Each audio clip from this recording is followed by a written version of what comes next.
swallows in your sky to find harmony, olives in your tree, peace in your mind, swallows in your sky. Down by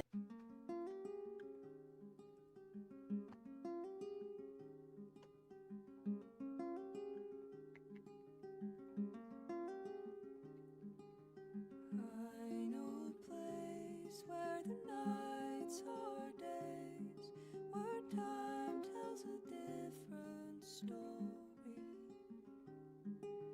Dry yellow grass, the mountain pass, for people came before me.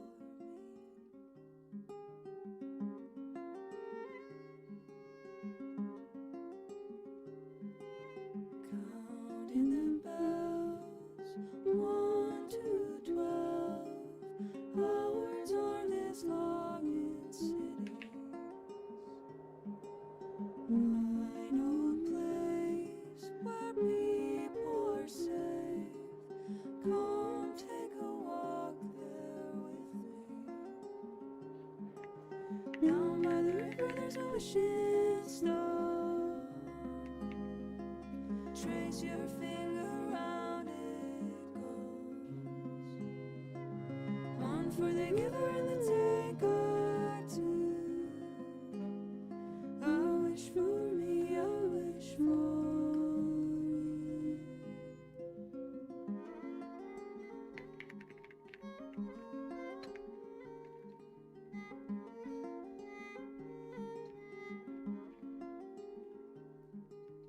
Dogs you can't see but bark through the leaves of an unwatered garden.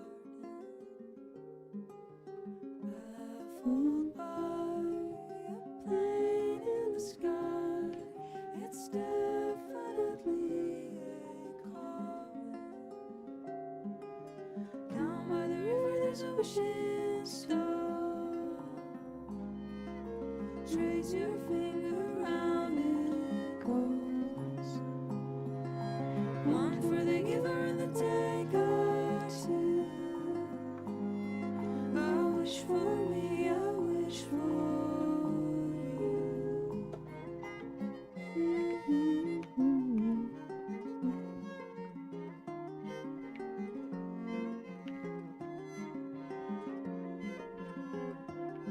to find harmony, olives in your tree, peace in your mind, swallows in your sky. To find harmony, olives in your tree, peace in your mind, swallows in your sky. Down by the river there's a wishing stone. Trace your finger round it goes. One for the giver and the taker too. I wish for me, I wish for you.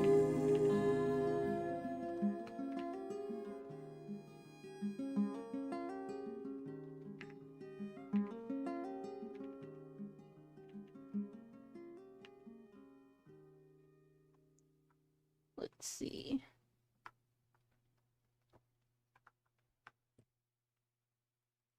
You hardly sleep in your bed. Told your friends I'm just I want to listen to this song again.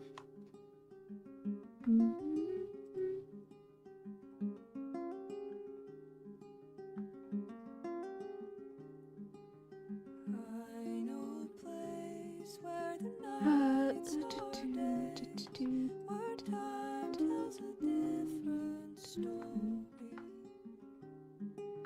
Dry yellow grass, the mountain pass, for people came before me.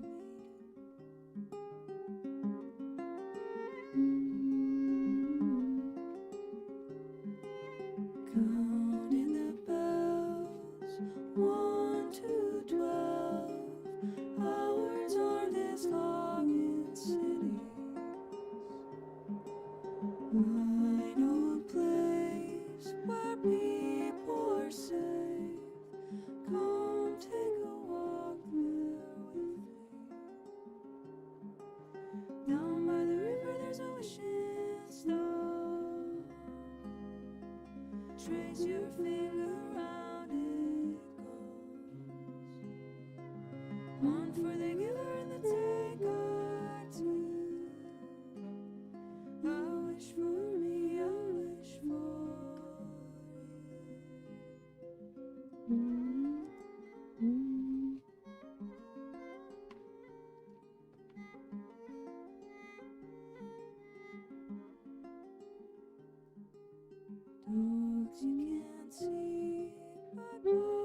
Is it Pie Martin?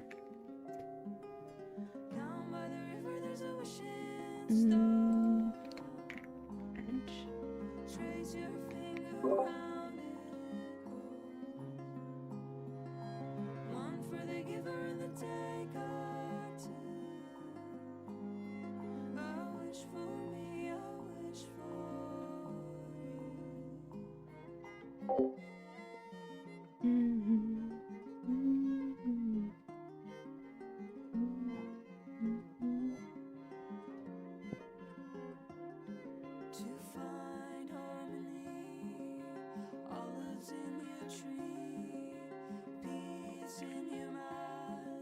Swallows in your sky to find harmony. Olives in your tree, peace in your mind. Swallows in your sky. Down by the river, there's a wishing star. Let me see. Trace your finger around it. Hello, welcome. Song is currently playing is Wishing Stone by Sarah Julia. I usually put the songs at the top left corner and stream so people know I'm playing. Only if Spotify and YouTube allow me. Taking a chance. This is going to be a long stream. I'm probably only going to stream for maybe like a couple hours. I just wanted to unwind and doodle for a bit. I was debating on playing games later, but it depends if my friends are going to be up to that today. But if not, I'll play games tomorrow. Trying to look for reference. Let me see.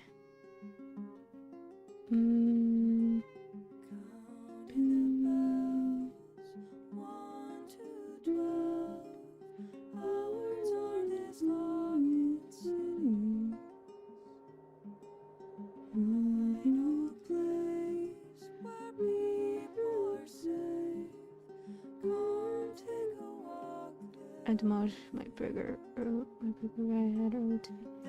Oh, that sounds good. I wish I had a burger. I could make one, but no, I don't feel like making one right now. One for the giver and the taker too. I wish for me, I wish for me. Yeah, I guess it's a good enough reference. If not, I'm never going to draw. Just gonna size it down. Also, change the color background.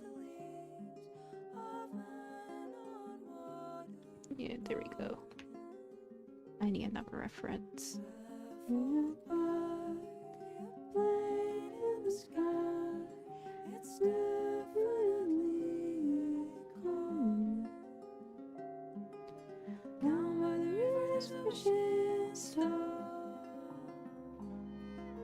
Trace your finger around it. One for the giver and the taker too. I wish for me, I wish for you.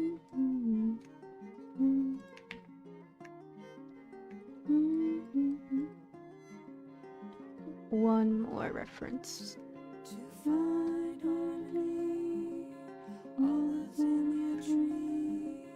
Sorry for the humming. The song's been in my head. Oh, I keep forgetting that I'm live having this. Ignore me, chat. Just don't perceive my humming. This song's just been in my head lately.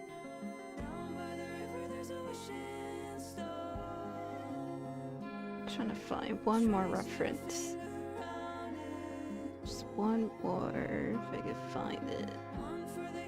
Maybe Mink? Wait. What family of animals are weasels, pine martens again? I forgot. The European marten.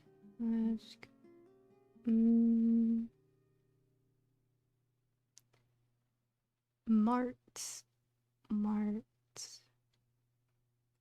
But the weasels. Mustela. Oh, that's just a scientific name. What's the family genus name? Family name. Mustelade. Mustelade?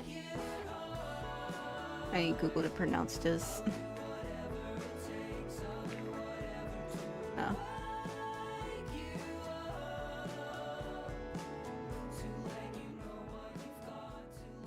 Hold on. Musteladae. Oh, Mustelida. I said that completely wrong. I said that so wrong. Mustelidae. Okay. That's the family, I think, for weasels, pine martens, and I think minks? I think minks are in there too. Wait, let me see. Minks, weasel, ferrets. Okay. Where's pine martens then? Oh, martens that are owned, they're in their own family. Okay. Well, okay. So I guess the closest one I gotta look for is I guess minks.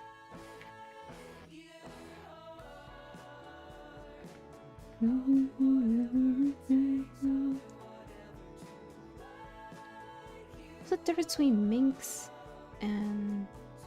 Wait, let me look. They all kind of look similar. I should be knowing my animals better than this. Mink versus weasel versus ferret. I just want to see them all side by side.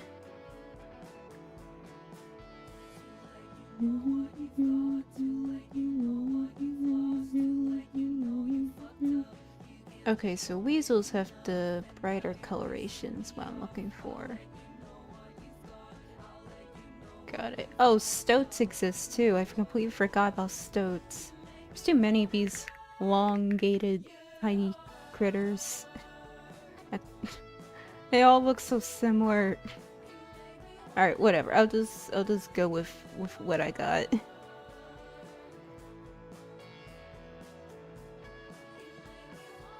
Oh, thank you. I'm not used to talking or singing live to anybody, so I'm flattered. I think you're probably one of the most underrated artists I know. Oh, thank you. Yeah, I don't have the biggest following, but probably more smaller on YouTube because I rarely ever use YouTube, but I'm trying to, so that's probably why. I'm more active on social medias like Twitter and Instagram that you can follow me on. I should have the links in my bio on YouTube with the same name, Luna Latte. Okay. I'll just go with this.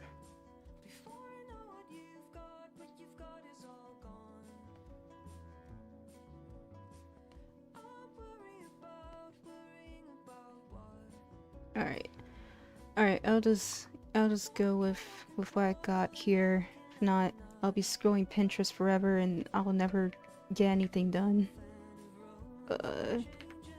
I'm not doing anything serious, honestly. Like I said, this is gonna be a really chill stream, just me doodling and talking for a bit, because I like trying to warm up to talking. Let's see. I only had this random idea of like, what if I turned my true Sona into a weasel or mink? I don't know why, but the idea appeals to me. Even though I don't really, I don't know. They're cute. I don't know. Their designs kind of resonate with me a bit. And I'm also bored. I like turning my Sonas into different animals. It's fun exercise, see what they look like, instead of the usual cat.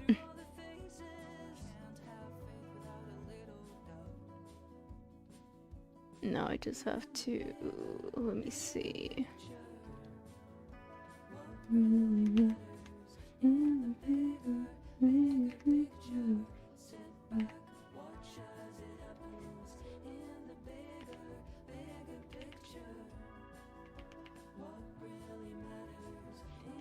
It has such a elongated body.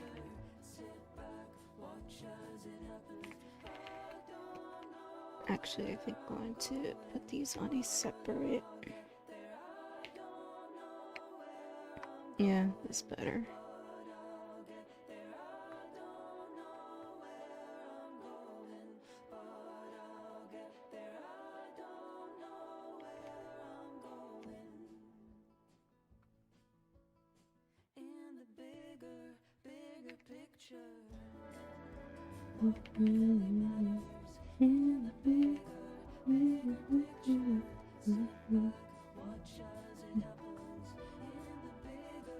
Hello, pasta paws.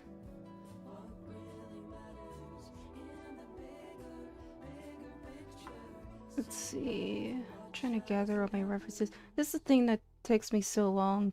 Is that I spend more time scrolling and looking for references than I do actually drawing. That's probably why I barely draw anything for myself. I'm too busy just looking at references or inspiration. Like, oh, that's cool. Oh, I wanna try that, and then I don't even start. Oh, that's cool. Okay, and then I don't do anything.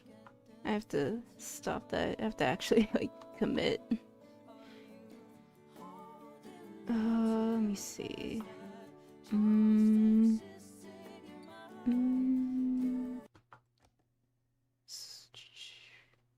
Pinterest is a death trap. One moment I'm scrolling down Pinterest like, oh, this is cool, and then I keep scrolling and I keep scrolling and I don't get anything done.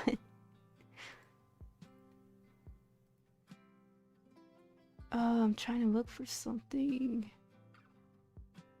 Come on, please. Please. Where is it? Where is it?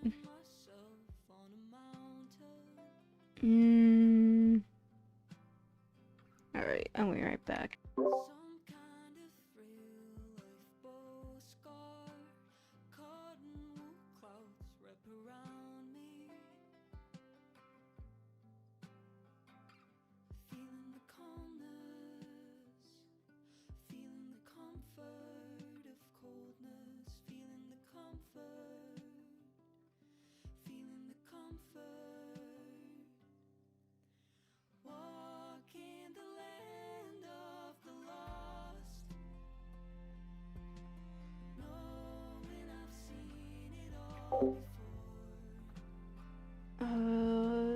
I'm back-ish. I'm still looking.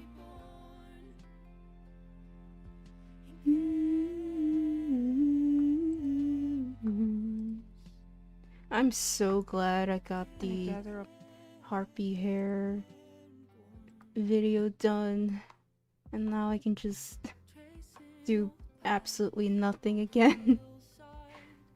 I was like, oh yeah, I'm so excited to get back to doing what I usually do, and then I realized what I usually do is nothing. I don't do much. That was probably the biggest thing I've ever done. And now that it's over, it's just like, well, back to status quo, just digging in my butt, I guess.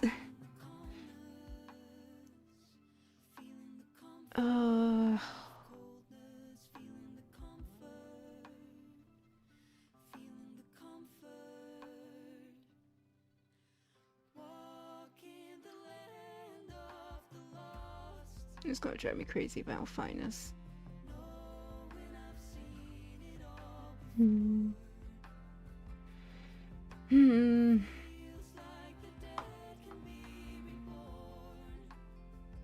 Just have to keep scrolling, I guess.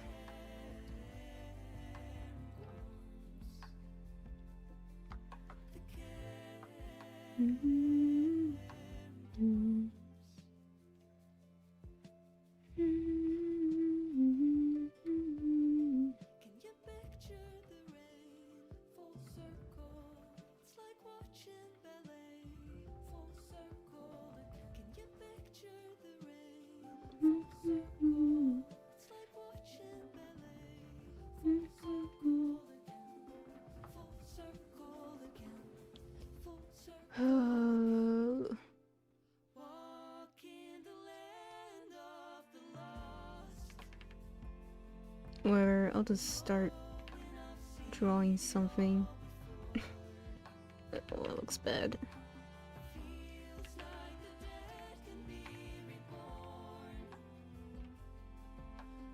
Got like dumb little boba eyes. Let me put that.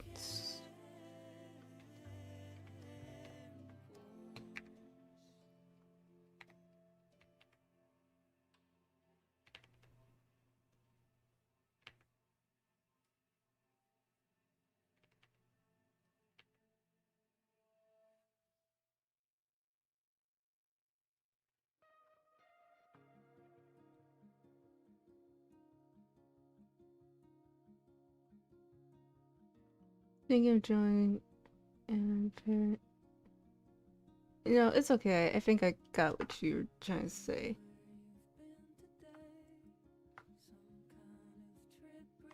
Is this it? Yeah, finally. Oh my god, that took me 10 million years to find. Oh, I hate it here. Alright. I don't know if I'm gonna go with this brush, actually. I'm not feeling that brush. This one. Maybe...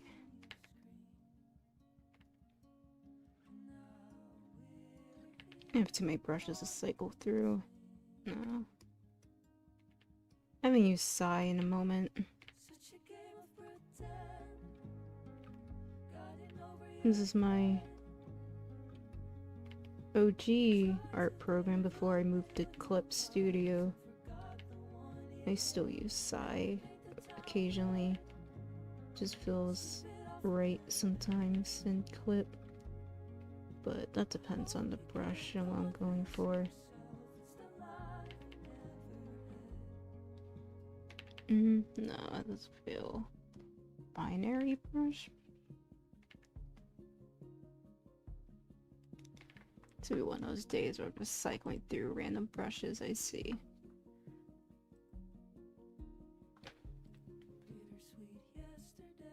Knowing me, I'm probably gonna start doing this for 2 seconds and immediately give up and move to the next thing.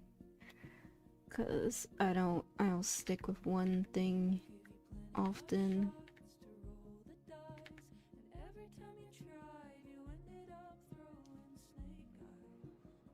I think this feels a bit better.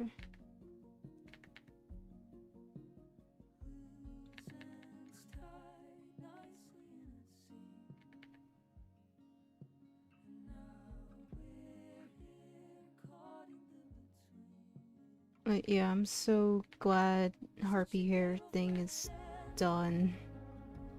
I make it sound like it was a bad thing, but it wasn't that. It's just it was tiring. I think if I had more time to like actually get it done and I wasn't rushing and beating against the clock, I think I would have probably not been so stressed out, but this was a last minute decision on my part that I did. For some unspeakable reason. Let me make this canvas a bit smaller. It's pretty big. Why'd I make it so big? I'm glad that it's being received well. Not that I was thinking, oh, people aren't gonna like it. It's just I didn't expect it to blow up to the point it did.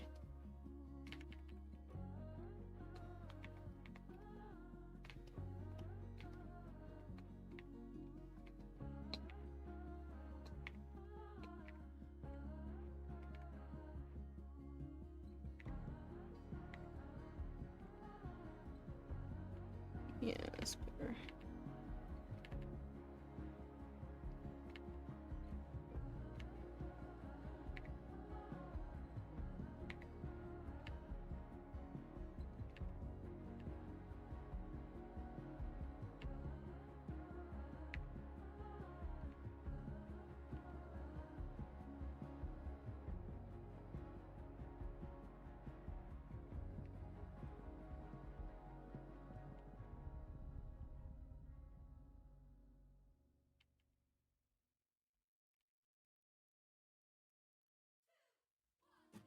used to drawing anything other than cats, and I think a show sometimes. I'm definitely trying to expand. It's a pain animating on Procreate because I have to duplicate layer groups. I haven't animated on Procreate in years, so, but from what I remember, it was a pain in the ass because Procreate doesn't have audio input. So if you're doing lip sync, you have to guess and check and pray to God that what you got is, you know, actually accurate to the audio. That's one of the things I didn't like about Procreate. Though the groups probably would annoy me if I was using it now. Especially if I had to do something big like the harpy hair thing, I think I would have given up. I was using Krita and IBS Paint before I got close to it. I was like, yeah, I never used,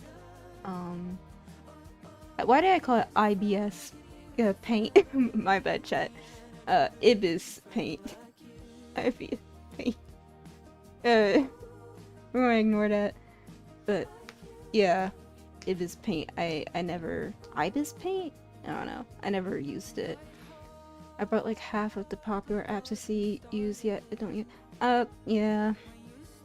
That's kind of how it goes when it comes to art programs. It's just...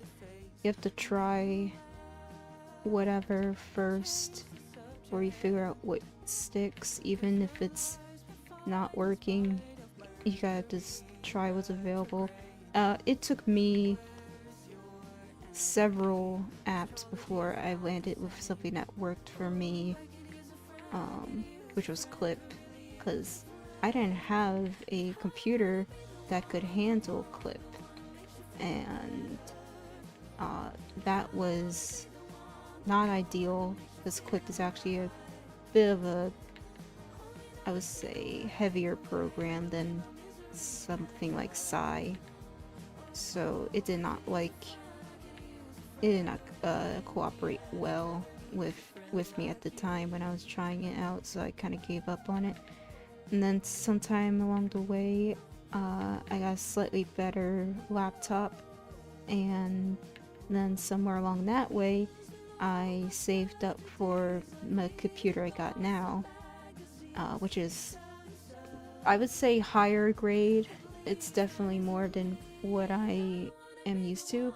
Like, GPU is significantly stronger. In fact, it's one of the, I think, leading GPUs in the AMD lineup, and the CPU is pretty good too. It's like a mid-tier grade.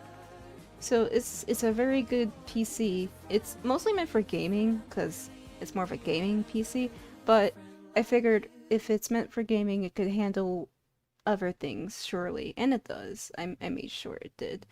So Clip handles very nicely on it. I haven't had any issues, and I kind of like Clip Studio for, obviously, drawing in it is great because they have more, I'd say, what's the word I'm looking for? I'm gonna be blanking out a lot. I know the word, but it's not coming to me. More intuitive. Yeah, well, that's not the word I was looking for, but it's where I'm going. Yeah, you get what I'm saying. More intuitive as a program. It has more features than Psy does, because, like, Psy has color adjustments, but it's very basic and has, like, blur, but that's really it. Psy is a very light program. It's still good, though. It's just extremely light. Like, if you want to do anything really significant on it, you kind of have to, like, really get creative. And I made some interesting things or bigger pieces on it. Just, it's not really meant for the same things that Clip is. Like, Clip, it has color correction, it has blurs, filters, it has a whole other set of tools that I never thought exist. It's definitely more intuitive. Not saying Psy isn't, just different levels of what you're going for. As for animation, Psy doesn't have animation. It's strictly a drawing painting program. So I want to animate. I've seen people animate on Paint Tool Psy. I'm not going to be one of those because that's tedious, because it requires you to draw every frame on layers without a timeline and with no way to input audio either. So you're kind of forced to, like, once again, guess and check, but it's even worse without a timeline to scrub the frames. And then on top of that, you have to put your layers, aka frames, from Psy into a separate program because there's no way to export it like a GIF. There's no way to export a GIF in Psy. So, you know, if you're looking to do more animation, I highly recommend something like Clip. It's one of the more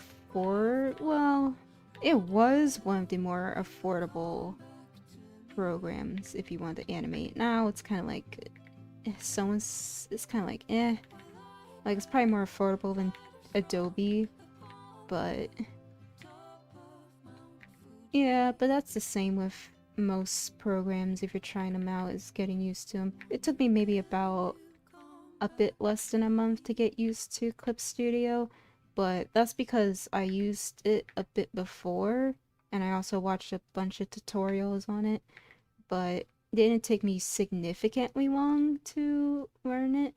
The only thing that took me like a bit more time was figuring out how to replicate my brushes in Clip, because I did not like the brushes in Clip, like the default brushes in Clip.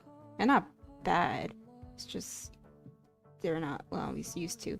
So I had to replicate my main brush, which some people may recognize and some people may even be using right now, but the real pencil. My real pencil brush was originally a Paint Tool Psy brush that I made, and it definitely blew up on Twitter when I posted it, because I like this brush a lot, and it seems like other people like the brush a lot to the point where it's like, I think 10,000 people probably downloaded it, which is crazy to me, and I can recognize when someone's using it, which is crazy. But yeah, it's free to download on my Ko-fi for anyone who wants to try it, because I don't like the gatekeeping brushes stigma in the art community. I think is really stupid. Like, unless somehow, some way, within God's will, you absolutely cannot share this brush for whatever reason, like you're held at gunpoint and you can't share this brush, like that's the only way I can reason with sharing brushes. So, like, I don't know, if someone's threatening you not to, or a more reasonable explanation, if someone just simply lost a brush, like it was a paid brush and they simply lost it, and they want to, you know, give the original creators of the brush the link, but they lost the link. I can understand that. Though I am the type of person who would still give you the export of the brush if I have it myself, whether it's paid or not, just because I'm, I don't know, I kind of don't care. I'm like, if the person really wants the brush and I have the brush and there's a way for me to still export the file, I will give it to you, just because I really like sharing brushes. If I do have the link to the original person who, you know, if it's a paid brush, I will send the link, but if I don't, I'll just send you the export of the brush anyways, because, well, why not? I already have it, so it's not like it's a huge deal if just one person gets it from another. It's not like I'll give it to like 10,000 people. Hey, this is a brush that, you know, someone else made and is paid for, but I'm giving it to you for free. Like, it's not like that. So I usually it's usually to friends I'll give like paid brushes to. if I have to export. But in general, I made the brush free. I made the clip one completely free because it's technically a modified brush of an existing one, or rather, it's using an existing brush's texture, and I just modified it to emulate the feel of real pencil and Psy. And it felt kind of weird if I made it like a pay what you want and people gave me money even though it was technically a modified brush, so I made it completely free. The Paint Tool Psy version though, the original one, that one's pay what you want. You can still get it for free, or if you just want to dish out $5 for whatever reason for the brush, which I had some people do, only because Psy, it's more like you really do make your own brushes. There's no brush gallery, brush library. Everything in Paint Tool Psy is very, it's very much, manual work. Like, you have to import, export all your textures. It's different. I wish Psy had a brush library sometimes, but then it is kind of, interesting seeing how people work around that. So that's the real pencil. Hello, Cat's here. Hello. Welcome. We're just talking about brushes. Or, I guess, yeah. Well, no, originally we were talking about, animating a clip, and then I derailed into talking about brushes. Let me go back to that conversation about clips, animation. But yeah, animating clip, I found it to be, easier than any other software. I've went through, I think, let me think. I went through like 5 animation programs, or maybe 5. Let me see. Fire Alpaca, Flip a Clip, Procreate, Toon Squid, which is Toon Squid is a very good animation program. It is paid for, but it's a one-time payment. But it's only for iOS devices, so like iPads and such. That's 4. I feel like I'm missing one more. I feel like Fire Alpaca, Flip a Clip, Toon Squid, Procreate. I definitely used one more. Oh, Rough Animator. That's another one. That's one that I use. That's also a strictly iOS app animator. So that is 5. That is 5 animation programs I went through. And then I guess you could count Paint Tool Psy, because I think I did use Psy for like animation briefly before I realized how much it sucks to use, because it's not meant for that. So I guess that's 6. So I went through a few animation programs. If I had to tier list them from the ones I hated the most to the ones I hated the least, probably be like, we'll put Procreate at the bottom. I didn't hate Procreate.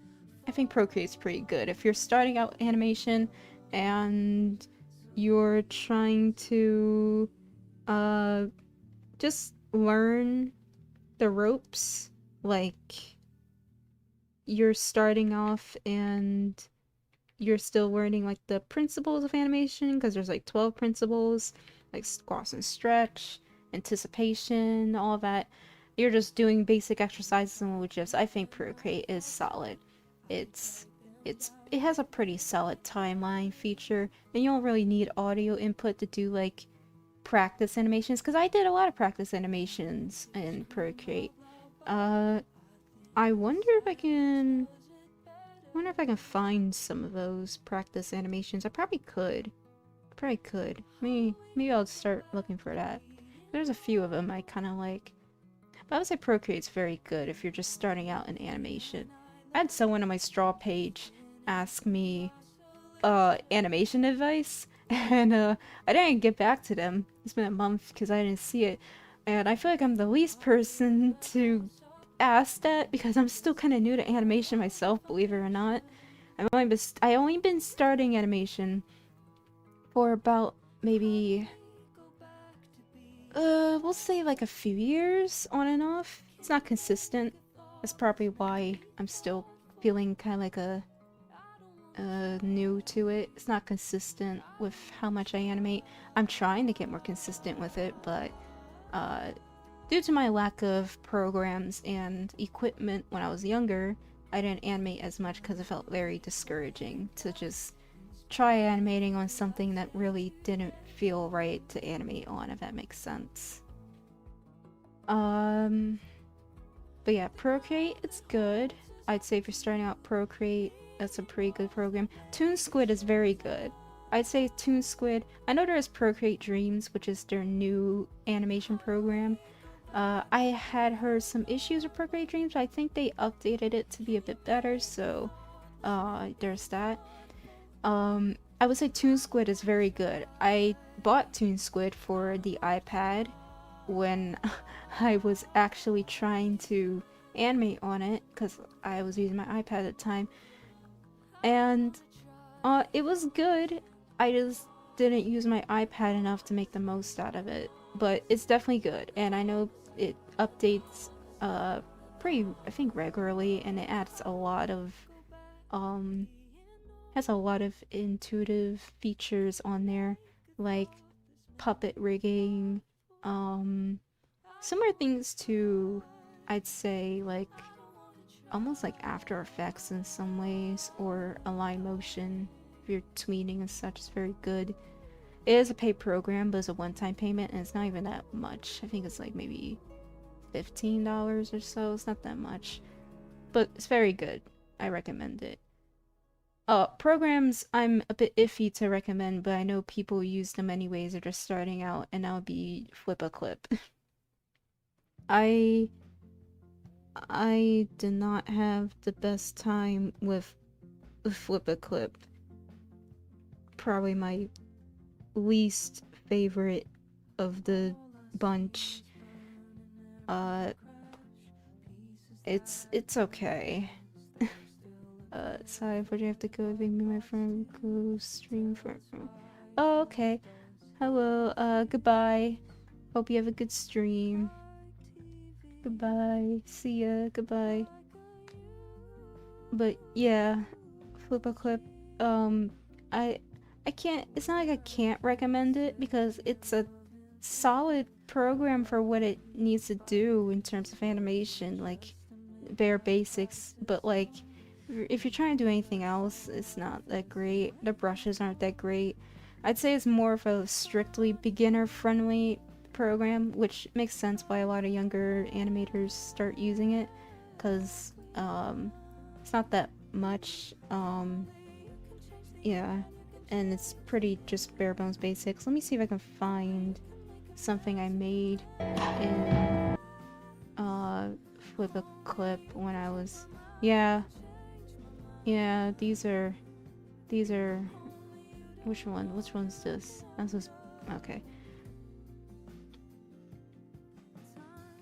I'm gonna show you the embarrassing animations I did in Flip-a-Clip real quick. I'm gonna pause. I'm gonna drag this here. I'm gonna pause it again. This is old. This is so old. I don't even know how old this animation is, but oh god, it's rough.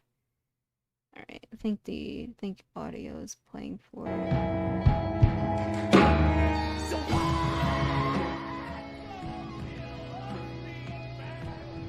Yeah, that's rough.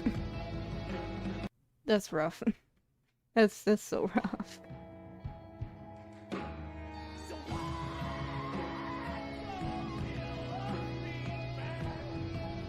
Like, ooh, oh, that's rough. That's rough, buddy.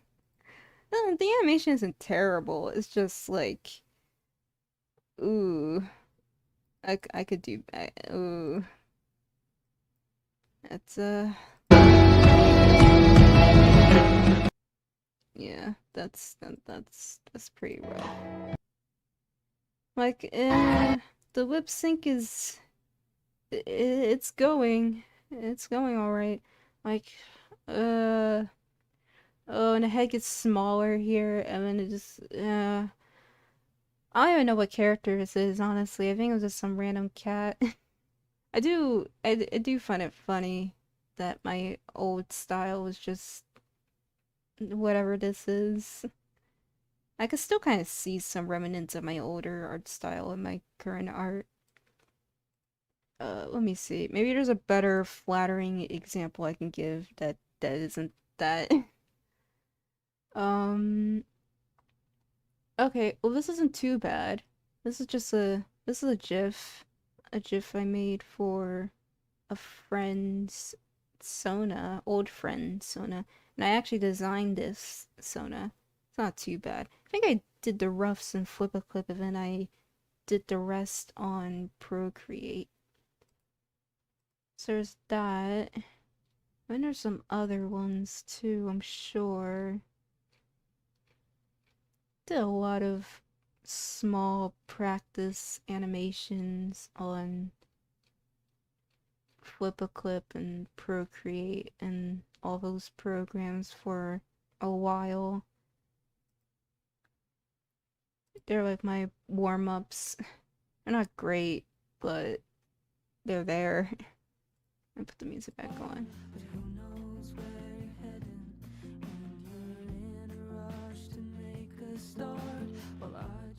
But yeah, I haven't been animating that long, so I really don't have the best advice on what to do. All I can say is learning the 12 principles of animation helps, which is something that most people are probably going to say if you were to ask them for animation advice. Be like, oh, study the 12 principles of animation, which is like, honestly, the 12 principles aren't that hard to remember. It's really just like squash and stretch, anticipation, trying to think.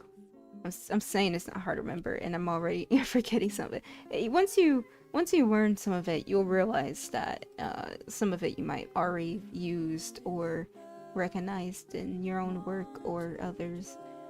Overshooting is another, or like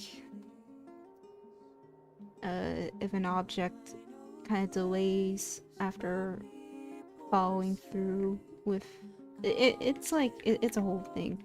I say there is a video on YouTube, I believe, called 12 Principles of Animation that you can watch. It goes through each one with visual examples. It's not that hard to understand, I'd say. It's not that complicated. I am going to be right back because I do have to use the restroom just real quick. I'll be right back.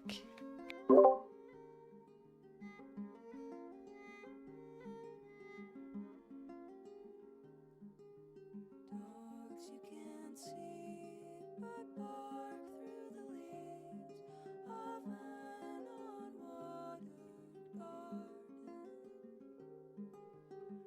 Baffled by a plane in the sky, it's definitely a comet. Down by the river there's a wishing star. Trace your finger round it, go. One for the giver and the taker too. I wish for me, I wish for you.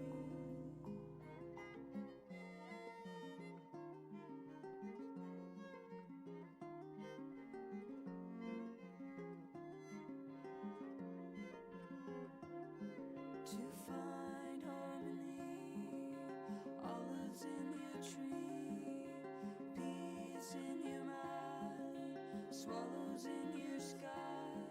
To find harmony, olives in your tree, peace in your mind, swallows in your sky.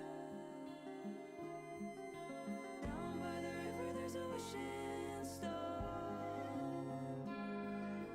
trace your finger around it. One for the giver and the taker too. I wish for me, I wish for you. Alright, I'm back. Yeah. I don't know what else to say about that, but yeah. You hardly sleep in your own bed. Told your friends I'm I think these aren't too bad for Weasel Sunkiss. I don't know why I want to make her a weasel. Something in my head just went, what if she was long? What if she was long? Like,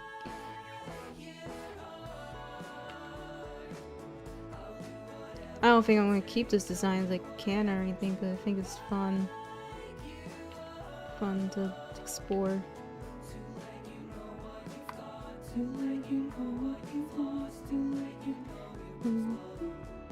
Also, hello. Glad you're getting subs you deserve. Oh, thank you. I didn't think I deserve. Oh, I'm too modest for my own good, I feel.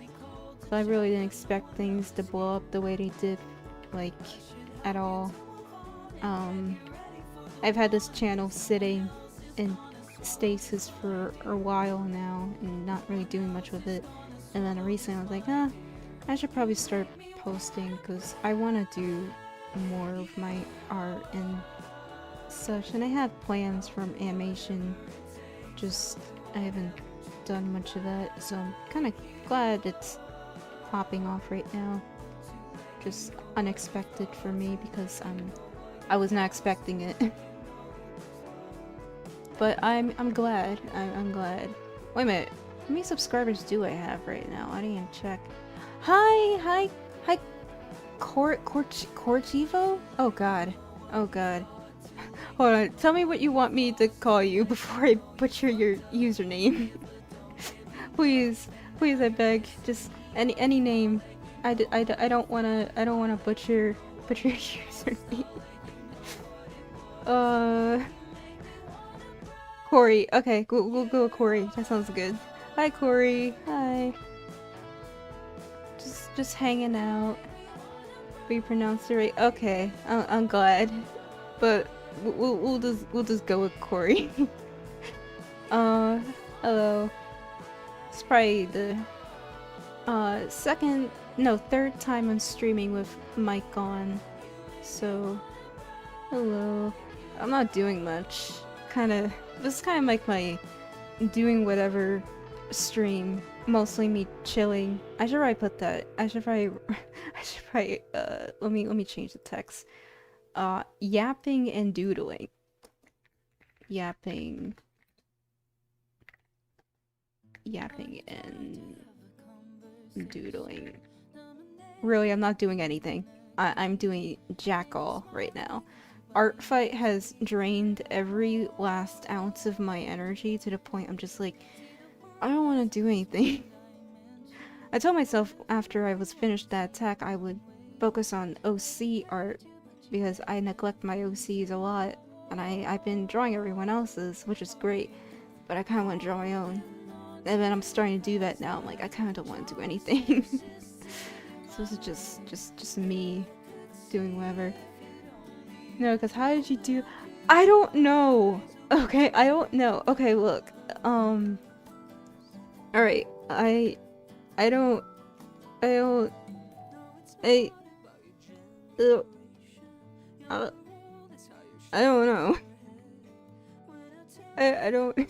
don't know. Okay, so here's the origin story for anyone interested. Here's the origin story. I didn't plan this attack at all. I went on a whim and I was like, alright, I want to do a mass attack. Why? I don't know. Start something new. why not? I told myself I want to do animation for this art fight. I didn't do any, so why not do a mass attack? Kill two birds with one stone. I get to attack many people and I get to do animation. Problem was, I didn't know what I wanted to do for the mass attack because I only had less than like 2 weeks. So I started looking at animation memes that everyone else was doing. None of them suit me. Some of them were too complicated, or other ones I just didn't like the music or whatever. So I was like, well shoot, what am I going to do? So then it just came to me in a dream. Not really, but it kind of just came to me while I was riding in the backseat of the car. Like, oh, what if I just did harpy hair? That should be fine. Like, it only has a few images that repeat itself, and most of it's still images. It was like a PMV. Surely that wouldn't be taking too long. Me and my expectations for myself went overboard, and so I started storyboarding it like on a whim. I did it all in one night. I storyboarded the whole thing in one night. That animatic was done in a single night, and I nearly passed out too. It was fine, and first part I was like, okay, I'll just have each character, cause in Harpy here, the original one, there's only like 4 characters, and they just kind of repeat in the first sequence. So I was like, okay, I'll just make it 8 characters, so then I'll just fill it out, have more characters. So it went great, and I had some like PMV shots, and then somewhere along the way I was like, what if I just animated it? Like, what if I just threw some animation in? So, and that's where let me grab the animatic to like explain with visuals what I mean. It's probably be easier that way. But it was not supposed to be as convoluted as it became. Let me see, where is it? I have it saved. Projects, Harpy Hair. Oh yeah, here it is. The Jesus 1 Rough. I named it because of how long it is. This was not supposed to be 2 minutes long. This was not supposed to be 2 minutes long. It became 2 minutes long the moment I got carried away. So like, this first part, fine. This first part was fine. Then I was gonna have the opening, you know, normal. You know, this part was fine. And this part was fine. This part was also fine. Everything was all fine, okie dokie. And then, it got a little complicated. I think I got a little too ambitious when I got to, like, this frame, where it's like, just a bit of lip sync, not too bad. This one's where I got a little too ambitious, and it was starting to get towards like 2 minutes. This is 4 characters, and it's about 5 frames long, and it's lip synced. But all 4 characters are lip syncing, but it's 5 frames long, so I thought, okay, it won't be too bad. I actually have storyboard notes. If I open up Clip real quick, cause I don't know. I thought of it, and then I was like, I have to immediately start storyboarding this right now. I also have to immediately start doing this right now. Like, I just went on a whim. All of this was on a whim. Some feverish energy inside me told me to do everything at once, and I did. And I don't know if this was the smartest move, but let me go animation. Ignore my handwriting, ignore it, but this is a script. This was the original script I had, which is very messy, not really much of a script, kind of just jotted notes down, like repeating the characters from the intro, etc. Let me see, what part of this is this? Go all the way back. Yep, got everyone. I was gonna write down everybody's name for each part, but then I realized that's too tedious, so Luxie only gets a shout out. Yeah. Harpy Hair, intro, and then it's just 4 characters from that sequence that I chose, and then this one's like a bit of tweening. This one, which has Corey's character, Firefly. Shout out Firefly. This part I was originally going to tween just the head, tail, and paws, but when I got into After Effects, I kind of got a little ambitious because if you look at if you look at the After Effects file for that one, like the comp file, let me see if I can find it. Because the original tweens for this, which I think I showed some works in progress in the server, was simply just like simple tweening. But in After Effects, they have this thing called puppet pins, and basically it's kind of like you're puppeteering the character. So I did that because I thought it would look cool. Like, this is the comp file, so this is like the After Effects file. So like here, you can see a bit of it with the tail. You see how the tail kind of curls in?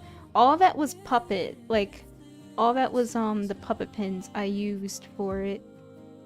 Like, you can see it here, it kind of curls in.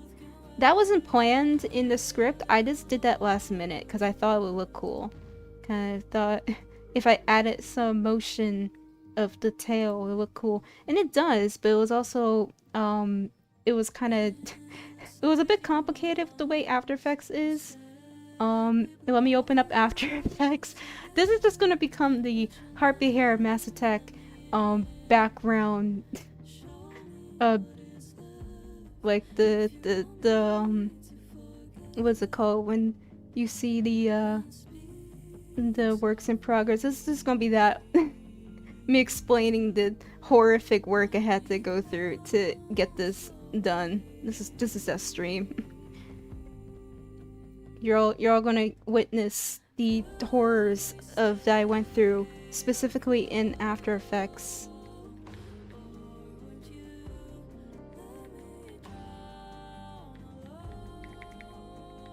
Alright, let me see.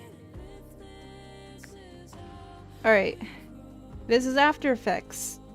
This is the program I was forced to use because I forced myself to use it in order to make sense of it, because I wanted to use it for a while now. I'm just going to... It's so much smaller on this tablet, so bear with me. We have all my layers. I found out After Effects has no folders. They have pre-comps. So I had to figure that out. Scene 1 is in a pre-comp, and then in that pre-comp there's a pre-comp of a pre-comp. Stay with me. So scene 1 is one pre-comp, and then in that pre-comp there's several other pre-comps. Just to keep the main comp organized, or else there'd be like several more layers. And then, let's see, I think this shot. So this pre-comp, if I open this is the one with the... That's aside. This is the one with the tail curl, and if I think which one, if I hit the body, and then how do I get to show the... Let me see. I don't know. I'm still getting used to After Effects. This program drives me nuts. Alright, let me see. Where is it? Alright. Puppet engine. So you see those pins? Those are the pins that I used for the tail curling segment, which you can kind of see if I zoom out a bit, scrub through it. So I made it subtle because I didn't want it too much, because then it will start warping the scene.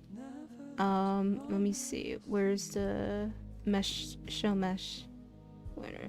So this is the mesh. You can see the mesh for the pins for the tail. Then we had it for the tip of the tail and the bottom, and then for Firefly I gave them the same thing for the Fireflies.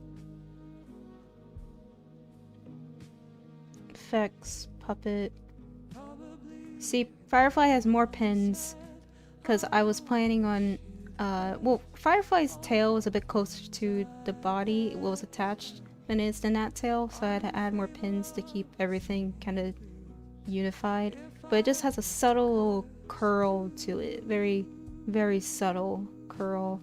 It wasn't meant to be super flashy or anything, just a little subtle movement to kind of give it a little more life. And then the paw and the head are tweened, like usual, like you would usually tween them, like they're on their own separate, the head was on their own separate layers. And then those layers are parented to the body. So I learned so much within the short amount of time of After Effects, and I don't know if I'm going to ever remember this again when I have to use it. I did realize some mistakes that no one else is probably going to notice in the video. So for example, I was in such a rush because I only had 1 hour left before Artfight finished, and I was already mostly done comp, and I was just going in and adding the text. You can see the text has this warp effect to it. If I hit play, Children, tell me so I say. it's like wiggling. In fact, the entire video is wiggling. It's probably easier to see it here. It's very easy to see it here, but you see how it's like wiggling. So the text is wiggling, and I actually got this from Lunatic Firefly because I asked her how she did that, and it's basically like an effect called turbulence. I added it to the main comp, and I added it to the text, but I forgot to add it to the text at the very last bit. So like the text doesn't wiggle as much here because I completely forgot to add the wiggle effect to it. I'm just going to turn the audio off because I don't want YouTube to copyright claim this. So I forgot to add it to the last part of the video, so it's not moving here at all. The text isn't moving or wiggling. It's fine. It's fine. Like it's not that big of a deal. Just I noticed it like a day ago. Like, oh, I forgot to add that effect to the last part, but it's fine. It's not that noticeable. It still has the same typewriter effect. So like the words are looking like they're typed on screen. And that's kind of like a reference to the original Harpy Hair video, because I think Yokor also had their text in that effect where it's like typing, kind of like typing on screen here.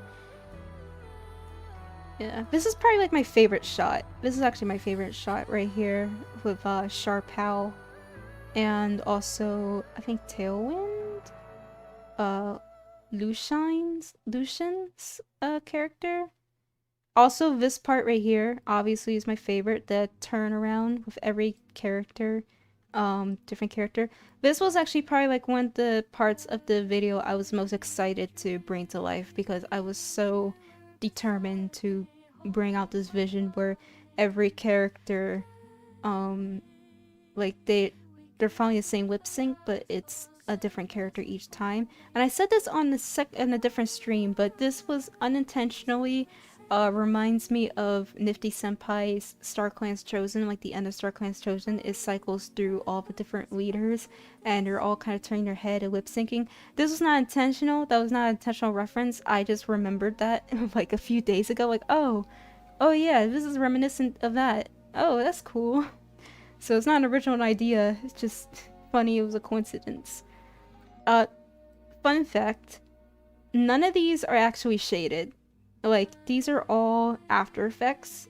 This is all After Effects. The shading is all After Effects. If I go in the scene 1, and if I go to... Oh wait, it's scene 2. Wrong scene. I just passed it. Scene 2. If I go to scene 2, and if I go to... Like, we'll go with Sharpal. Yeah, so Sharpal is completely like, if I turn this off, this is all After Effects, because because I realized you can shade and add lighting in After Effects. Obviously, that's what most people use it for, but I didn't realize the extent of how much you can add to it. So, like the original, it has no shading on it. I didn't have time to manually shade it, but I still wanted the animated parts to stick out, so it's all just After Effects, Inner Glow, Satin, Stroke. All of this is just After Effects. The shading is all just After Effects. Same thing with this one. It's all After Effects because I had no time to do it myself. The only parts that I shaded manually were the eyes, but I had no time to do any of the other shading, and it looks fine.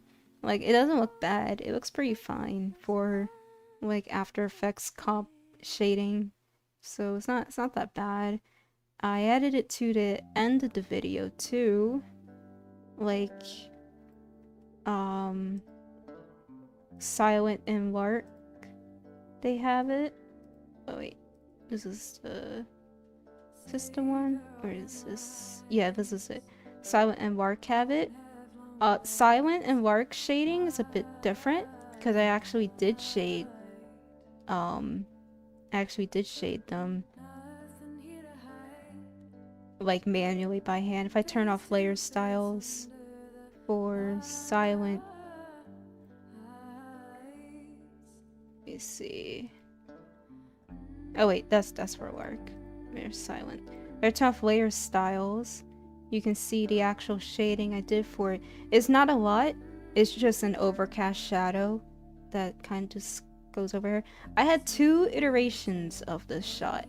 The first one was this. The second one, I was going to have a shadow of Lark's paw coming out, kind of overcast, like you see the silhouette of her paw and like the claws. But I felt that'd be too on the nose, and I kind of just want the subtlety of like an ominous shadow of what's to come, to make the viewer kind of just guess, like kind of just more ominous this way. Yeah, and I just added some, not a lot, but just some lighting effects to it, just to make it a little more ominous feeling. Same with Lark. Just added some, like this is the shadow I added manually in clip, and then the rest is just layer styles. It's not a lot. I didn't add too much for Lark because she's very dark. She's a very dark character. She's mostly kind of black and gray. This part, I didn't add anything. And then this part is my favorite, but you can't see it because not in the pre-comp. I have to go in the main comp. This part is my favorite too. It's when Viper makes an appearance at the very end. There she is. Jump scare.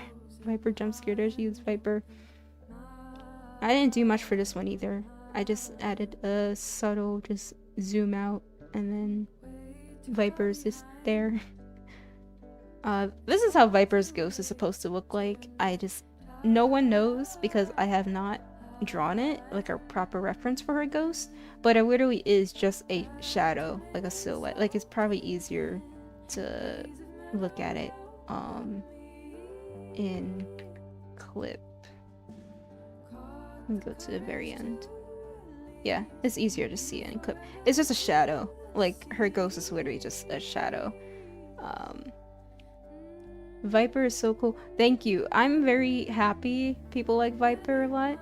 She was originally the most bland villain in the story, because the story was made when I was like 16 years old with my bestie. It was completely different. I think I said this on Insta stories, but it was a completely different story when I originally made it. It was more like a RP, roleplay, fan clan. It was different story. Silent looked different. Viper looks mostly the same, but Silent looked completely different. Like, I think, let me see. I think I shown her original reference on stream the other day. I didn't realize the colors on stream that day were butchered because OBS was freaking out. This is what she looked like before. This was Silent Bite looked like before. She was Silent Striked. And that whole story was just it was kind of the same, but not really. I call them different characters at this point because just look at them. They're they look nothing. They look nothing alike anymore. Like they these are two different characters. Oh, an alternative name. Yeah, I wanted to keep the silent part of her name as homage to her original one because I didn't really when I was trying to remake Silent Blight, I came up with the name Foxface because I kind of reference her face off of black foxes or melanistic coyotes.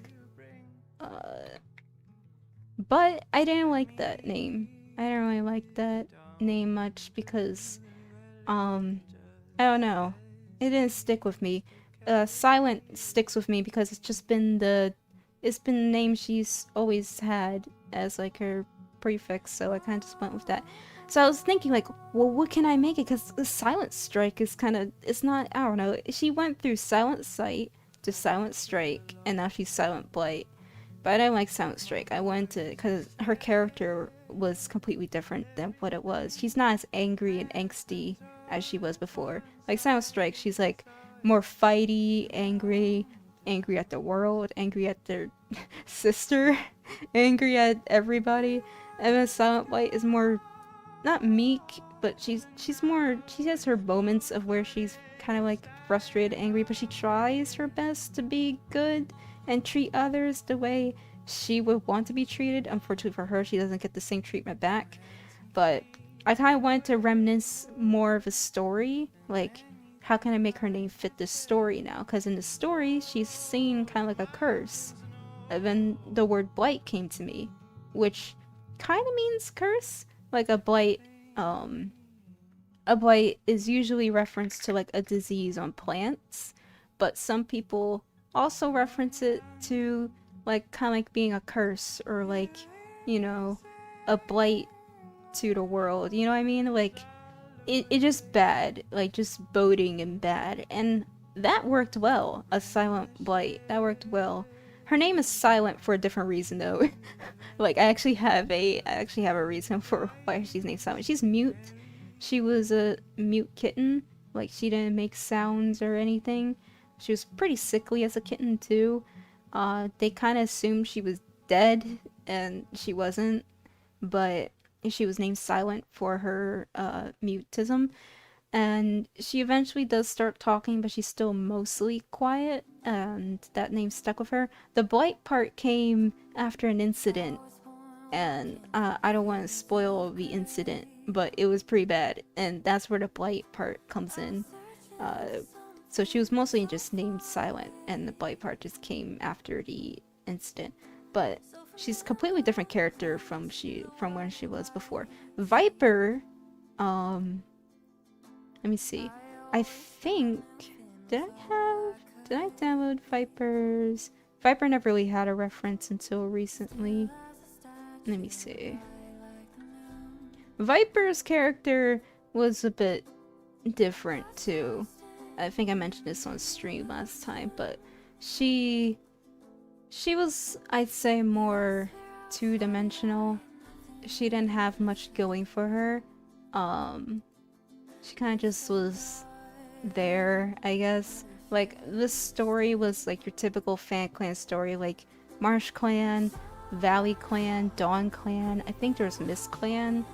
And then Viper was this just Dark Forest warrior who was trying to manipulate Silent Strike for something. I don't know what, because this was so long ago.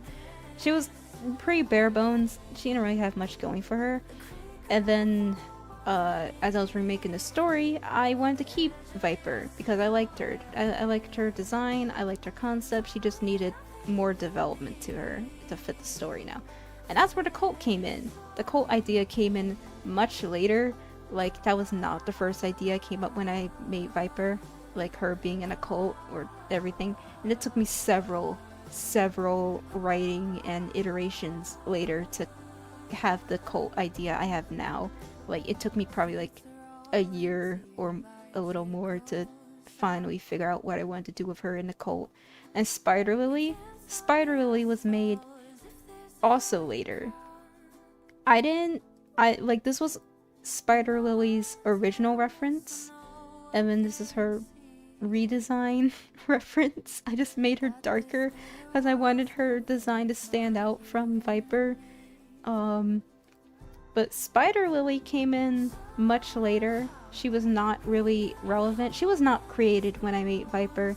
The name came to me in a dream, and I was like, that'd be a cool character name. Too bad it's not for Viper, because Viper was named Viper Tongue, and I liked Viper Tongue. And I was like, what if Spider Lily was Viper's mother? And then the ball kind of rolled. Yeah, a lot of this stuff isn't planned out. You can't notice. My storytelling and world building is all just like on a whim. I'll just make stuff up on a whim, like, oh, this happened, and none of it's planned. It's just in the moment, because my mind is a mess. But Spider Lily came much later. I made her Viper's mother, very sickly, ill, and twisted in the head mother. And then I kind of developed her a bit more because she needed a backstory too. She couldn't just exist as her mother. So then I started to develop her. And then I redesigned her a bit because I didn't really... Her old design didn't stick out as much as the new one. I kind of like her new design more. She stands out a lot more from Viper, which I think makes Viper stand out more in general, like she's supposed to. Spider Lily is an interesting character because she's very much the catalyst of almost everything that went wrong. She's the first founder of the cult. She is also the one who spawned Satan herself, aka Viper. And Viper is just a product. She's the one that makes everything worse. Like, Spider Lily starts it, and then Viper ends it in the worst ways possible. But Spider Lily is very interesting to me. I find her very, very interesting, just because the way she functions. She thinks she's doing everybody a favor, and she thinks she found the ultimate truth, and she genuinely believes what she's talking about, like the whole God situation. She genuinely believes it. Issue is she's crippled, old, and also dying of poison, so a lot of it is obvious delusions, but the audience kind of doesn't know that. Well, we suspect it, but there's some things that are like, maybe she is telling the truth, I don't know, but she's very interesting as a character. And then we have Lark's character. And let me see if I can find Lark's old character. If I have to look, because Lark originally was my bestie's character. I did not make Lark. Lark was originally my bestie's character. She made Lark. I just have to look for her old reference. She didn't change much in terms of design, because I kind of liked how she looked. Let me see if I can find. Yeah, excuse me for yapping. I'm rambling. I don't do this often, so I'm kind of just... I don't know what to do. This stream was just do whatever. So I'm not used to just yapping, but if people don't mind it and can understand what I'm trying to say, then I guess I'll keep going. Let me see. I really should get some water though. I feel like I got cotton mouth. Let me see if I can find.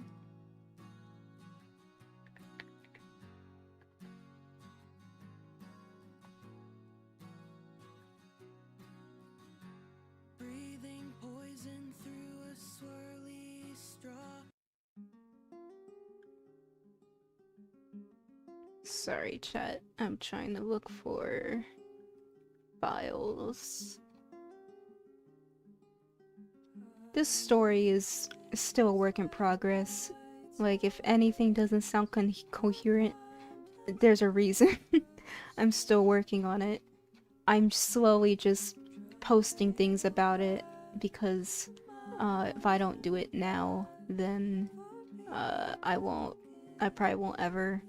So I'm trying to just get the ball rolling, but it's still a big work in progress. But we're getting there. I'm slowly getting there.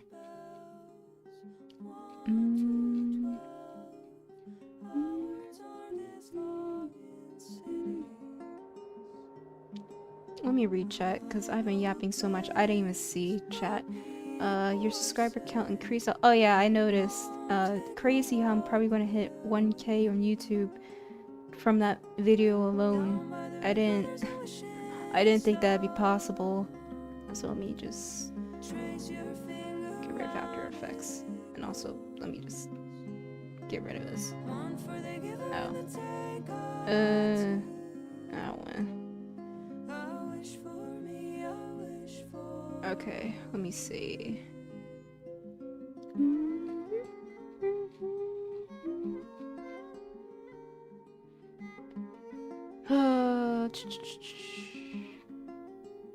I was not expecting the video to blow up. I think the video is also gonna hit 10K soon, maybe. I don't know.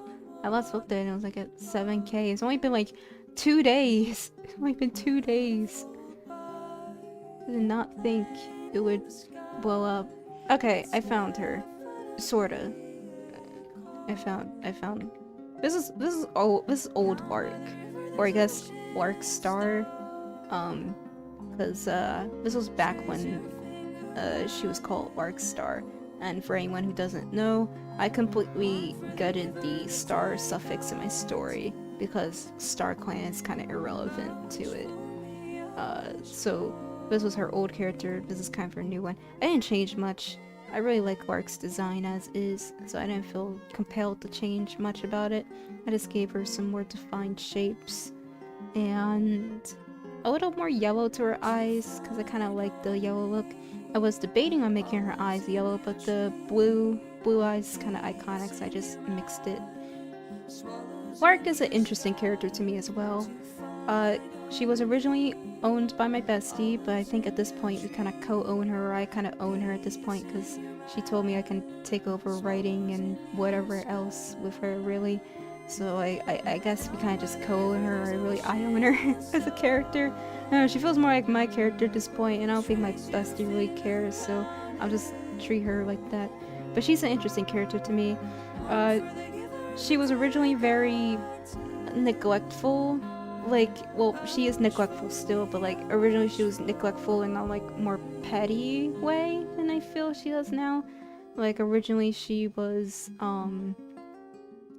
she was leader of Marsh Clan, which, by the way, I think I said this on last stream, I didn't know what a marsh was when I was a child. I thought a marsh was a swamp.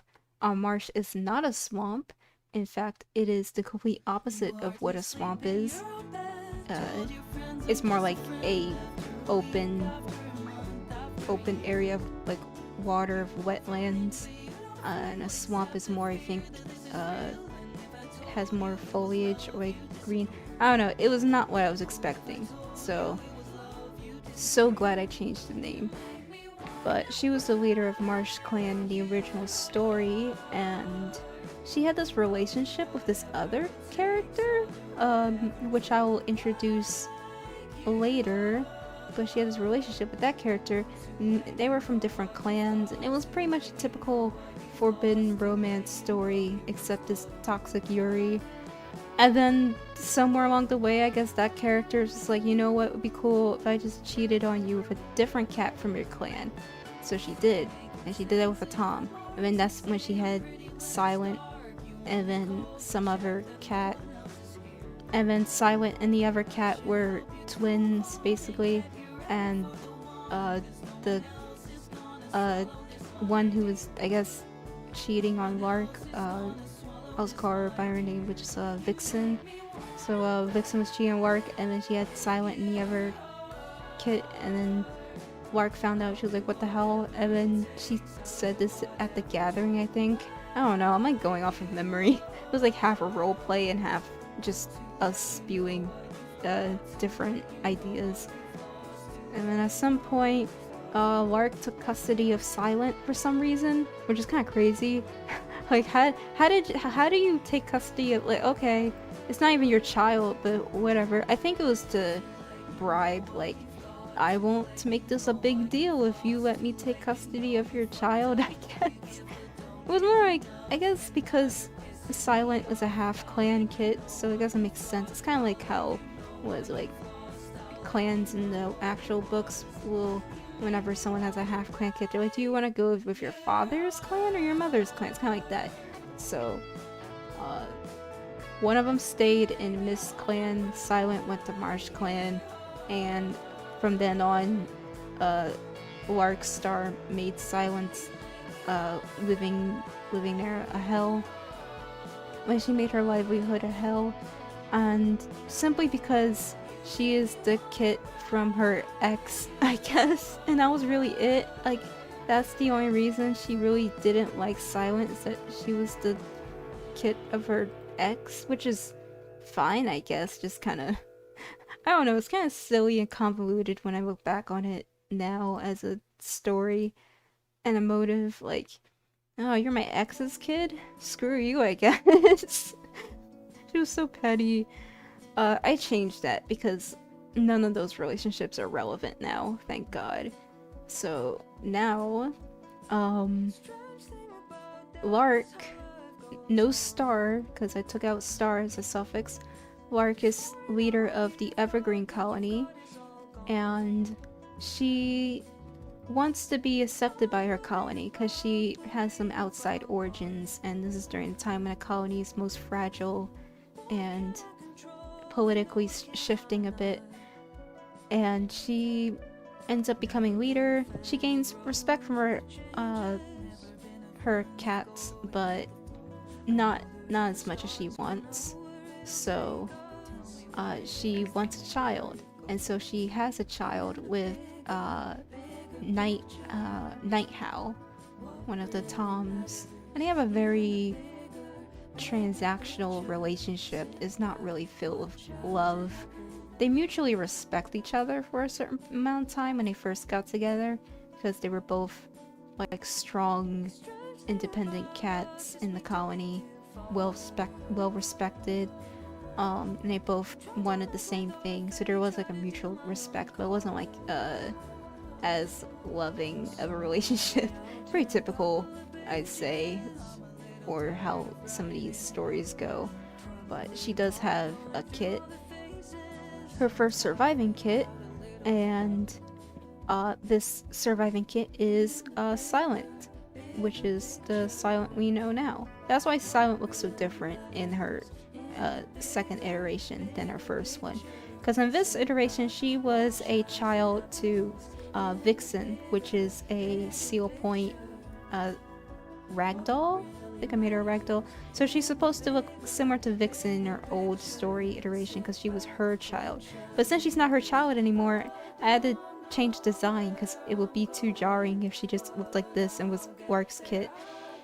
So I changed her design to look more similar to Lark, which is very relevant in the story later on.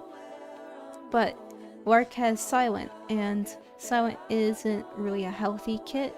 Like I said, she comes out quiet, not really making much sound, not really moving around.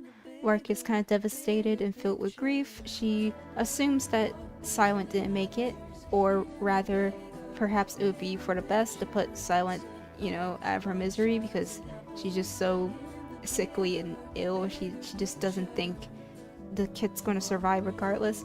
Luckily, the medics intervene and do help Silent into recovery, and she does make a semi-full recovery. And, for most of the people in the colony, that's a good thing. To Lark, though, it's kind of seen as a bad omen, because she's not as strong as she wanted her kit to be from the get-go.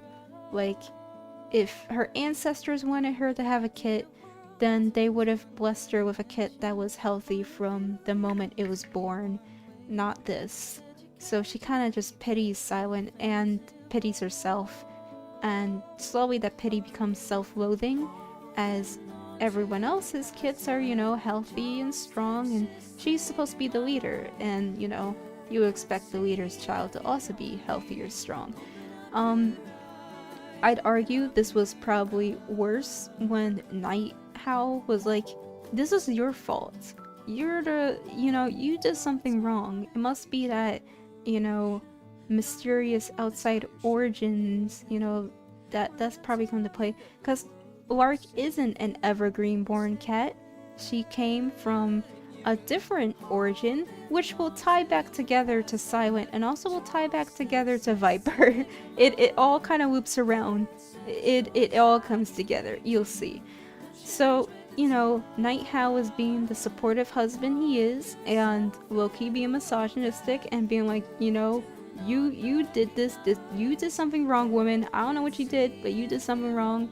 So, having such a supportive husband like that, obvious sarcasm, Lark started to hate Silent, because she starts to hate herself. It's more like a, I hate myself so much that I hate you because you remind me of myself. That's basically it, and I find this way more interesting than the previous iteration where Lark hates Silent simply because of her ex-girlfriend having a kid with a Tom, I guess. I don't know.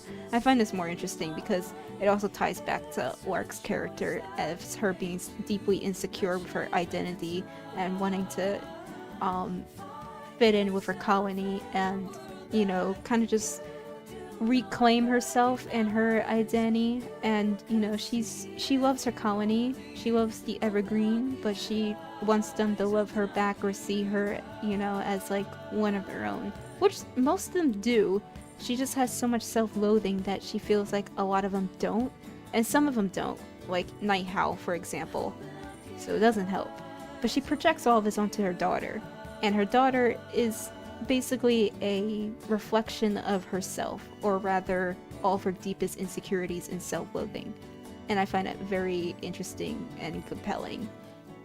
And you do feel kind of bad for Lark. I don't want to make her, like you can't sympathize with her in certain ways. Obviously, she's horrible as a parent and not great as a person, but you can definitely kind of feel for her when she's like, she does want the best for her colony, and she does think she's doing what's best for her daughter, ironically. Like, she puts her daughter through so much hell that she thinks that it's going to make her stronger or kind of toughen her up, because she had to go through that. She had to go through the same scrutiny as Silent does. Well, not as bad as Silent, because she's putting her through much worse, but similar mindset. Like, I had to go through this, so you do too, but it will make you stronger in the end. Spoiler alert, it does not do anything for Silent. It just kind of she just kind of beats her up, and it doesn't really do much. Like, all it does is just make her daughter more beat up and depressed. So I guess that plan failed, and the moment she realizes that it's not working, she kind of just gives up all hope. I just find it funny, like, oh yeah, if I just beat up my daughter enough, clearly that will work, that will work, just beat it into her. It does not work.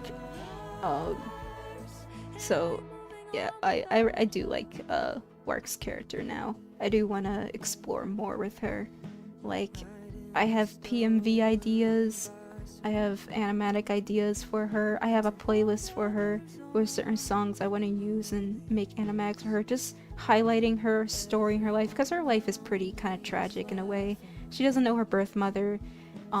She was fostered by 2 evergreen cats. Her father is emotionally distant to her, not because he doesn't like her. In fact, it's the opposite. He's mostly distant to her out of grief and guilt, because he feels like he failed her birth mother, and he doesn't really want to put that burden onto her. So ironically, him distancing himself is putting a burden onto her, because she feels like she did something wrong. It's very interesting. None of these characters are really, like, I feel strictly in the wrong, except for Viper. She is 100% in the wrong. Everything Viper does is in the wrong. But like, none of these characters are like, you can't understand where they're coming from in a way. Like you can kind of understand where they're coming from if you look at it from their point of view, and I kind of like that approach to the story, or at least that's what I'm trying to do. I'm not a writer. I have flaws. I'm not a writer. I'm doing this all like mediocre. But yeah, Lark's character changed a bit from the original, but I like her character now. I like most of the characters. I just struggle to draw them, so people don't really know much about them because I don't draw them as much, which I should do. I should do more often. Let me see. Who else? Who else changed? Oh right. I don't think. Do I have a reference? I don't think I have a reference. Let me see. She's also a relevant character. I just haven't really talked much about her. Ignore the pregnant Jace. If you guys saw, you're gonna ignore that. You're gonna ignore the mpreg. You're gonna ignore that. I forget that my files are on stream. Probably a bad thing. Probably should not be doing that. Let me change that real quick.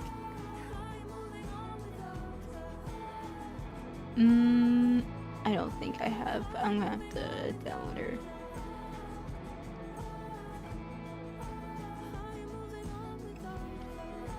I think it's funny. People probably gonna be like, "What was that?" when they see that, and I'm just gonna be like, "I don't know what you're talking about."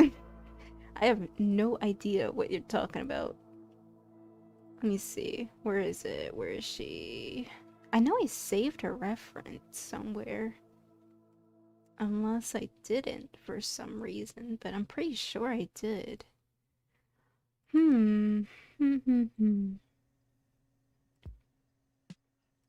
Alright, looks like I'm going to have to look on Discord again for this.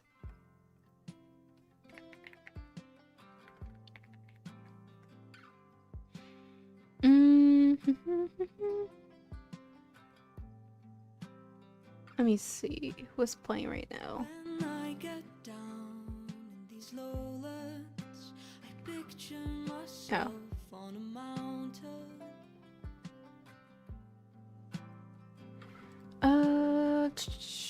Trying to see, where did I put it? Where did I put it? Where did I put it? Man, it's gonna drive me crazy if I don't know where this ref sheet is, because I could have sworn I downloaded it. Oh, it's gonna be such a pain. I have to look it up. Walking the land of the lost, knowing I've seen it all before. I said I was going to be drawing, but obviously I derailed, but that's okay. This stream isn't particularly me drawing anything. It's just me kind of just chilling out and doing whatever. I don't know if people like streams like this, so if you guys do, I'll probably do more, because I kind of like them. It's kind of just nice, just yap into the void, because I do that more on social media than I do like on stream or anything. So if people enjoy streams like this where it's kind of just me yapping or doing whatever, I guess I'll do more. I think it was in this server. Feeling the comfort of coldness, feeling the comfort, feeling the comfort. Walking the land of the lost, knowing I've seen it all before. Feels like the dead can be reborn again.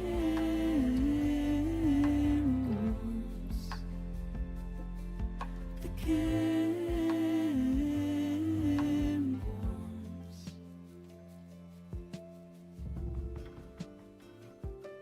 Okay, I found it. You And this time, I'm actually going to save it for real.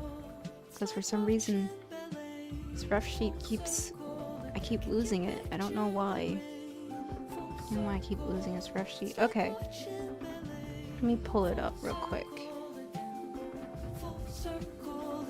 Alright. This character is relevant. This is Vixen Heart. I have not given her a proper ref sheet.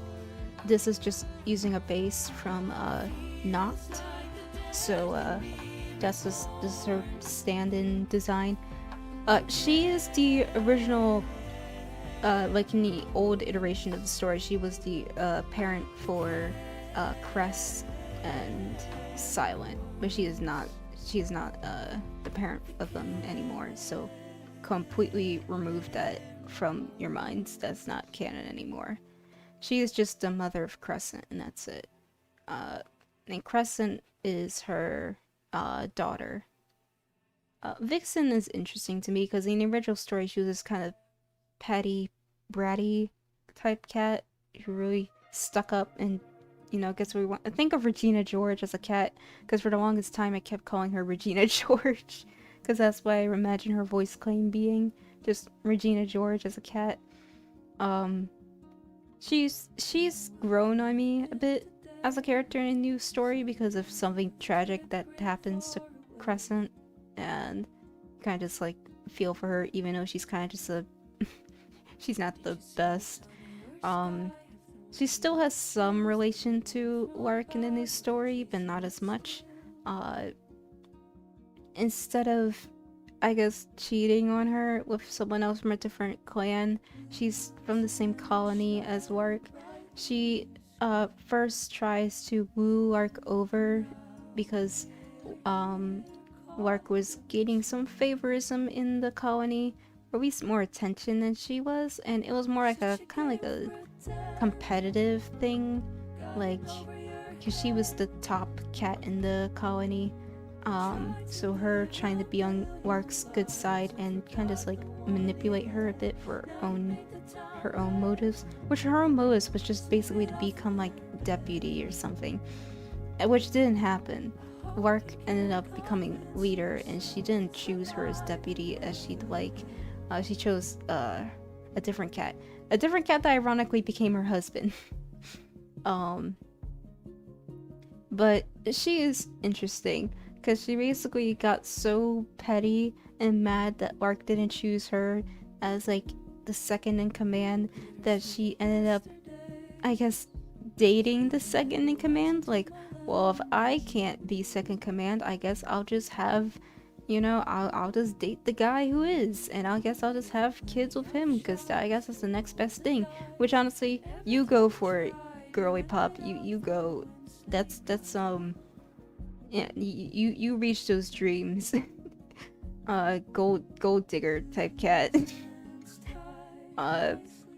She does eventually kind of grow and mature because she was pretty young. They were all kind of young, like young adults when they were having their, I don't know, their phases, and she does mature a bit after having Crescent because she realizes motherhood is kind of what she wants. Because Crescent is basically kind of like a, she kind of sees her as like a mini version of herself, and she does kind of pressure her into becoming kind of like herself, but not in a way where it's like intentionally bad. It's kind of just more coddling and like, you know, that kind of parenting. Not great, but not as bad as whatever Lark is doing to Silent. But she does grow a bit. She does genuinely love her family and her husband. Her husband is kind of like a yes man.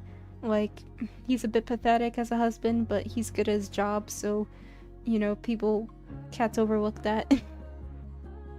Like, he'll bend a knee for his wife, which I think is kind of funny to think about, but he loves his family very much.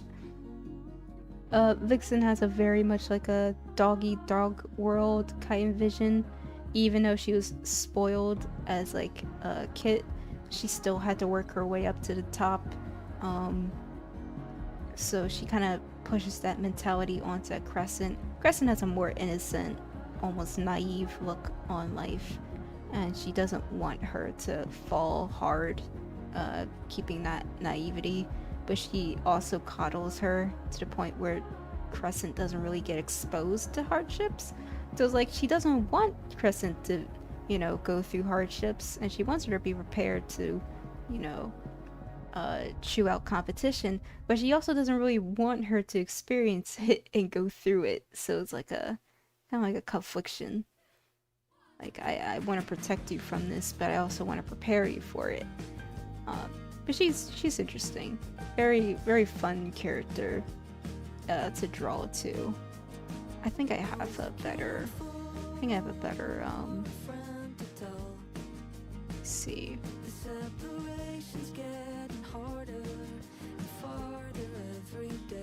Yeah, this is a better, I think. There's Crescent Wing. I have no idea if I'm going to keep Crescent Wing. I was going through many names: Crescent Wing, Crescent Fall, Crescent Song. I had to go through those. This is her daughter. This is her pride and joy. I didn't change much from her old design because I kind of like her old design. I think it's very nice. I might change something. I might get rid of the dark brown part of her face. Maybe keep her light. That's her mother, Vixenheart, and that's their father, who I have to redesign because I don't like his colors, unfortunately.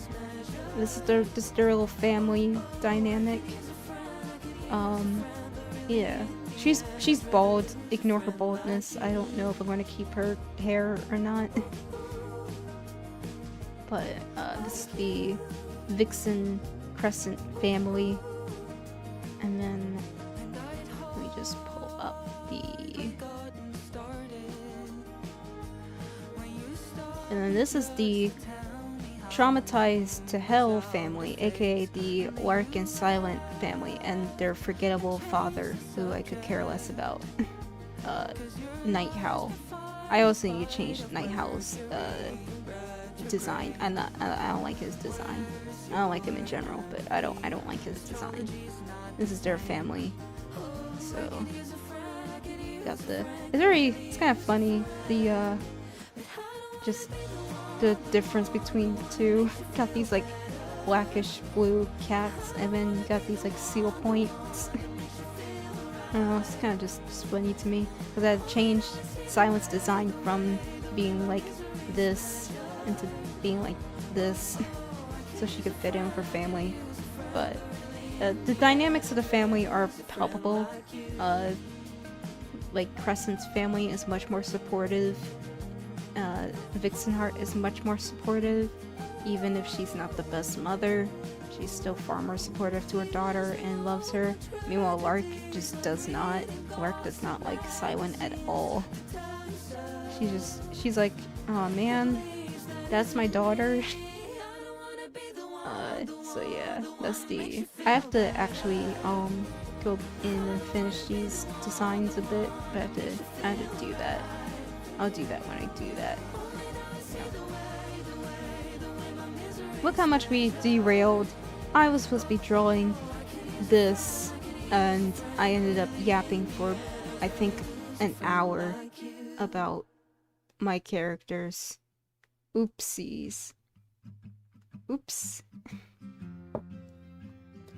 Maybe I'll get back to drawing whatever I was doing. I think I was trying to draw my son as a ferret or something.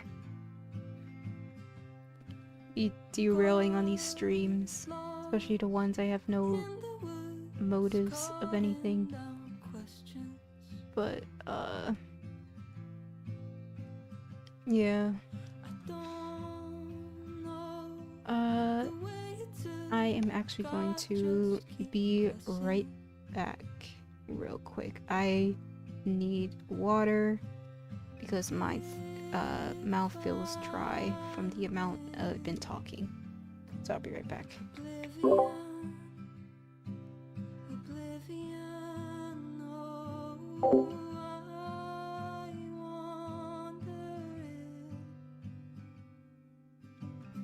When you get where you've gone, wonder where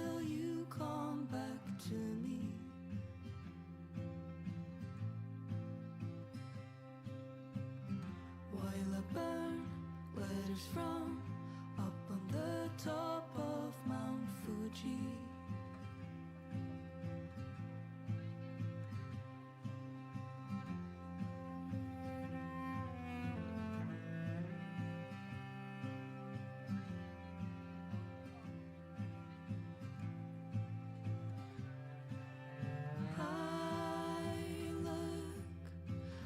To see fishing out in surfs. Eyes drift eternally in search of an anchor.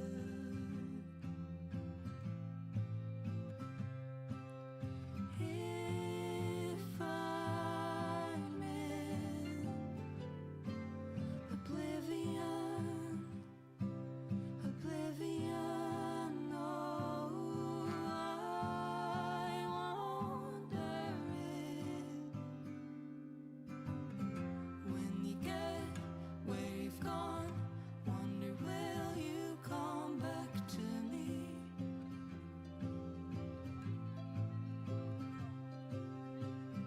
While I burn letters from up on the top of Mount Fuji.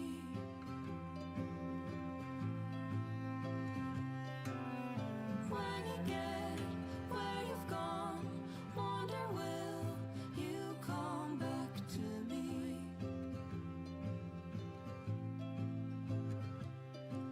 While I burn letters from upon the top of Mount Fuji. Wonder will you come back to me?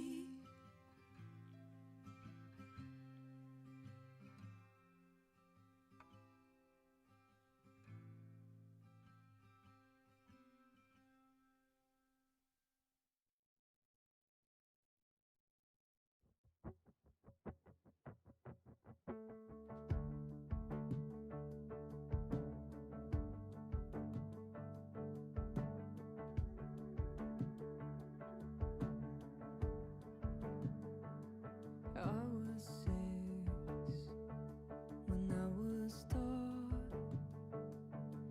to stay inside the car in the parking lot. Saw it through my mother's eyes, made me paranoid to know that she was right.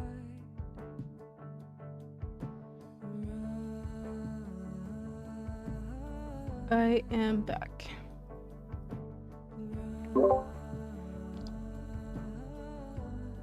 I have no idea what I'm gonna be doing for the rest of the stream. It's already been like... It's only been an hour. It's only been an hour. I guess it depends. Do I want to keep drawing this? Do I want to draw something else? Does chat want me to continue yapping about whatever chat wants me to yap about? This is all like exposure therapy to me, so really if anybody wants me to talk about anything, or if they got questions, I love to answer, even if I suck at answering, because I don't really talk much, but like I'll try. Should probably advertise my straw page more. I do have a straw page. I just forget it exists. I don't think anything is really on it. Yeah. I did get one person asking me, the way you draw cats is so good. I used to draw warrior cat type stuff when I was younger. I've forgotten. I know it was random, but would you consider making a tutorial? They got one person, asking if I can make a tutorial, for warrior cats. Like, well, not warrior cats, more of a tutorial on cats in general. Sorry, I'm trying to pull up some music, cause YouTube doesn't like what I had. There we go. So I had someone ask if I could do a cat tutorial, Um, I could try to do that. I didn't get back to them because they asked that a while ago. But I could probably try doing cat tutorial. I've thought about doing tutorials for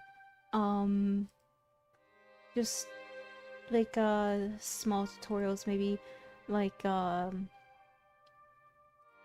for art or something, like how I color, I guess cats if people really wanted tutorials for that.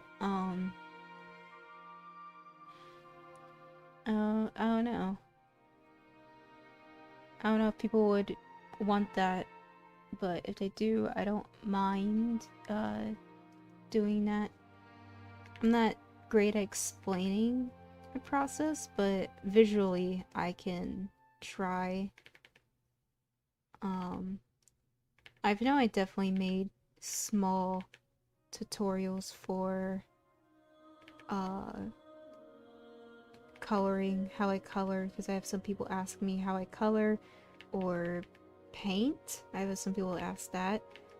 There's no special way I do it. It's just I don't know. Just I guess years of practice and finding out what looks good. I have no idea what I want her to do. Just pose. I just scrap this. But yeah, I could consider that if people wanted a tutorial or something like it on how I do that. I feel like the way I color isn't that special. I just choose colors within a range that I like warm colors, like orange, yellow, brown. I used to pick more brown colors, like earthy brown colors. I still do, but like I've definitely went outside that to have more variety, like a vibrant orange. As you can see, my Sona is very orange. Still all warm in tone.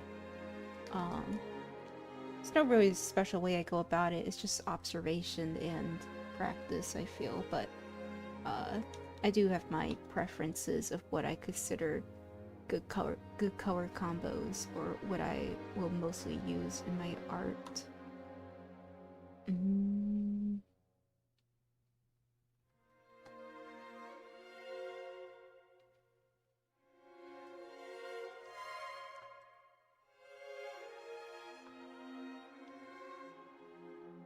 Sorry, I'm just looking for something. I have no idea if people really like these more talky streams. I feel like I don't talk that well. I feel like I'm pretty bad at talking, because I'll talk about something and then I'll just derail into something else. Also, I'm just not used to talking so much, so I kind of feel exhausted after a while of doing it.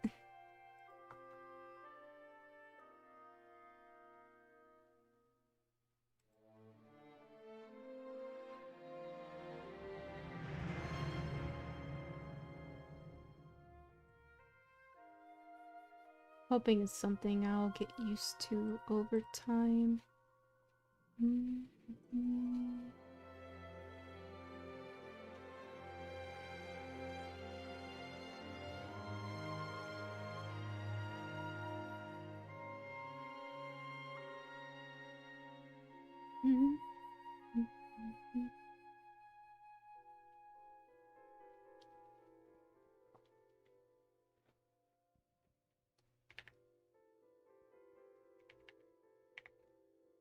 Idea how.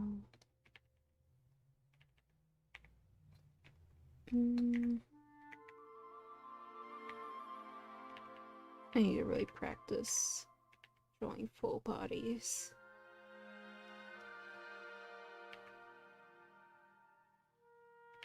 Would be like this? I don't know. What's their legs look like, actually? That's what I need to figure out. Figure out what their legs look like. I think they have shorter legs.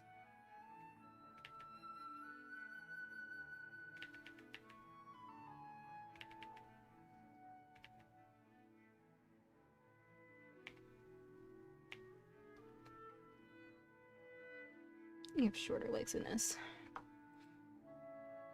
I really like talking. We like to talk. It's nice to hear about your process, OC or whatnot. I'm glad.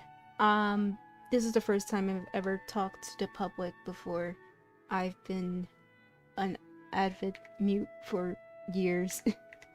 This is like exposure therapy for me because I've never talked much before. So I'm like, I don't know if I'm good at it.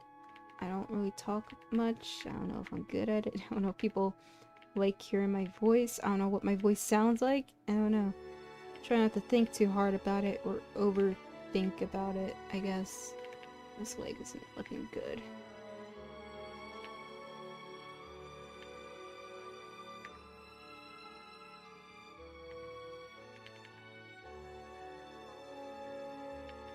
Don't know why, what compelled me to make...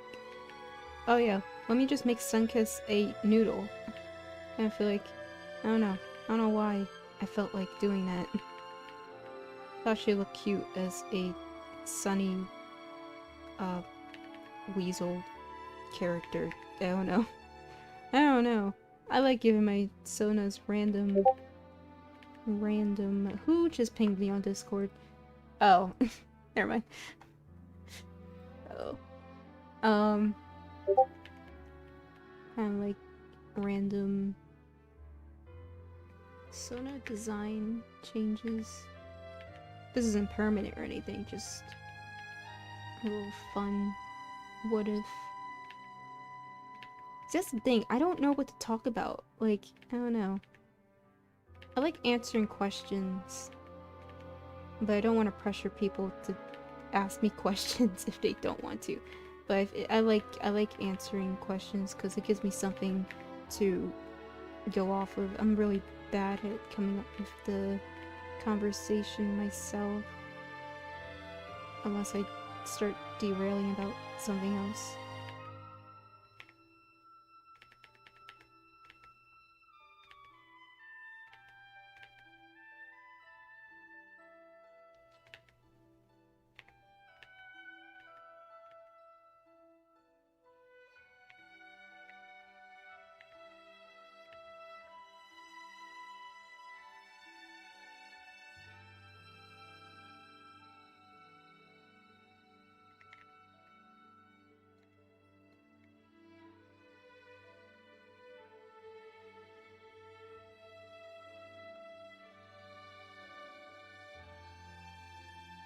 Let me see.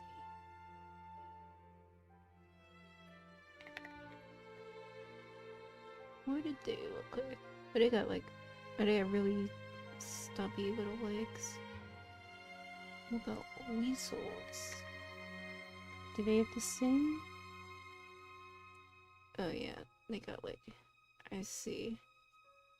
Okay, I understand now. It's kind of like, they're more flat. I didn't realize how flat-footed they kind of are. Kind of like that. Yeah. Yeah, that's kind of like that. I was drawing them too close to like a cat foot. But they kind of got like these flatter like feet.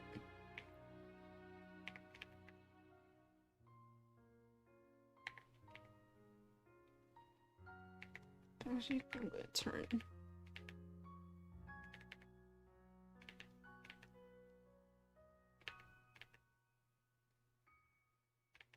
Yeah, I think that looks more.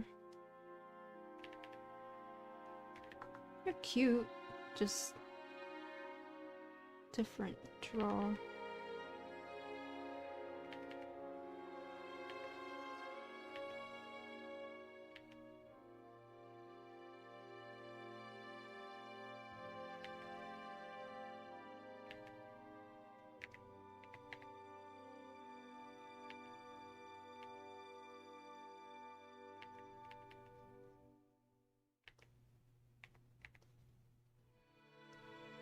Can't figure out a way to simplify legs.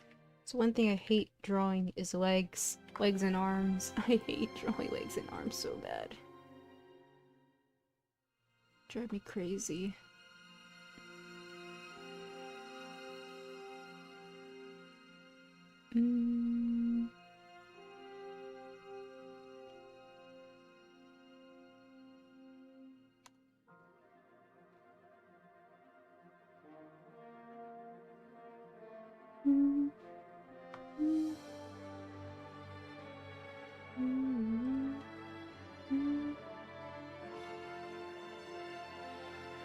I have no idea what I'm going to do when I hit 1K on YouTube. What do most people do when they hit 1K on YouTube? Don't they make some like milestone video? Like, I don't even know what I would do. Maybe I'll make something quick and easy.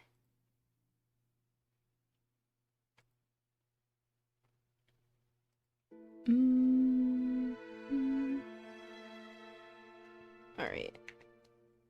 Let's try this again. The legs.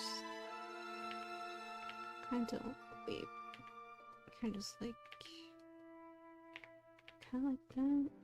Yeah, that's probably I think that's the best looking one I've done. Yeah.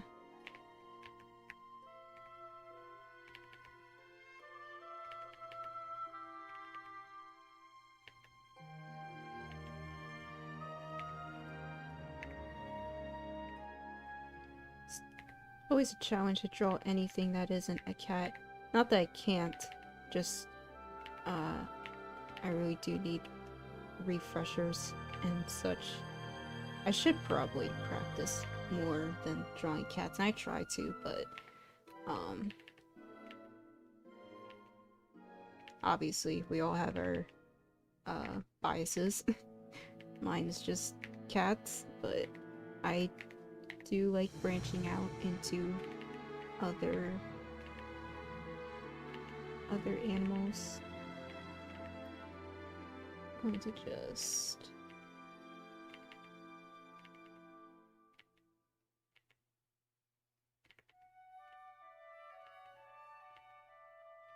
body's like a tube, and then the legs kind of just extend from there.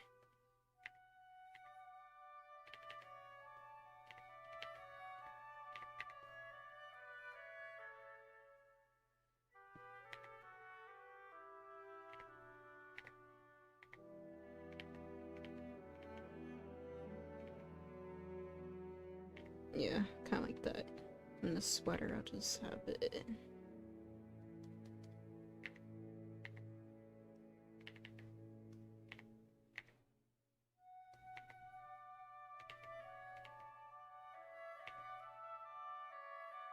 Yeah, make her sweater a bit shorter, actually.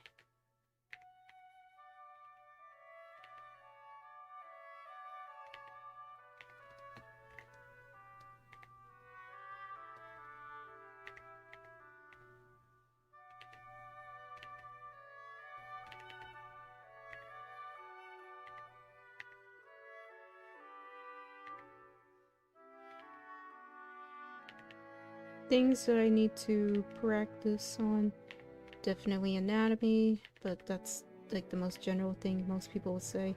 So specifically hands, arms. I was practicing arms for a moment and then I just stopped for some reason. I have to get back on it. It's so hard for me to continue working on something once I started, even if it's just practice. But I have to keep doing it, or else I'm gonna forget everything I learned, like I am now.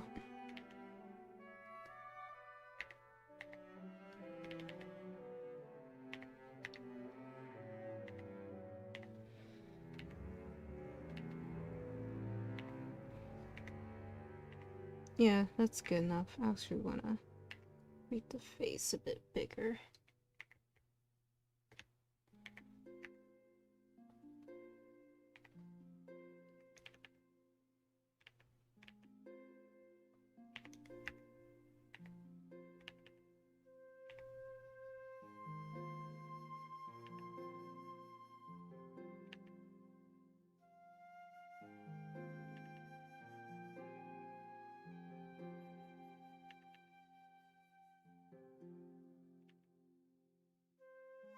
I don't like the boba eyes. I think the boba eyes look weird on her. Unless they're like this. No, it still looks kind of weird. I think I'll just keep them like this.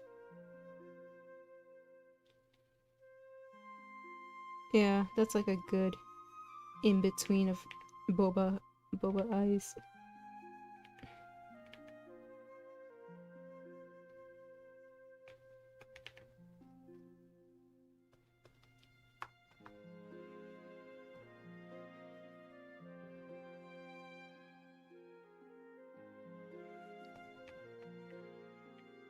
I'll probably color these because I'm bored and I kind of want to fix that leg. Something I should do is draw more of my OCs on stream. But this is like a warm-up. That's what I should probably do, now I'm thinking about it. How many people want that? Want to see me draw my characters? It's okay. I don't draw my characters enough. I neglect them probably too much, to the point where I'm like kind of loathing myself for not drawing them as much. I don't know, I just don't feel as motivated to draw them. But then when I'm drawing other people's characters, suddenly I want to draw them. I don't know.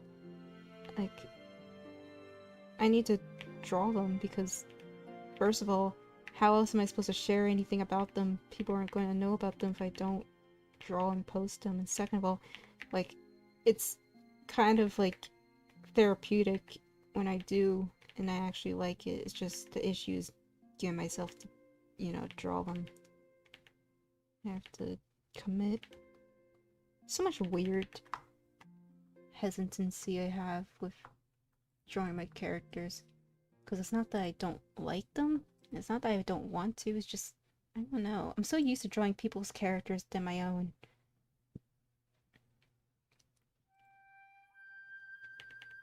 Like most artists I feel will be like, oh man, I love drawing my characters. I have to draw them now. Meanwhile, I'm like, let me just draw someone else's. I don't know. It's like, I don't want to neglect them, but like some part of me just does. And I don't know why. Like, my art feels less good when I'm drawing my own characters versus the amount of effort I put in when I'm drawing others. I don't know what's up with that. But I have to fix that because I really want to try drawing them and making them interesting for people to want to engage. Should be a little soft. This is cute. It's kind of remind me of where's that? What is that? It was a movie I watched. It was on YouTube. Very cute movie. In fact, let me just... What was it? Hold on. Where the wind? No. Nope, that's not it. It was... When the Wind? No, that's the one about World War. It's not When the Wind Blows. That's about that's about World War. No, it's Wind in the Wind in the Willows. Okay, it's similar. It's Wind in the Willows. That's the one. Let me pull it up. The way I'm drawing her as a mink character is reminding me of The Wind in the Willows, which I like watched the movie because it was like free on YouTube. Like the old movie from like I think 1995 or something. One of those, yeah.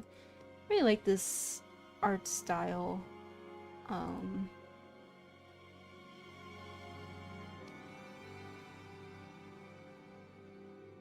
Really like this. Not what I want. It's also not what I want. I'll just pull it up. I really like this art style. This like old, I think, can't tell if it's color pencil. I think it's color penciled art style and movies. When the Willow, 1995. Like this is very, like the way I'm drawing her is very reminiscent of this movie, specifically for I think Rat, which is this character. very, I don't know, I really like this art style. If I could achieve this style in my art, I would probably like my art more. I really like something about it is very charming. Also, like Peter Rabbit, like the show, not that show, like the old, the show from like I think the 90s. This show, this show, yeah. I watched some videos of the old Peter Rabbit shorts from like 1992. I just want to emulate this level of like cozy feeling, kind of nostalgia. I really like this style. And there's also like my favorite. Oh, I spelled that wrong. The graphic novel, The Watership Down, is very pretty. I did not mean to go to Amazon.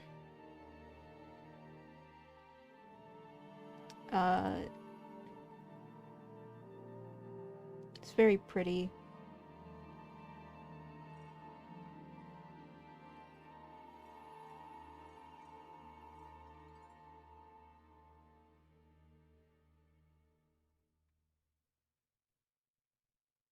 But yeah, that's kind of what I'm trying to emulate here.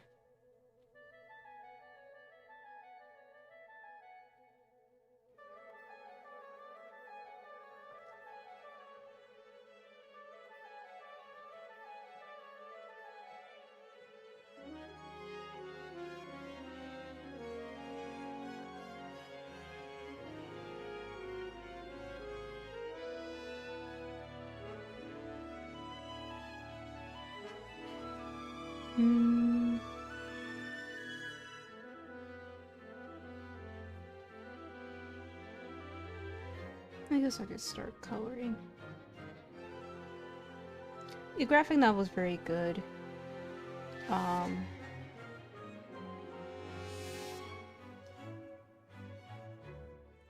The book in general is very good. I've read the book. I've also watched the show. There's like a 1999 children's show of the Watership Down. It's interesting. It's like 2 seasons long, I think 3 maybe. It's interesting. It's definitely different, a bit different than the original book and or movie.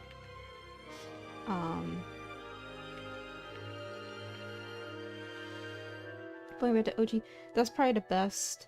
I did it backwards, where I've watched the movie first, like the 19 something, I forgot when, film, like the original adaptation movie that most people remember for the, like, how traumatizing it was for as a kid, which is an overstatement. It wasn't that traumatizing, but you know, if you're a kid, obviously you're going to be traumatized by rabbits getting, you know, eaten. But I watched that first, then I watched the show, like I said, the 1999 show, which, let me see if I can find it. I'm not gonna pull the whole tab because I feel like I'm gonna accidentally dox myself or something. Well, that's an overstatement. There's not really anything that could genuinely get me doxed, but like I don't want to accidentally pull up like anything, so I'll just show pictures instead. Watership Down 1999. Actually, I could just, well, yeah, that oh, well, yeah, I guess I could have just have to tab in incognito, and that would fix it. So let me just do that. I don't know why I didn't think of that before. Like, oh yeah, I can just have it in incognito mode, so then I don't risk anything. Duh. Anyways, here's the this is the 1999 series. It's okay. It's different. The character designs kind of remind me of Disney a bit. Like, Bigwig, I don't... they definitely went for a design for Bigwig. I think Bigwig has the most, controversial designs because it's either complete ass or kind of cool. Like, he has like a lion mane, and it kind of reminds me of how people draw Lionheart with like the mane, but he also has like the dumb tuft on his head. I don't know. Bigwig's design is always a hit or miss. I feel like in the original movie,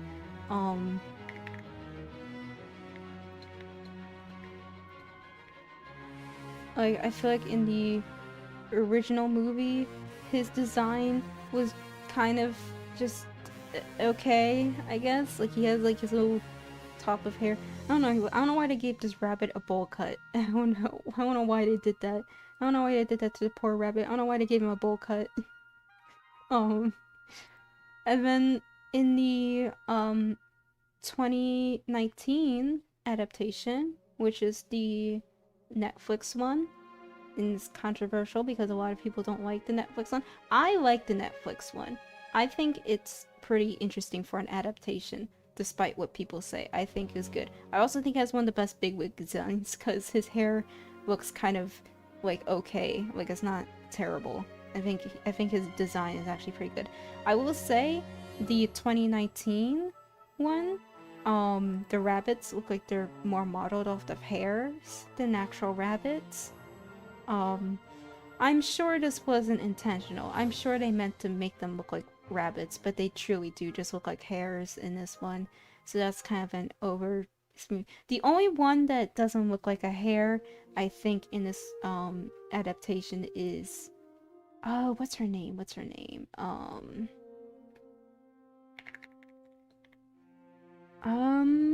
I was on tip of my tongue. Not cauliflower.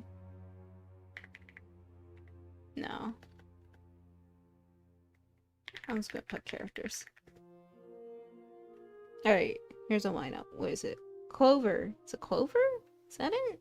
I don't know why I thought cauliflower. I don't know why cauliflower was the one I was thinking. Rabbit named is cauliflower. It's Clover.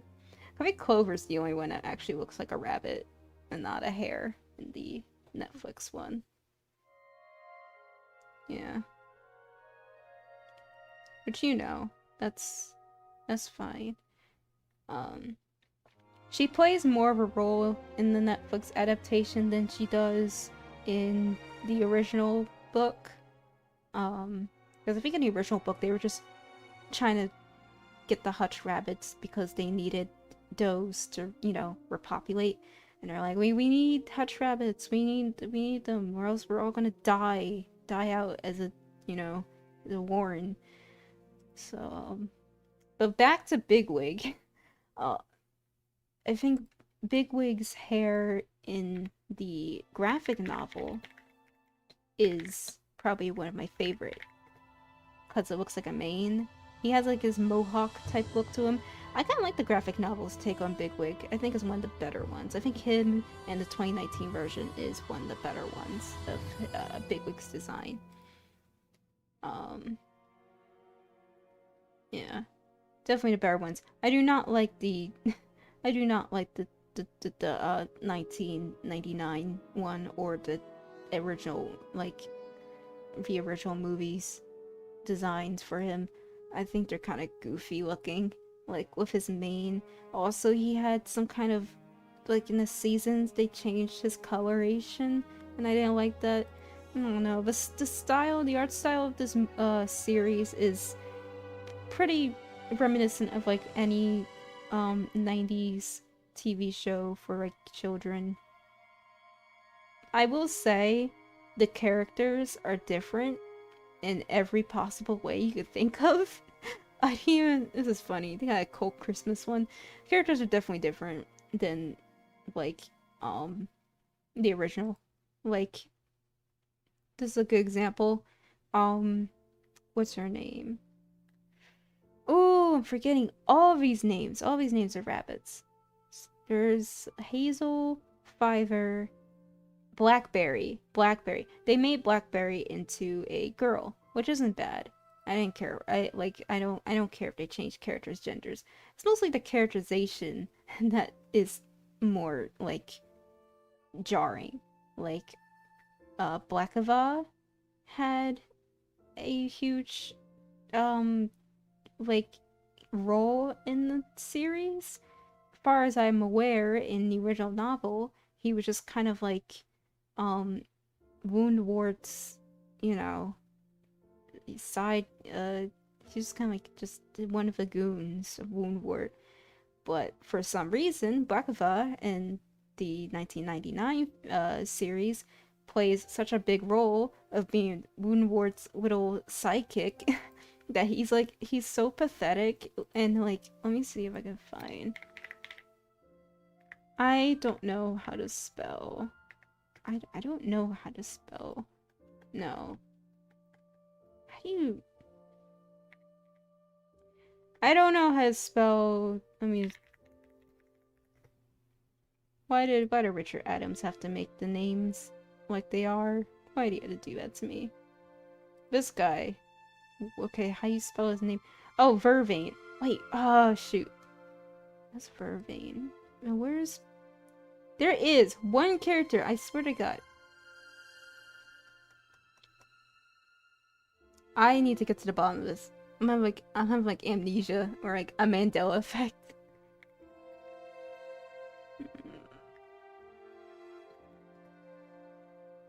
Oh, Blackavar was the... Okay, so I'm getting confused. Blackavar was the one who was imprisoned by Woundwort. Vervain is the one who is Woundwart's goon. Got it. All these names, after a while, start blurring together because it's just like, I don't know. It's similar to Warrior Cats where like you have so many characters and they all kind of have similar names that they all start blurring together. Also, the rabbits don't really have distinct designs either. They all kind of look similar to each other, except for Hazel and Fiver. But like all the other ones really do look similar. Alright, okay, we'll go with this. So, Blackavar is the one that's imprisoned. Vervain is the one. Campion is also under Woundwort, right? Alright, in the 1999 film, Campion plays a big role too. Campion has a whole arc to him where he's like, he struggles, he's like trying to turn good, and then he's kind of conflicted because his loyalty to Woundwort. And then he goes through this whole side quest where he's like trying to help the rabbits of Watership Down, and then he gets very wounded, and then like he has a slight thing for Heisenflay, but then Heisenflay wants Hazel, so he drops that, and then it's like a whole thing with Blackberry where then he like falls in love with Blackberry and Blackberry kind of likes him, and then he goes through this arc where he just dies, but he doesn't die, and then he comes out scarred like this, and it's a whole thing. It's a whole thing. I'd say the 1999 version definitely took the more dramatic route to the story, because there was not as much rabbit drama, like relationship rabbit drama in the original book or in the original movie at all. Like they just went, you know, what if we just made this a thing? Like, would we just keep having characters, relationships be like, you know, dramatic and everything? Kind of reminds me of Warrior Cats. Like, I think the 1999 film is probably the closest to being like if Warrior Cats was rabbits. I read the graphic novel. I got a copy on my trip. Yeah, I got a copy when I was in Barnes & Noble one day. And I didn't realize how big the graphic novel was. It's sitting in my closet, I think, but... It's a very good book. Very good book. Like, illustration-wise, is very pretty. I do like the colored pencil approach they got. I will say, in terms of my favorite iterations of the series, if I had to choose, it would probably be the original book first, because obviously it's the original. Not saying that all originals are, better, but this one is, I'd say. I think the original has the most world building to it than the other adaptations do, simply because it spends more time establishing the world to us and the characters. I feel like the characters in the original are also a bit better, and to Richard Adams' vision, because you can tell the difference between the characters in the original books versus the 19 what was that one, was it versus the 1995 film? Is that it? Was it 1995? No, I don't think. I think it was the 70s. Was it the 70s? It was the 70s. The 1978 film. Yeah. Versus the 1999 series. Versus the 2019 series. Versus the graphic novel. There's so many. I went through every adaptation of Watership Down because I'm just obsessed with it. I'd say that the one that sticks closer to the original books would have to be the graphic novel. It definitely tries to stick closer to the original book, while giving its own spin and take on things. But the characters feel closer to the original, and so the events and the storytelling, which I appreciate. Because when I originally was reading the graphic novel, I did not read the original books. I was very confused in certain things, like, this didn't happen in the movies, what's going on? That's when I paused the graphic novel to actually read the original book, and that's when I found out that, the graphic novel takes way more from the actual book than it does from the other adaptations, or doing its own thing. So I feel like the other adaptations are not bad, but they're definitely adaptations, so they're taking their own spin on things. I think the 1999 series, children's series, is obviously the most goofy in terms of plot, because it's just drama after drama after drama, and like slice of life plots too, which is kind of funny. Watership Down slice of life, or just filler episodes. Not bad, but it's definitely the weaker ones. Also, I think the ending was goofy as hell. I was not expecting that as the ending at all. I won't spoil it, but it certainly was a surprise. I'd say the most controversial ones that I like the most, compared to that one, is the Netflix adaptation. People really don't like the Netflix adaptation. I remember when the Netflix one came out, people were dunking on it to hell and back. They were like, oh, these graphics look like they're from a PS2 game. Like, what? Like, the 3D models aren't the best, but they're not that bad. I think people were very over exaggerating their hate for it. It was not nearly as bad as people think. I think the plot of it was kind of weak in certain areas, but I do think they excelled in expanding some parts of the world that we didn't really get to. Like, Ephrafa, that whole, like, Warren. I'd say that one was expanded upon, in the Netflix one, because we do get more insight on it in the original book, but I feel like the take on it in the Netflix series was very interesting, very dark and cruel, which is what you expect from a place like Ephrafa, where, freedom is a privilege and not one given, and, it's very military, like, kind of dictatorship. I do like that. Do like the expansion they did there. I think that was very well done. I think it also had some dark. Yeah, well, most of the series has dark moments, but I think the Netflix one definitely tried upping it a bit. It wasn't horrible. I wouldn't say it was like done in a distasteful way. It's just a bit different than the original book's darkness. The original book's darkness was more reminiscent of just life itself, like, you know, things have to eat other things, rabbits surviving.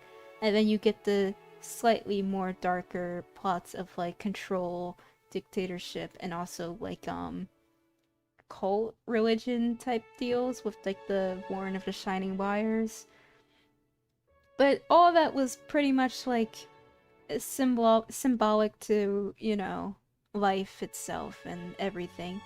The Netflix one takes it a bit more extreme, I'd say. Not in like a horrible way, but like definitely a little more darker in a different way. Like I feel like it was more almost not political, but like you definitely see more of the nitty-gritty that goes on in Ephrafa, like does being taken advantage of, or just, you know, in general not being respected. And we do get like this is not at all foreign to the original book. You definitely do see the way the rabbits treat those in the original books as well. It's just more subtle, I feel, in the original books than it is in Ephrafa. I mean, in the Netflix version of Ephrafa, like then that one is more in your face. Like, oh, they're definitely just, you know, they're just treated, you know, not like I can't say people because they're rabbits, but you know what I'm trying to say.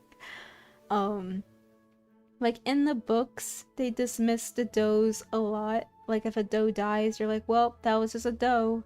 But I think that's because of one, the time period the book was written in, two, the time period the book was written in, and, you know, the person writing it. Not the strongest views on women back then, especially post like World War II. And three, they're animals, so like, you know, like female animals just being relevant for, you know, the sake of reproducing kind of makes sense in a way. As awful as it sounds, it does just make sense from like an animal point of view. That was the whole reason they were trying to find a does, is because they needed does to, you know, keep the Warren alive. But yeah, definitely dismissive of the female cast in Watership Down. I'd say the only adaptation of Watership Down that isn't as dismissive about like the female cast is probably like the 1999 version, which is kind of ironic, but also that is like a children's version of the story, so it makes sense they would have to have a little more diversity to it. But yeah, they definitely, the Netflix one has a bit more of a darker take to the story, I feel. But not in a way as like, I would say, distasteful or out of character. It's just a different way of approaching it. I will say the only thing that bothered me was some of the characterizations, specifically between Hazel and Fiverr.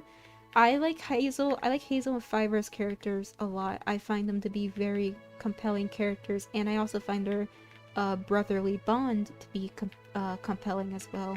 Like, Fiverr is just this paranoid character seen as a wacko among the Warren and is always criticized by the others. And the only one who really gives him the benefit of a doubt is Hazel. And even when Hazel has his doubts, he still tries to look out for Fiverr because he doesn't want anything bad to happen to him.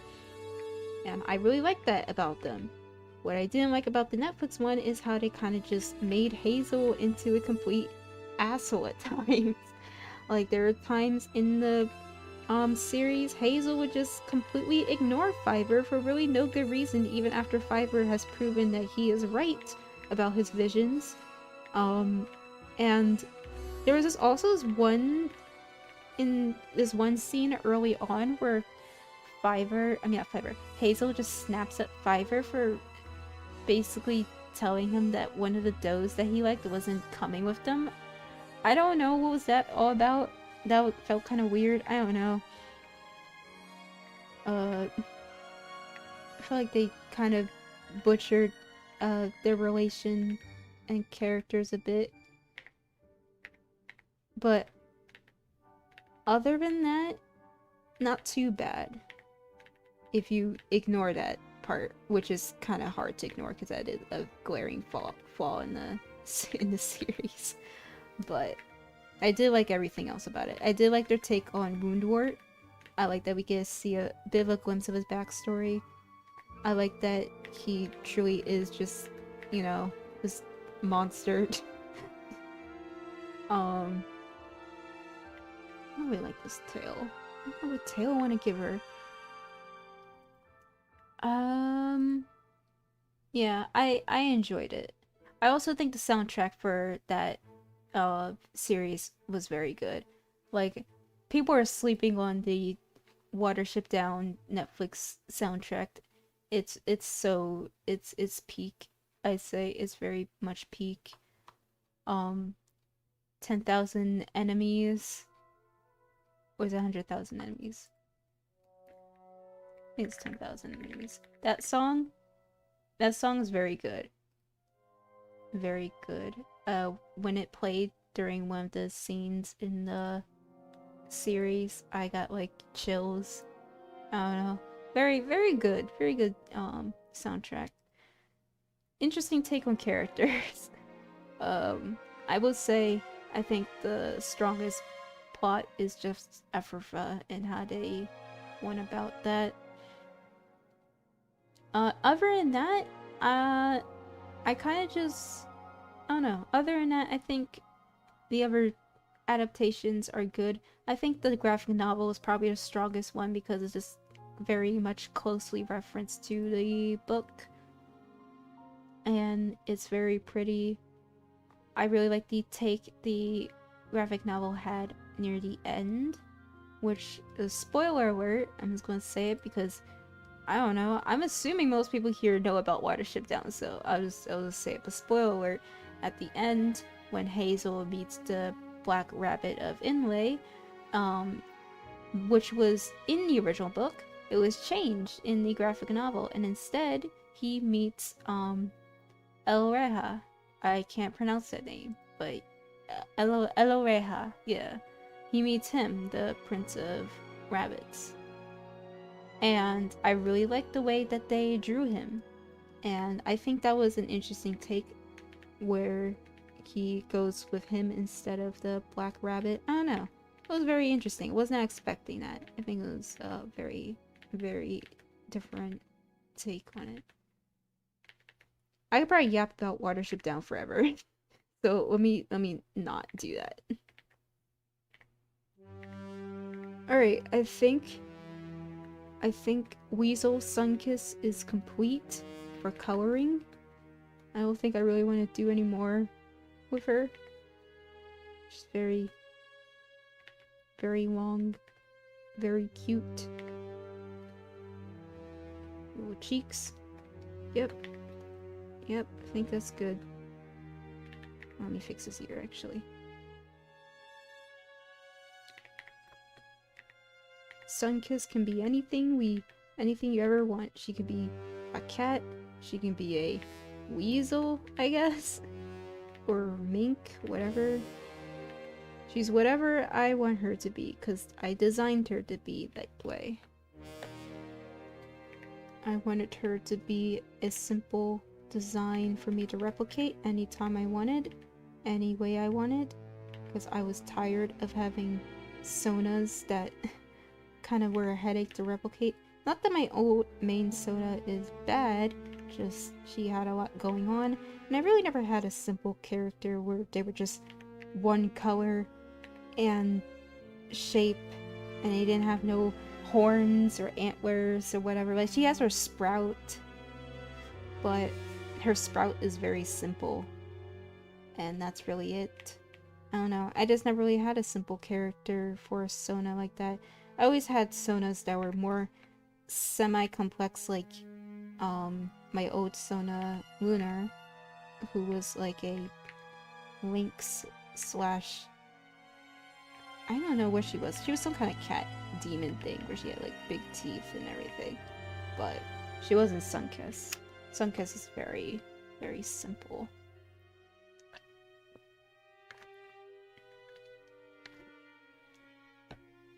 She's meant to be very fun and replicatable.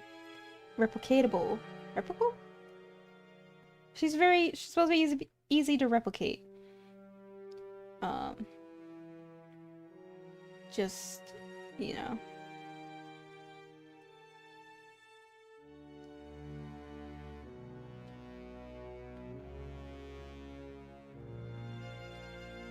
But, yeah.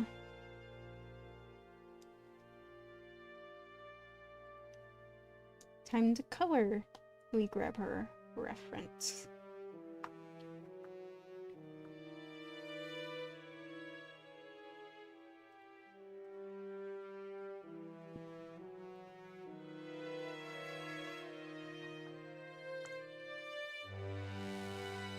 I really should just start saving my OC's color swatches in, like, here, because that's what this is for, but I don't, because I sometimes forget which colors are placed where, which is funny because they're my characters I'm supposed to remember, but I don't, but it's fine, it's whatever. So let's start with an orange, but also, there we go. Very happy with Sunkiss's design. She truly is one of a kind to me. Not in a way that she's like original. She's an orange cat. That's not an original idea. Mostly meant she's one of a kind within my roster of designs because she's so simple, and most of my other designs are not as simple as she is. Or at least not as simple to the point where she's simply just one color, or can be one color. I choose to give her markings if I wish, but sometimes I will just make her just one color. It depends on how I feel. But that's the joy of Sunkiss. She's just meant to be whatever I feel like I want her to be. She's not really meant to, you know, be super complicated or anything. She's kind of just exist. I kind of like the fact that she does just exist without, you know, super complicated markings or whatever. Just makes it easier.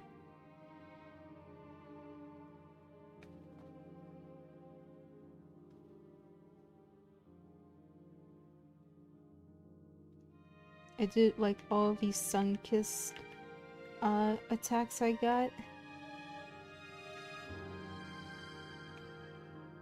All of them were very cute.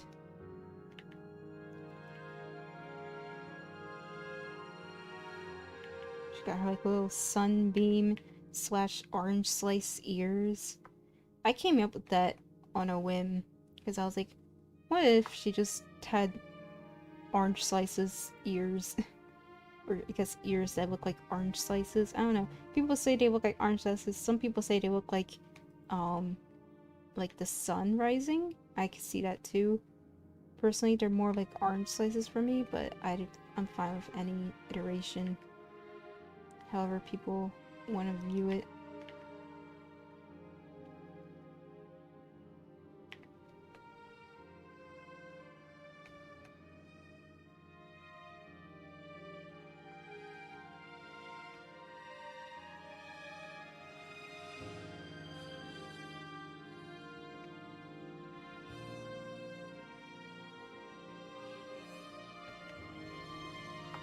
See, I might want to add some markings similar to like a pine marten.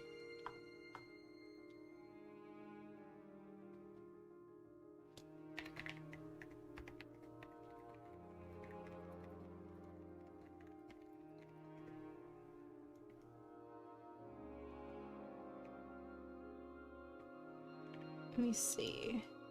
I make it like this.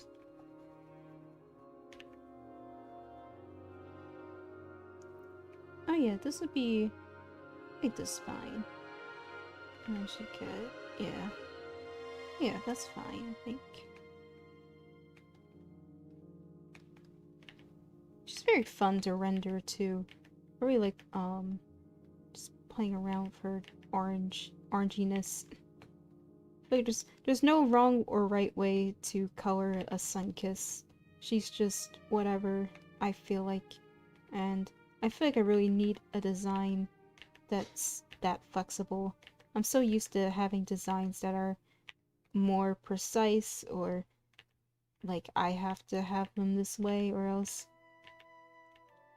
because I'm so used to just having characters one way. If I have them any other way, it gets overwhelming. But for her, because she's so simple, I really don't care how people draw her. They can draw her any which way, and I wouldn't be happier.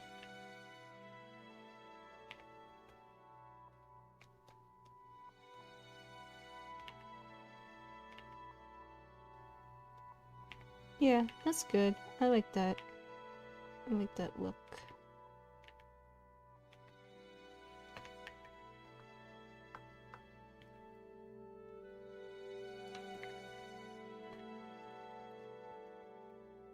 I will probably take a food break soon, because I didn't really eat much today at all, and I kind of want to guzzle some glizzies, so I'm going to probably take a food break now. And I'll leave you guys with Sunkiss. Yeah, I'm gonna do that now. I'm gonna go. Let me just put it up top for stream. BRB. Draw a fat Sunkiss. Actually, let me draw her. Go over here.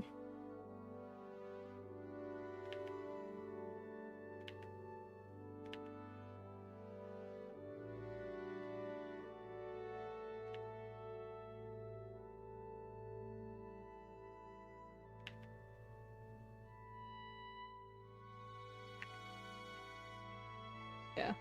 Hi, Jade. Caught me right when I'm getting BRB, but I will be right back. I'm just going to eat real quick because I didn't eat all day. So enjoy the weasel Sunkissed and also the fat Sunkissed at the top. Alright, I'll be right back.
Okay. I'm back. I probably ate too much than I should have, but it's fine. Okay.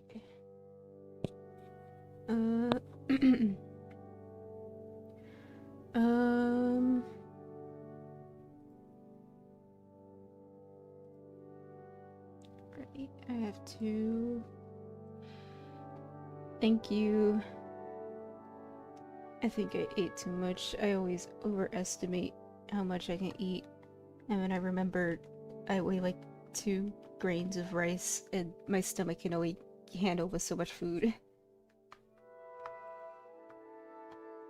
Alright, what's playing right now? Still the Sky soundtrack.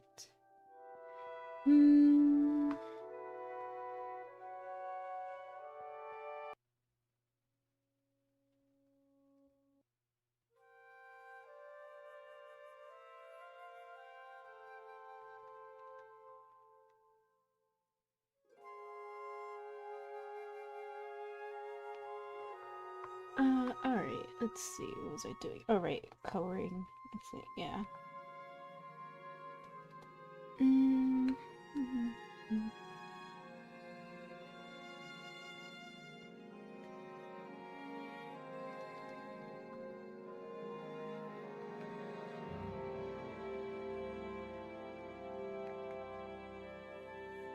I've been streaming for 3 hours. That's not too bad. I'm not sure if my friends are playing Minecraft or not, but if they are, I might do the Minecraft stream tomorrow actually. So I would have to end stream to change OBS's output to my monitors, which is bigger than my tablets, and I don't want to do all that right now. So I'll probably do that tomorrow.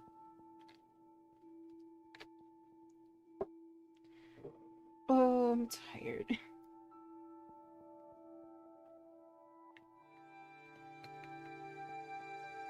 I need to listen to something else. I can't listen to this no more. I've been listening to this past several moment.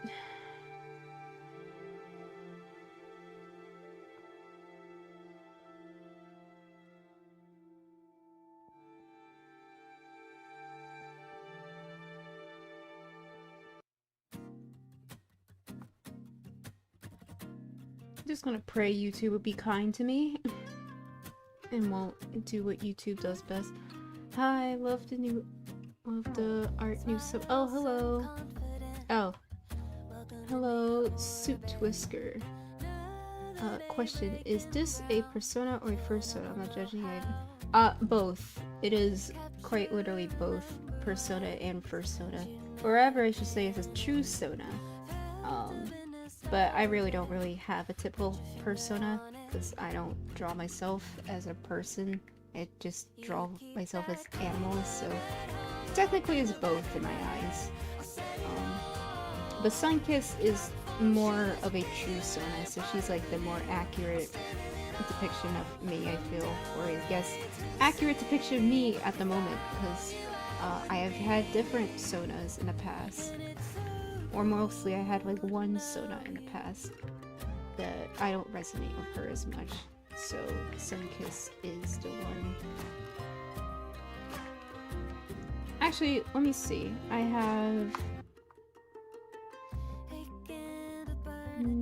where is it? Here it is. Alright. This shows the lineup of my sonas I had originally. However, the redesigns. Lunar was the first one. I know her name's Lunar, and I named my sona Lunar, but that was her for the longest time. She's retired. I haven't drawn her since a long time. I only drew this because I wanted to see the lineup between my sonas over the years. But she was my main sona for a while, and then I just stopped drawing her for a while. They're beautiful. Thank you. Then there's Sunkissed, who is my current persona, you could say, or true Sona. I'd say she's more accurate representation of how I am now, or how I feel now. It can always change, you know. I'm never the same person as I was a few years ago, so she's just like closest to how I feel at the moment. And then there's Will-O-Wisp, who's not really much of a Sona at the moment. She's more like a, I don't know, she's like a story character at this point. I originally made her because I wanted to join in the fad of warrior cat Sonas. Because Twitter, there was a time period where people were just making warrior cat Sonas, and I wanted to join in. But I didn't really want to make a warrior cat Sona from scratch, like, entirely. So I just took her design. And, sorry, YouTube is telling me. Yeah, I know, YouTube. So I just took her design, from my older Sona. Where is it? Whoever you made them represents some... Yeah, Lunar was originally more representing of the moon. Sunkiss is obviously orange sun cat. And then Will-O-Wisp, I guess I just made her the stars because really there's not really much else that is fitting for her. But let me see if I can find it.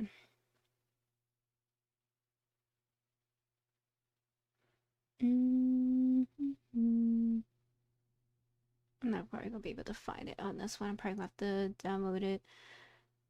Well, I based her off of a older version of my original Sona. I think I said this on stream a while ago, or a different stream.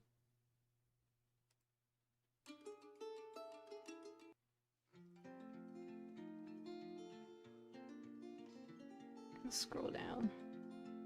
Yeah. Where is the...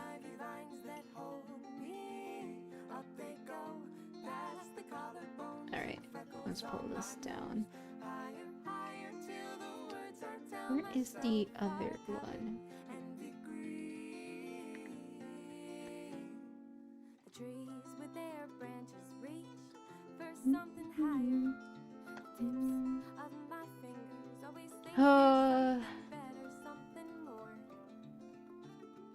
YouTube is gonna be a pain in the butt, I see. Fine, YouTube. I guess I'll listen to the same soundtrack I was listening to earlier. I really don't want to. Can I just listen to this artist? Okay. YouTube is a pain in the ass. I really don't like how easy it is for the copyright system to just flag your stream. I just want to listen to music. Your animation is like old Disney. Thank you, that's a compliment. I'm still kind of new to animation, so I still don't know what I'm doing. I wish I could draw cats. I've been drawing cats since I was like 12. But it's doable, it just takes practice. Alright, I'm sorry, I'm like looking for... Okay. This is the old, and then if I go to... I'm looking for the reference with her mask, which I for some reason did not save.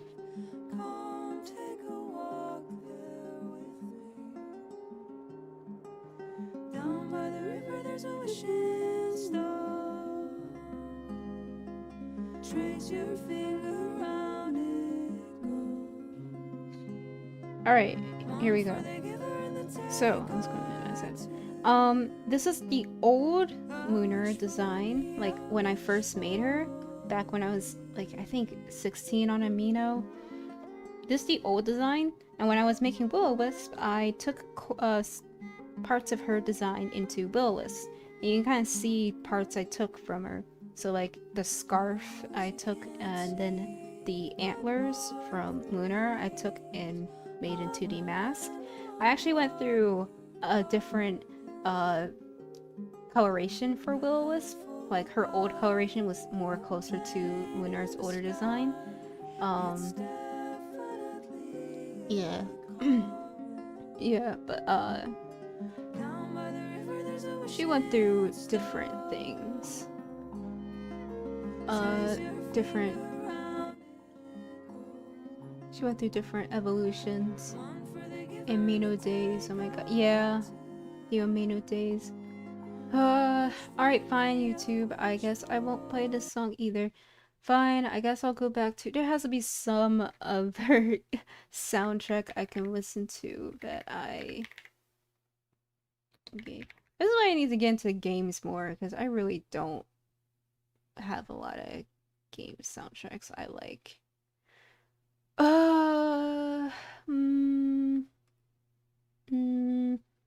So annoying. It's like I just want to listen to this artist. I didn't even think this artist would be that. I don't know. I didn't think to pick up the copyright, but whatever. I guess I could. Let me see. I have playlist on. I have playlists saved for different music. I might just have to put one of those on. Let me see. Oh, cool. Cherry Dusk has posted. I don't think I've seen an animation from them for a while.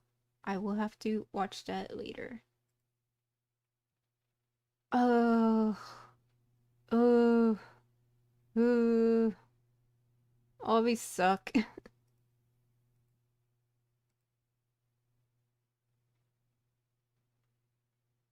I'll just let me play this. Is this any good?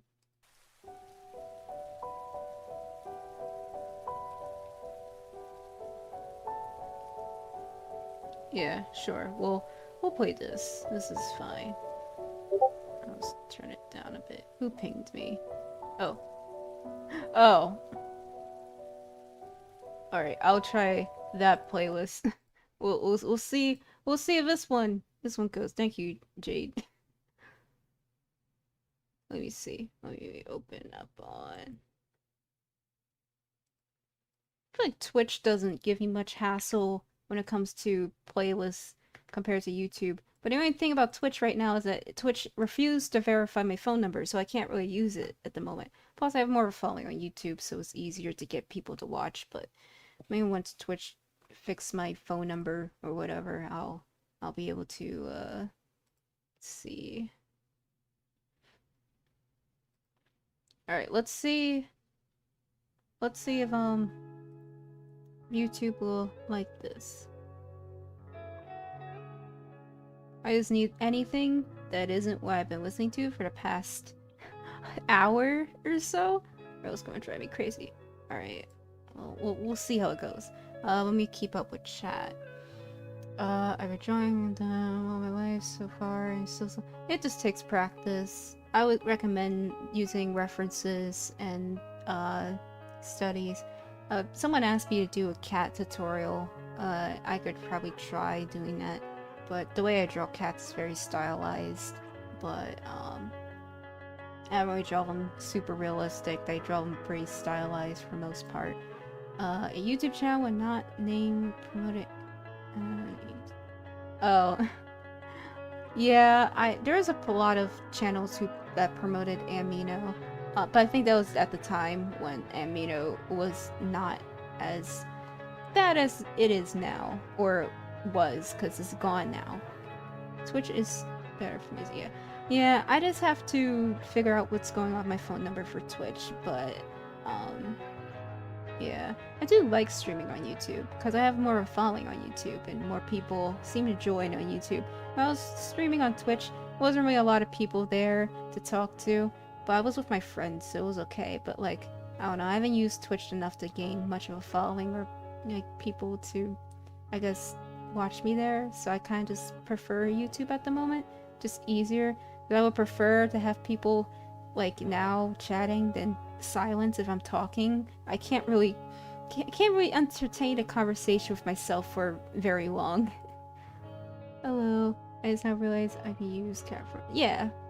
I always use references whenever you know, drawing anything. I have to use my references.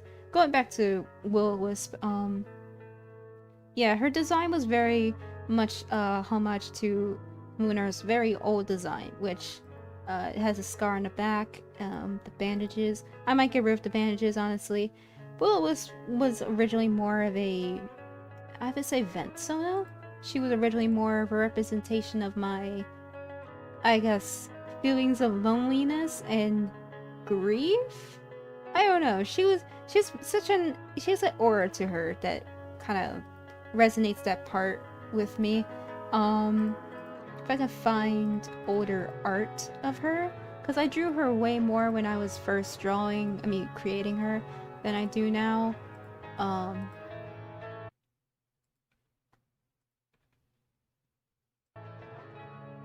Let me see.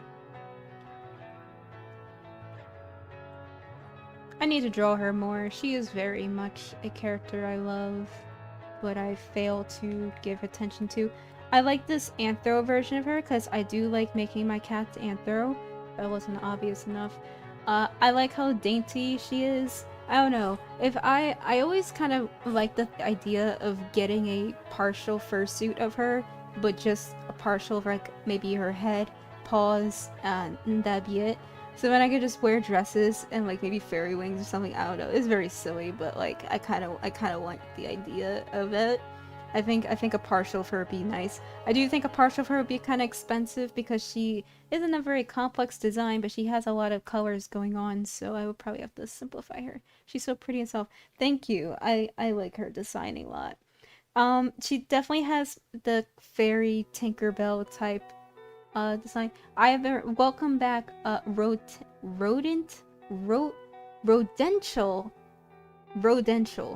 Yeah, I totally said that right. Welcome back. I'm glad you're back. I am still here doing what I do best, which is jack all. doing absolutely nothing. But yes, I am back. I just went to eat for a bit, but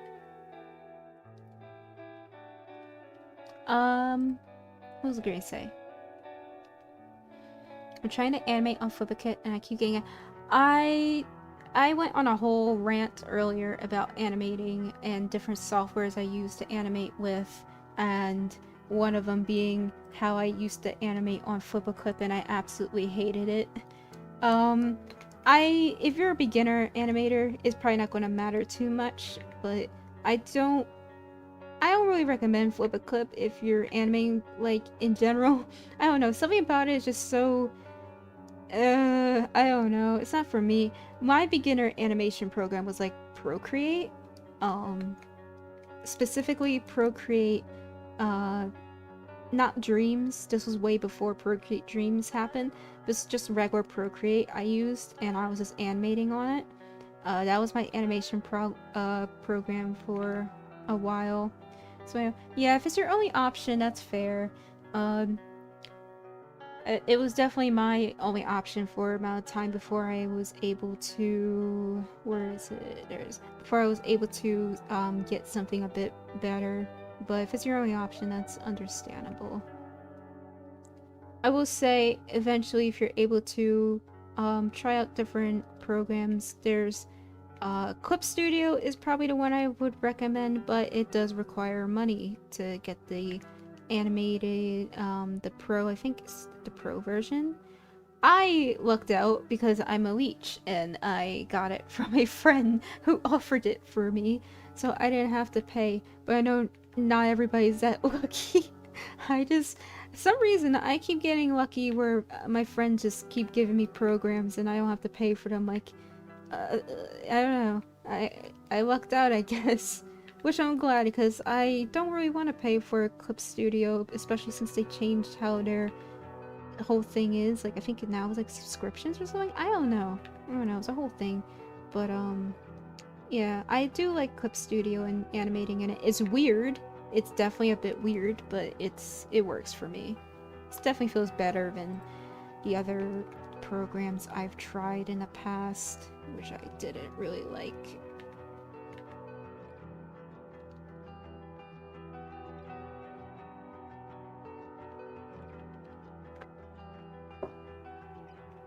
What was I gonna say? Oh, right, but yeah, Will Wisp was my, I made her because people were making warrior cat sonas. She's probably the closest to a warrior cat sona I have still, even though I kind of separated myself and her from warriors a bit. Like, she's not a part of a strictly warrior story anymore. She's a part of the same world canon as my cat story, which is ironic because most people probably think my cat story is warrior cats. It's a warrior cat, it's a warrior cat inspired story, but it's not strictly warrior cats, if that makes sense. It originally was, and earlier in stream I went through a whole spew about the characters in the story and how they changed from the original one that was more like a fan clan versus now. I'm definitely kind of separating it a bit from a traditional warrior cats, I guess, story, because I kind of want to do my own thing, like make key differences. Like, StarClan isn't mentioned. StarClan isn't really a thing in my story. There is no StarClan. I all the lore bits I talk about, I either talk about way late where no one is here to hear it, or too early. But there's no StarClan in my story. The cats have their own I'm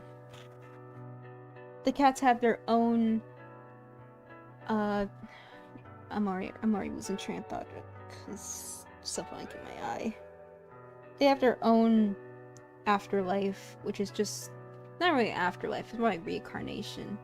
I like the idea of reincarnation to cats, and the differences between certain of colonies and how they view it. Like, one colony views reincarnation as strictly a spiritual thing. The other one views it more like a kind of like preserving your legacy, or passing down your legacy, if that makes sense. Like the Valley folk, which is one of the colonies, the bigger colonies in my story, their whole thing is they believe reincarnation can be from,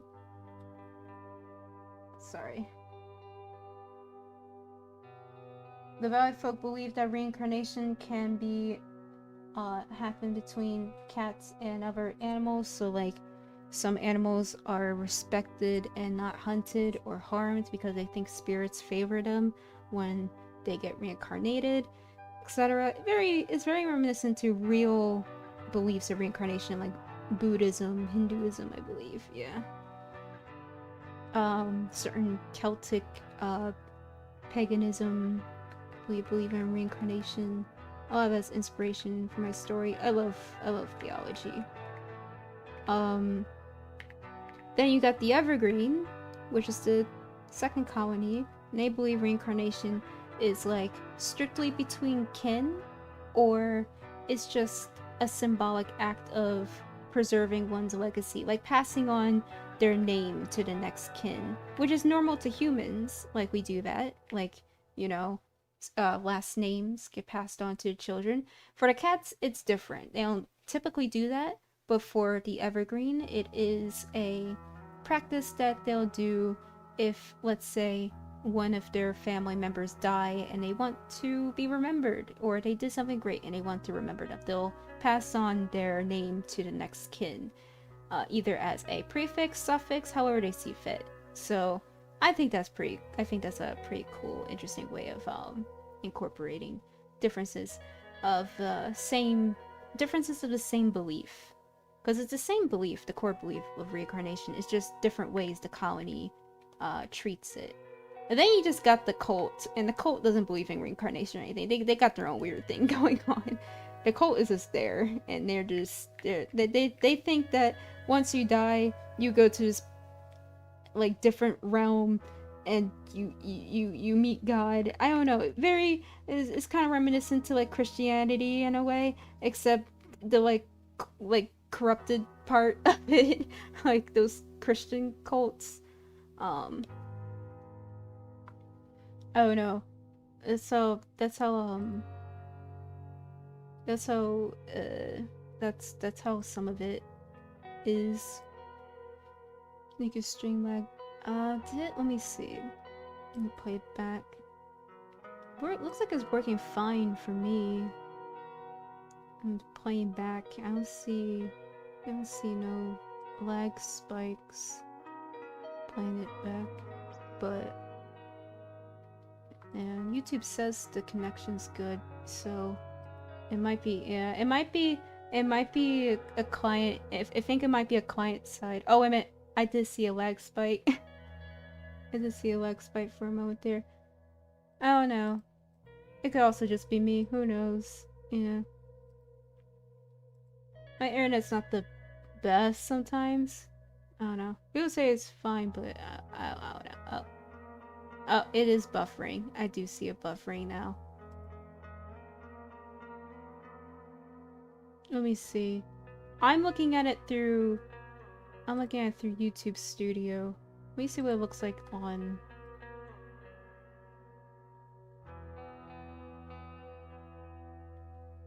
Let me see. I'm just gonna play it back a bit.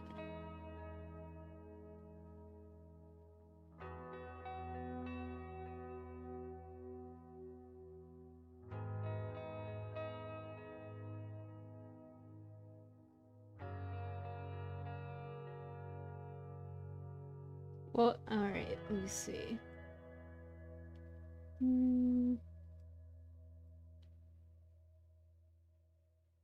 Because YouTube Studio says that the connection's okay. But it did see a buffer, but I don't know if that was on everyone's end or... oh, audio be detected. Alright, YouTube. What happens if I go back to the same playlist? Let me see. Let me play a different song, maybe.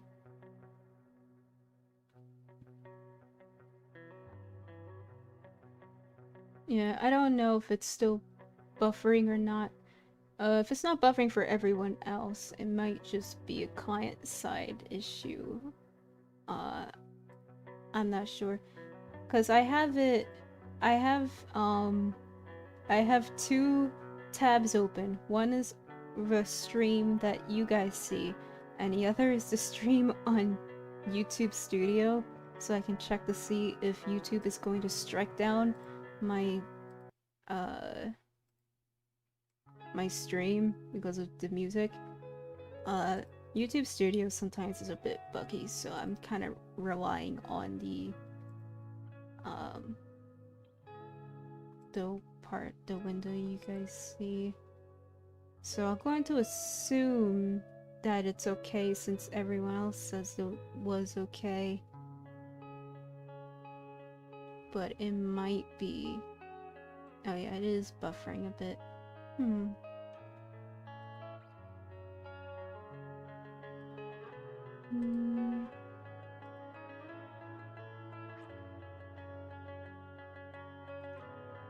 me see. What's the output? Okay,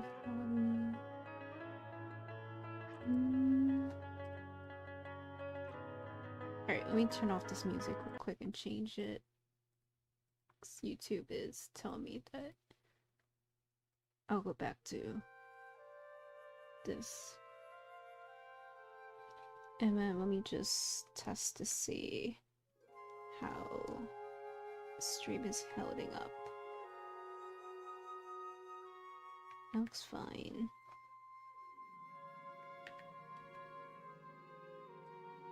I can't tell. I'll probably be able to tell when I rewatch it to see if it's buffering. It probably is buffering a bit. Could be.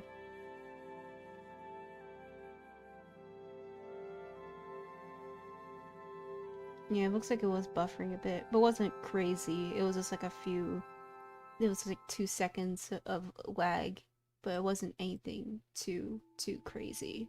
So I guess it's okay. It's probably my Wi-Fi too. It's probably a mix of my Wi-Fi and just YouTube. I don't know.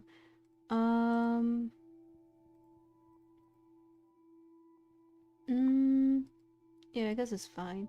I don't think it's anything I can really fix anyways. So, long as it's not the entire stream that's buffering, then that's fine. I'll just keep an eye on it. But I think it's okay. YouTube says the stream health is healthy, so I'll take his word for it. It might buffer a bit a few times, but as long as it's nothing like crazy, like I start sounding pixelated and robotic and the stream is unwatchable, if you know what I mean. As long as it's watchable, then that's all that matters. Right now it looks fine. What was I going to say? I almost completely forgot what I was talking about.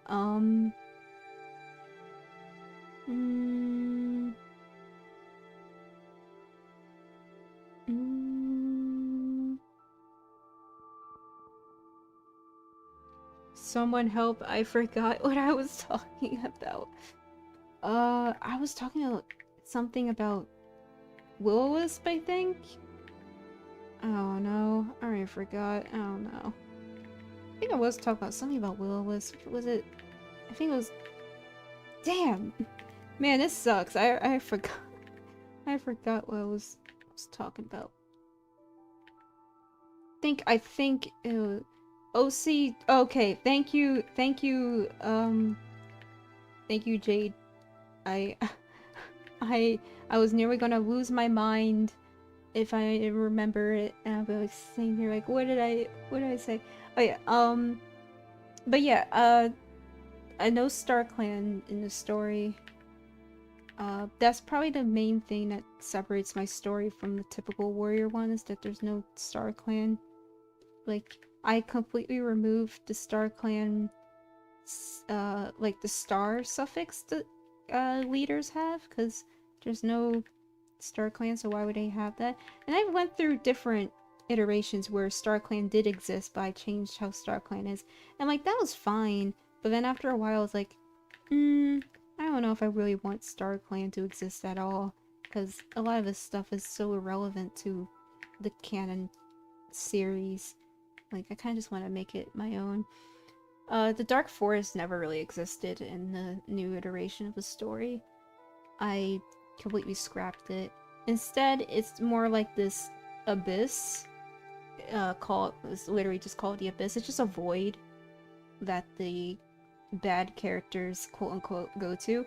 But what qualifies as bad for the characters to end up there is very vague, because you have to be the most despicable person on Earth to end up there. Not even like the worst quote-unquote characters really end up in the void. That's why Viper and Spider Lily end up in the void, because they're like horrible. But it's not even like a like you're condemned to it, like, oh, some higher power is condemning you. It's more like you condemned yourself there. Like, you have so much hate in your heart and everything that you just subconsciously deserve to be here and you don't even know it. Like, I don't know how to describe it, but it's like, no one's putting you there. It's more like a self-fate type deal, if that makes sense. So, like, Viper and Spider Lily are there. They don't meet each other, though, because it's like an isolation type thing. Once you're in a void, it's just you and yourself that's there. You don't really meet anyone else from the void there. I did have the brief idea that, oh, maybe, you know, other cats are in the void and they meet each other. But I kind of like the idea is just self-isolation, because nothing is more hellish than being alone, eternally, indefinitely alone, in a cold, empty vacuum of space. And like, that's horrible. That's horrifying. I hate that idea. I mean, I like it because it's compelling, but like I hate the idea of being alone in such a. It's not like the back rooms. The back rooms, if like the back rooms was just a void and not, you know, what it is now. Like it's kind of like that. Uh, what's your favorite animal? I would say cats. It doesn't sound obvious enough. Cats. I don't know. My animals shifted mostly, but definitely cats. I like cats, but that's like the most basic. That's like the most basic type answer I can give.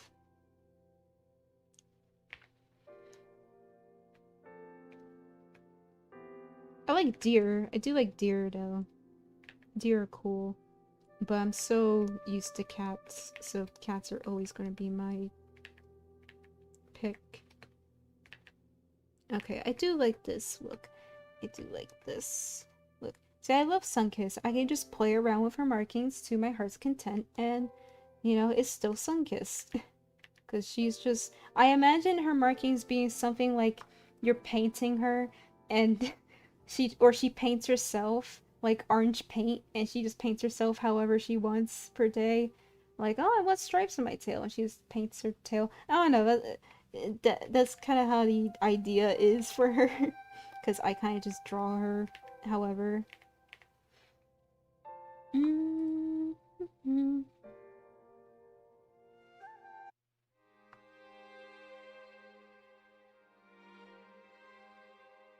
gonna scroll down.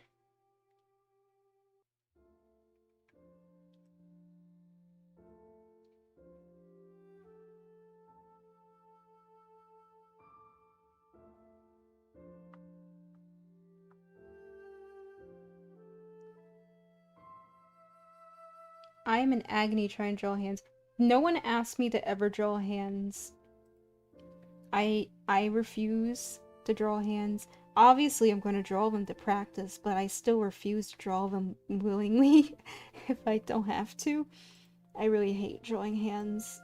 I really need to learn to draw hands and, like, you know, get better at them so I can actually draw them, but, like, I really, really don't like drawing hands. I hate drawing hands. I'm like frustrated. I had something else I was going to say, and I completely forgot about it. It was something related to Will-O-Wisp, but like, it's still relation to the story. I think it was how I was going to incorporate her into the story, because I was talking about her. Oh, there's 12 people on the stream. Hello. That's probably the highest amount of people I've had on stream since. But hello, hi, welcome. I think I was going to talk about how I'm going to incorporate Will-O-Wisp in the story. Yeah. Cause like, let me think. Like, Will-O-Wisp, she was originally just a warrior cat Sona, and I kind of still want to, you know, pay homage to that. And I do like her, but I want her to be more of a story character, not just like event Sona, because she used to be just event Sona. At the moment, the idea I have is to have her, basically she's gonna be incorporated in the story. She's going to be from the Valley Folk colony, which is one of the main colonies in my story, and she's going to be from there. Just because I feel it's fitting for her to be from the Valley Folk than the Evergreen, because she's very much a spiritual type character. Like, her whole thing is ironically her being a wandering spirit who hasn't been able to move on for one reason or the other, and she has to like kind of like remember who she was or something like that. It's kind of like if you ever played Breath of the Wild and like Link wakes up and Zelda's like, remember Link? And then he's just like wandering around for the rest of the game trying to remember bits and pieces of like his I guess life in the past. It's basically that. It's basically it's basically like that. Like that's basically Willow's story, is that she has no idea how she died, who she was before she died, or the relation she had before she died, and she's kind of just like incapable of moving on and even being reincarnated. So she's like forced to be on Earth, and then she has to kind of like unlock bits and pieces of her past. It's basically that.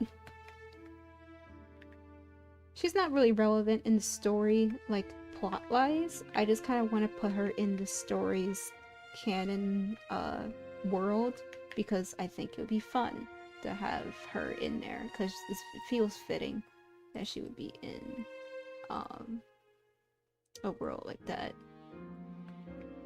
I want to give little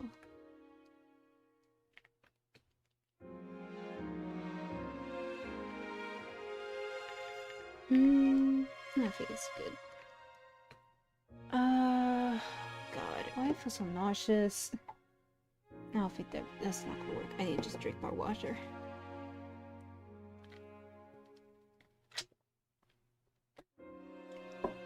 Note to self chat, don't eat 2 hot dogs at once. In fact, don't just stop at one. I always do this and I'm like, oh cool, we got hot dogs. I want to eat 2. Don't eat 2 or you're going to end up feeling nauseous.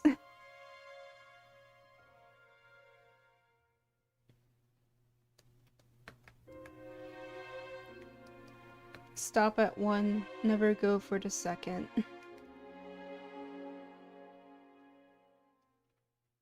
Alright, let me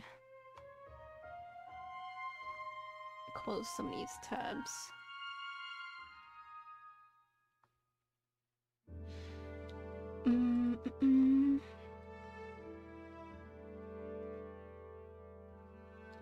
What I was going to say was, I forgot what I was going to say. I mean, it's probably not important.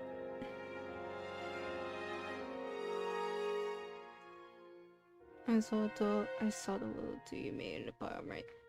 Wait, which doodle? Oh, this one. Yeah.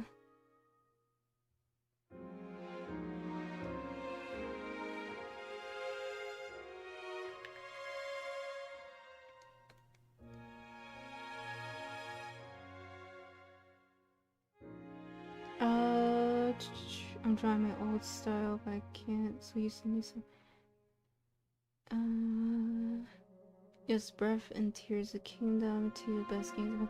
Breath of the Wild is the only Zelda game I've played. I didn't get to play Tears of the Kingdom yet. Unfortunately. I don't know if Tears of the Kingdom is for Nintendo Switch 2 only, though. Is it? If it is, I'm never going to play it, because I'm not owning a Switch 2. I already got the Switch 1. And second, I don't have the money.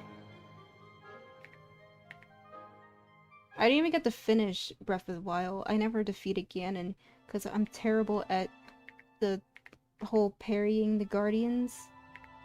So I don't know, I was more amused catching horses and beating the monsters with sticks half naked than I was defeating Ganon. Sorry, Zelda. I was on my own side quest. We got like we'll do the darker coat one.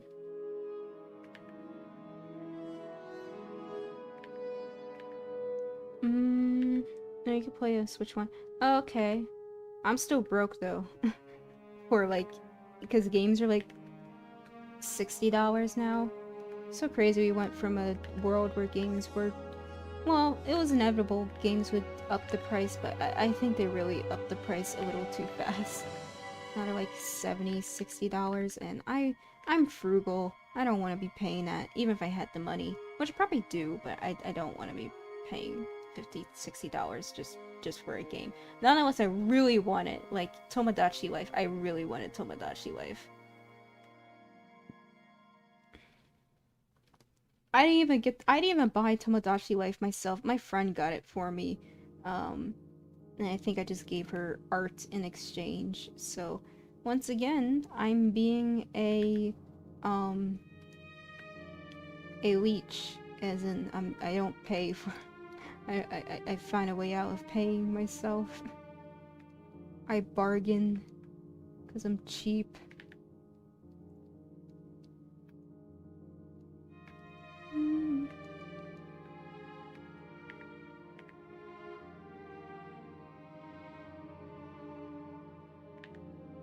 Oh yeah, that's cute. I don't think I'm ever going to be Ganon because I'm not stepping 2 feet in that castle full of guardians. I can't parry. That's a death wish, and that's one I don't want to have. Because I would get too frustrated trying to parry the guardians and dying every single time. So, you know, I think I'm fine not doing that.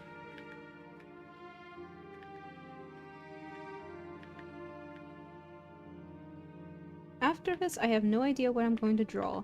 Because, like, these sun kisses I started hours ago didn't finish because I was too busy yapping. And I'm still probably not going to finish because I'm too busy yapping. But I'm almost done. It's a very cute design. Not canon. She's not canon. She's not a canon, like, stoat or anything. But, like, I don't know. Just felt like drawing her like this for some reason. Like, oh yeah, what if she just was long? What if she was one of the long ones? The weasels and all that. I don't know why. It just came to me. I should draw my other OCs. They deserve art. I'm just so neglectful. But they deserve art.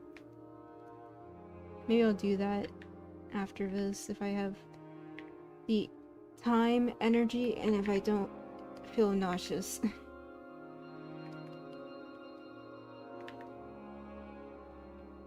Tomodachi Life Living the Dream is so good. I love Tomodachi Life Living the Dream. I specifically like making my characters in Tomodachi Life Living the Dream and having them live their dream. I like the fact that I added my friend there and she basically just became God in Tomodachi Life. Like, she asked, like, I keep asking her, like, what do you want to do in Tomodachi Life? And, you know, giving her the choice and freedom to pick, like, different quirks and whatnot. And one of them is just, like, her floating. So now she's just, like, a floating entity in Tomodachi Life. And it's so menacing, because she'll just be floating around. And this, it truly does feel like she just ascended to godhood in Tomodachi Life. Like, I made my friend ascend, and she's now a god in Tomodachi Life.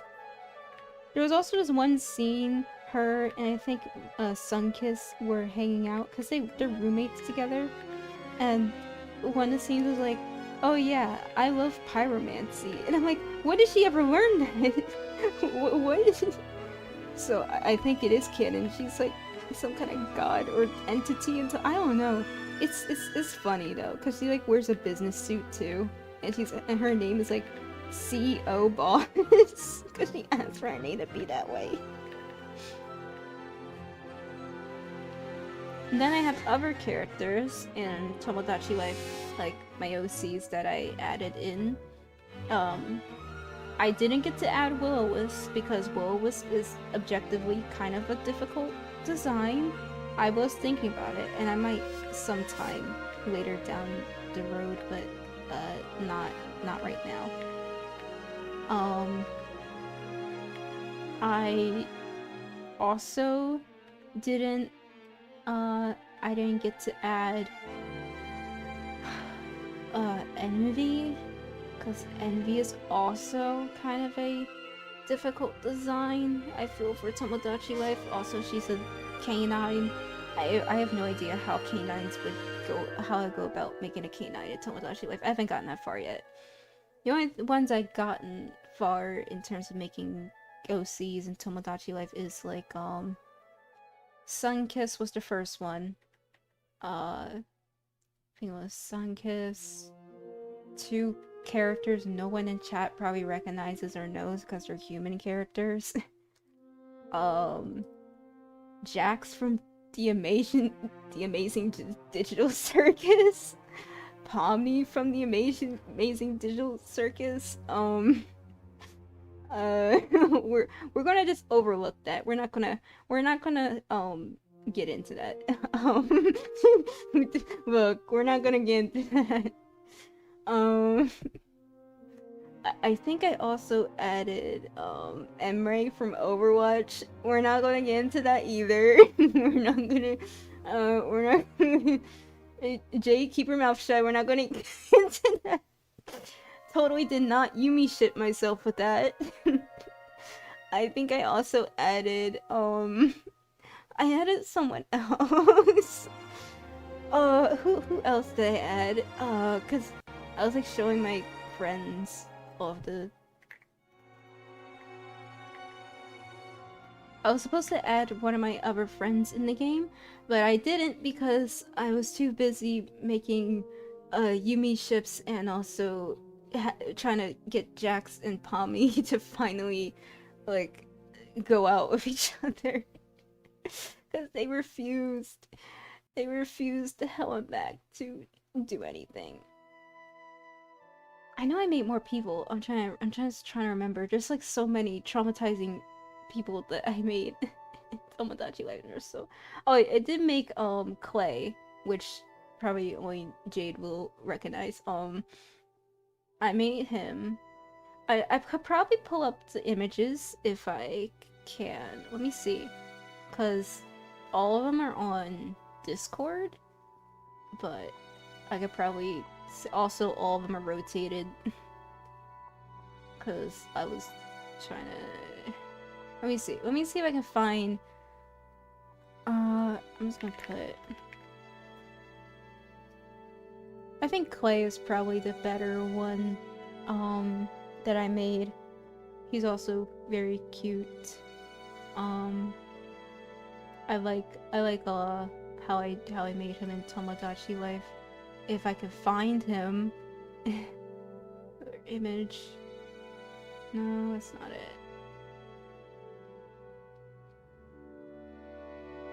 No, that's not it. No, that's not it. Come on, where is he? Where is the baby girl? The 40-year-old man baby girl, where is he? Where's my beloved widowed old man who is so depressed and so sad, so sopping and pathetic and what, but he is trying his best. Where is he? I'm gonna have to look at my server, probably.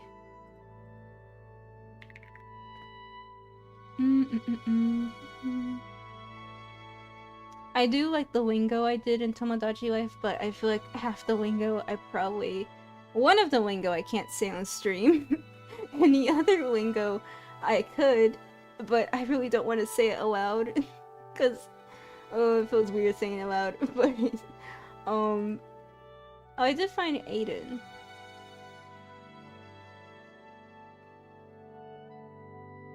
It's nice to meet you, big dog. Oh, my son. I'm an outgoing dog. I forgot how weird I made his voice. Alright, let me just pull up Aiden's, because I think that's the one that yeah. I don't know if I should pull it up in a tab, or if I should just... I'll pull it up in... Yeah. This is Aiden, Tomodachi Life. No one knows who Aiden is, probably, because I don't show my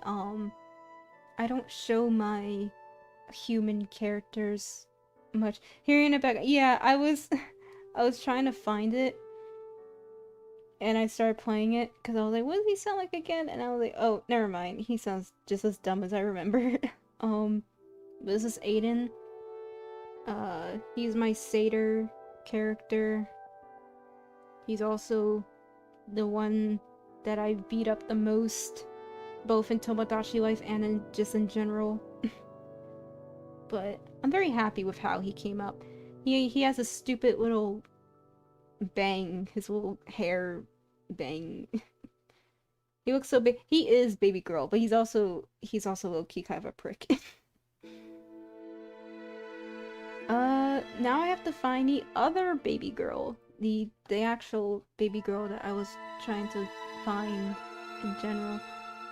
Where is he? Where is he? Oh wait a minute, this is cute. I'll download this so we can watch this together. This is a clip from my Tomodachi Life. Let me pull it up. This is just okay. So this is Clay, and then this is Thari, and Thari is Aiden's sibling. But this is Clay, and Thari's just like following Clay for some reason.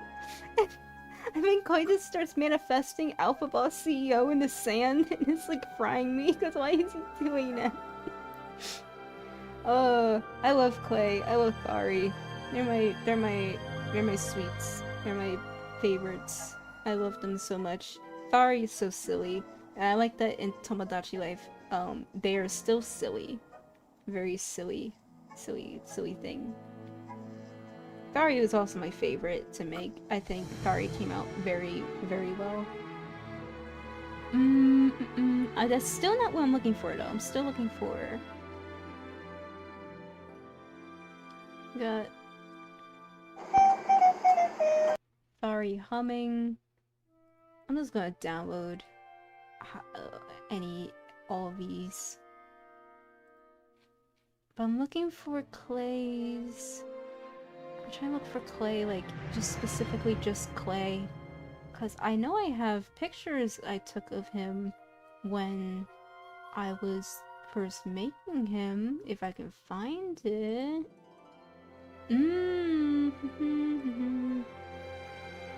It's gonna show how bad I am at keeping up with everything. Let me see. Your stream can watch Thari hum while I look for Clay.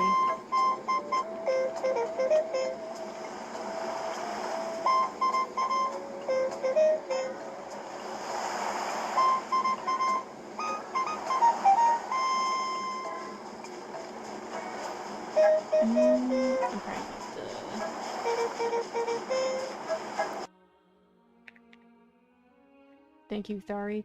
General chat. I think I'm gonna have to search up the image. My server's a mess.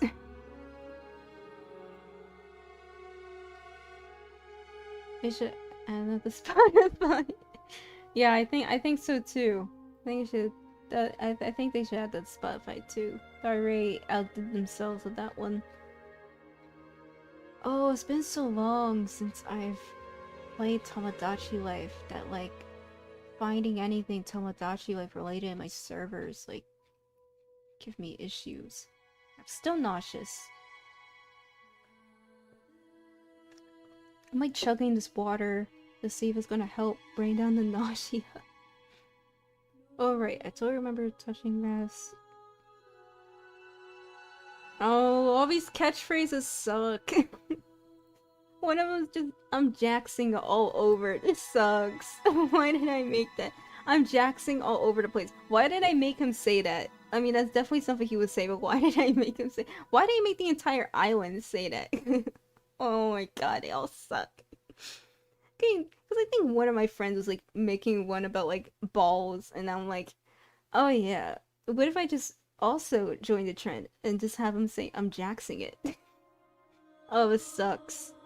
Oh, this sucks so bad. What would Jax likely say while smiling? I'm jaxing all over the place. That's terrible. That's awful. That's so bad. He would say that though. That's so bad. Oh, this is funny. Oh, you know, Emery, getting a good look at you. You kind of look like old gay men. These interactions suck. These all suck.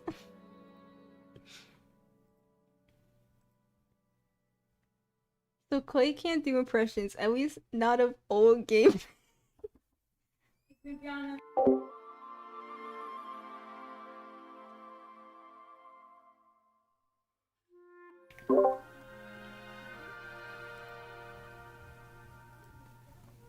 I was gonna share this with the class. This is so funny to me.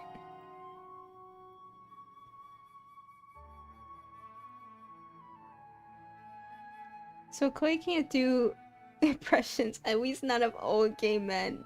Says literally the old gay man. He can't do an impression of old gay men. Oh, Tomodachi Life was so much fun. Would also be suck. These all suck. Oh. Sorry, I asked you to do the impossible. Oh my god, these all suck. like one of them is just shit purple fuck has a real passion for jaxing my jocks. Like that's so bad. These all suck. These all genuinely suck. Oh, the only good thing is Thari in her little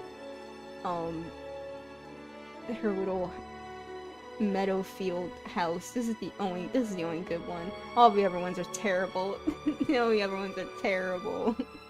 This is the only good thing.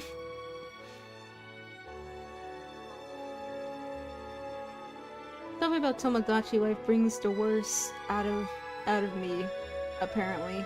Because when I was making them, all these interactions are really bad. Really, it's more like all of these catchphrases are really bad. Why are all of them just about jaxing it off? Like, why did I do that? Now they're all gonna say it. I still can't find Clay. Did I make Clay before Tharu? Or did I make him after? I don't know. Maybe I made him after. Oh yeah, I did make him. Okay, so I made him after. There he is. There's Clay. That's good enough. There he is. This is Clay. My actual baby girl who is blind in one eye. Gotta go. Goodbye, Suit Whisker. I'm glad you can join us for the part where I'm going through Tomodachi Life hell. Goodbye. This is Clay. He's one of my favorite characters I have. Unfortunately, I don't draw him much, so once again, neglected. But in Tomodachi Life, he was, very funny. Because his only friends were, like, the girls in the island. And then, because there's only, like, I think, like, 3 guys on the island, the 2 of them just, like, avoid him, which is funny, because, like, he's the token gay man. Oh. I think I did a pretty good job. His scar gave me some issues to make, but I think, I like how he came out. He came out okay. I did try my best to see what a British accent would be like in Tomodachi Life, you know, without having the UK version of the game. Didn't go as well as planned. He kind of just sounds weird. In fact, half the characters from, like, European countries kind of sound weird because I was like, well, I can't emulate the accent, but maybe I could try. I think Aiden's is probably, like, I don't know. Can't really emulate an Irish accent in Tomodachi Life, but I sure tried. And the same thing with Clay. He just sounds a bit off compared to the others, so that's like the closest I got to it. So sorry to any Brits in the chat. My condolences. And then Rico. Rico's also another one I kind of like how Rico came out. The lips gave me issue, but I managed. Rico in Tomodachi Life would not stop breakdancing for whatever reason. Like, that was just their thing. Like, I gave them the street dance DVD, and they just ran with it for the entire session of Tomodachi Life, and every time I come back in, they're like breakdancing somewhere, and I couldn't get them to stop. I can't get them to stop dancing. Which is, you know, it's kind of accurate to their lore, but also it's just very funny that they, like, everywhere I look, they just start breakdancing and busting a move. I'm pretty sure I have a video of it somewhere, because of just how much they do it. Unforgivable. I'm sorry. Let me see if I can find Rico busting it down for us. I know I saved it somewhere. They did it so many times. It's somewhere.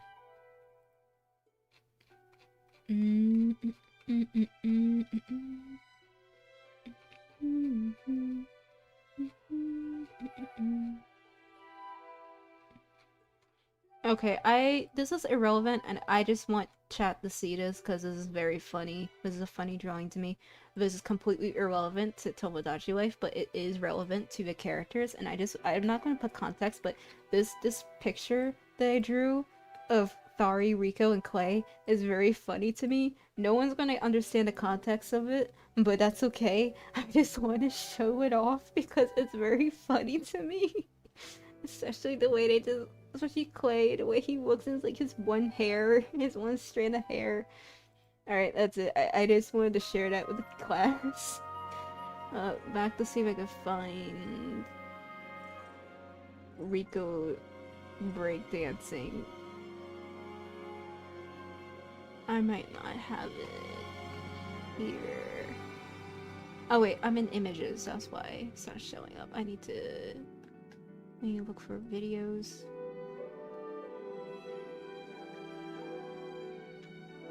Thank you. It is my best work yet. I love that. That is like a sticker in my server, I think. The group therapy. Like, that's a sticker in my server. So if you're in my server, congratulations, you have the group therapy sticker.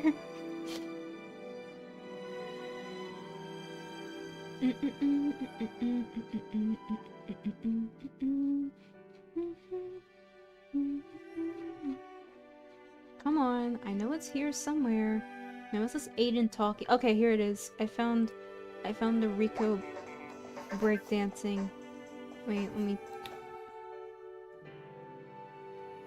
So stupid. What? Like, why are they doing this? And they just don't stop either. They just keep doing this. I can't get them to stop breakdancing.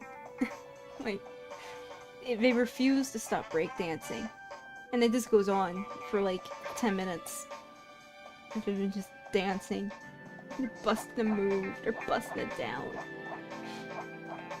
I think Tomodachi Mii's can have a dance battle because I saw it on Reels, but no one else has a street dance DVD, just Rico. So Rico's the only one busting down moves, and with no one else to bust it down with them. So I have to like find someone else to give it to, like the DVD, so they're not the only one just randomly busting it down and breaking a move. Let them live their dreams. Look, they're not bad at it, but like, I don't know. It's just funny that I'll look back at them like, oh, what's Rico up to? And then Rico's just breaking it down. But you have to go back to the end of. Goodbye, Rodential. Thank you for joining stream. Goodbye. I'll probably be streaming more tomorrow. I'm gonna try streaming a bit earlier tomorrow. Also, I need everybody to see this. I need everyone to see this. This is another Tomodachi Life. I think you might. I would be back. I look forward to seeing you back. I'll probably stream again tomorrow. I'm not sure if tomorrow I'm going to do another art stream like this one where I'm just yapping and doodling, or if I'm going to play a game with my friends tomorrow. I might play a game with my friends if we're playing something like Minecraft where we'll probably be playing it for a few hours. I don't think I really want to stream Overwatch. I feel like streaming Overwatch would be a curse upon everybody here, including myself, because one, I'll have to play Overwatch for like a few hours. Not that I haven't before, but like, I don't want to do that solo. I'll have to drag my friends to play a few hours of Overwatch with me while I'm streaming. I don't know. I prefer a Minecraft stream, but yeah. The Overwatch yeah. Like anything related to Overwatch is a curse. I can't break out of bronze no matter how hard I try. That's a curse in itself. Okay. I'm gonna show this video. First I have to fix the video because for some reason it's horizontal. Video settings, rotate. Now it's upside down. Rotate. Come on. There we go. Alright, context. This is Emre from Overwatch, and yes, I am a Yumi ship Sunkiss. Just watch. Just watch what happens. It's I just want you guys to watch. Okay, let me turn off the so stupid. Why did this happen? When I'm with you, I feel like I can get out of bronze. Why did you say that?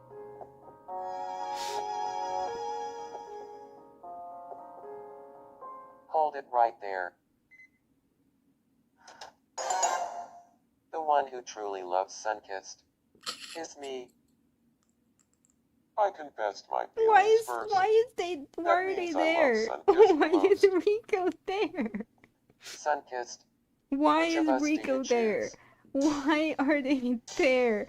Why did they come in? I had no Sunkiss had no relations to Rico at all. In fact, I don't think Rico and Sunkiss even met. So why is Rico there? This was like the most random thing to happen until Matachi left. Cause I was like, oh yeah, Emery wants to confess to Sunkiss. That sounds cool. Sure, let my Yumi ship play out. So then I let it play out, and then I was like, you know, no one's gonna come in and interrupt, because I already knew bees can interrupt the confession if they had a crush on the same me. But Rico never interacted with Sunkiss at all. Like, I literally made Rico, and they never interacted a single bit. So I'm like, what? Why? What? Why is? Huh? It made no sense. I don't understand. I don't know why that happened. But it did. And that was I don't know. I don't know. It just like confused me. Cause I was so shocked. I was like, what? Huh? Rico.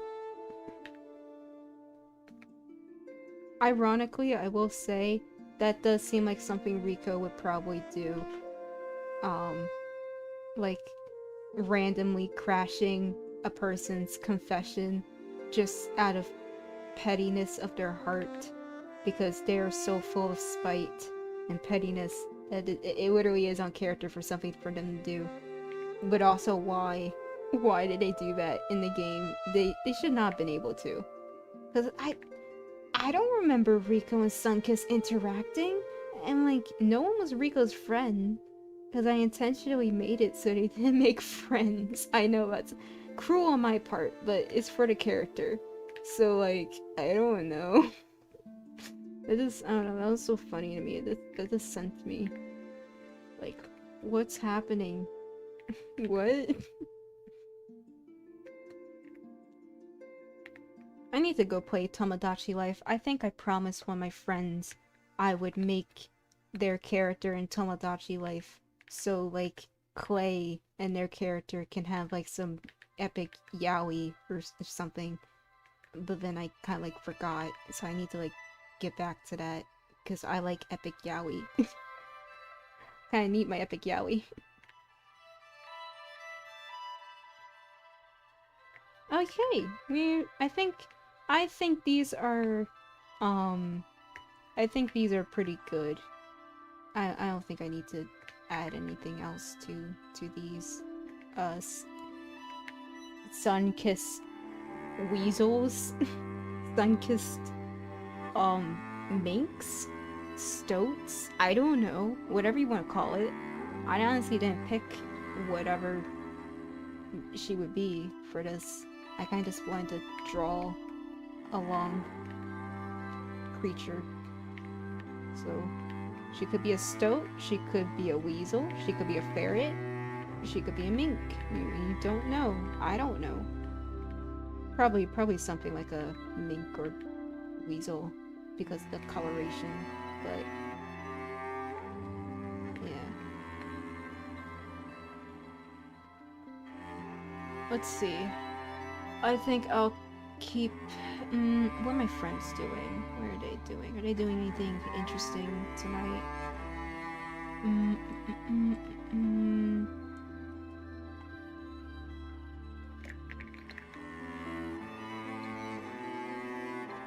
They're not doing anything interesting on my stream for like an hour longer, so... I wasn't expecting stream to that long, because I didn't know what the stream would be like. I also didn't know if people were even going to join the stream at all, because I didn't expect this to be a big thing. So, yeah, I guess I'll keep streaming for a bit longer. We're gonna try a stream tomorrow earlier in the day. I really don't want to, I don't like streaming too late in the day, because usually that's when I get tired, and also that's when people start going to bed, so less people feel like joining the stream at that time. But, honestly there's a decent amount of people here now. Let me color the line art and then see what I'm gonna do. I also might want to add some shading to the eyes.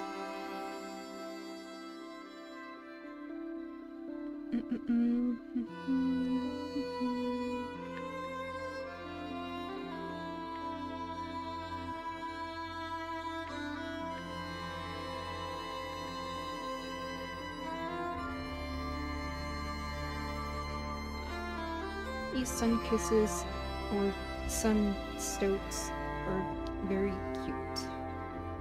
I do like how they came out. Like her boba eyes.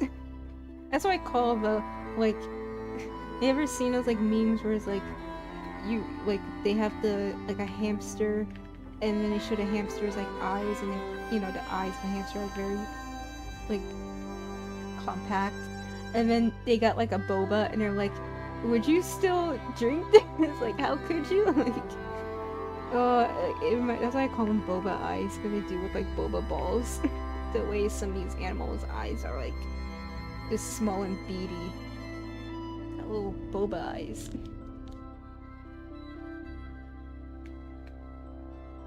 Alright, I'm gonna color the line art. I love coloring line art. It's my favorite, because it makes everything kind of come together, I feel.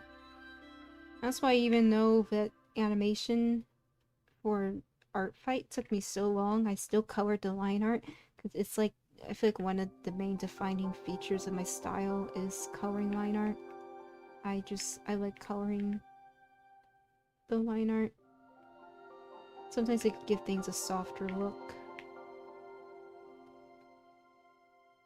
It's one of my favorite things to do whenever I'm drawing.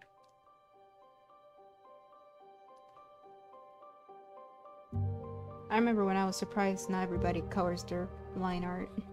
I thought it was like a universal thing, like, oh, everybody colors their line art. No, some people just leave their line art black, and that's okay. I think it works for some stylings. For me personally, I just enjoy the process of, like, coloring the line art. I will leave the line art darker on the outside sometimes and have it lighter on the inside just to bring out like contrast, but it depends. And of course, my favorite part is the eyes. I love coloring eyes. I need to do those memes where it's like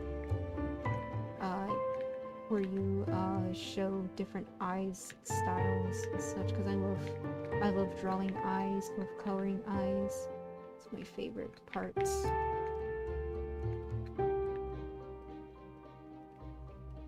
Probably put the most detail into eyes, especially in designs, because the eyes stand out the most to me in a design. Like when I'm looking at a character, I'll probably be looking at their eyes first.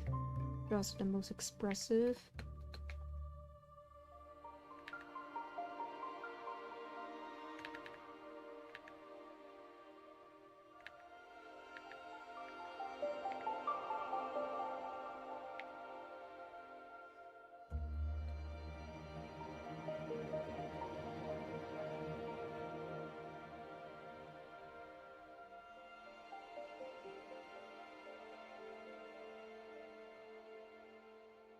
I'm gonna go on a random rant because this popped in my head, and I'm not talking about anything much.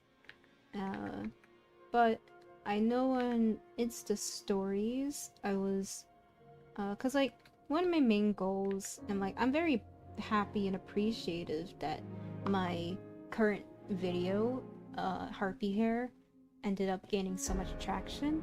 Like a lot of people like it. Like I think if I didn't check to see how it's doing right now. Let me just quickly look. Let me look real quick.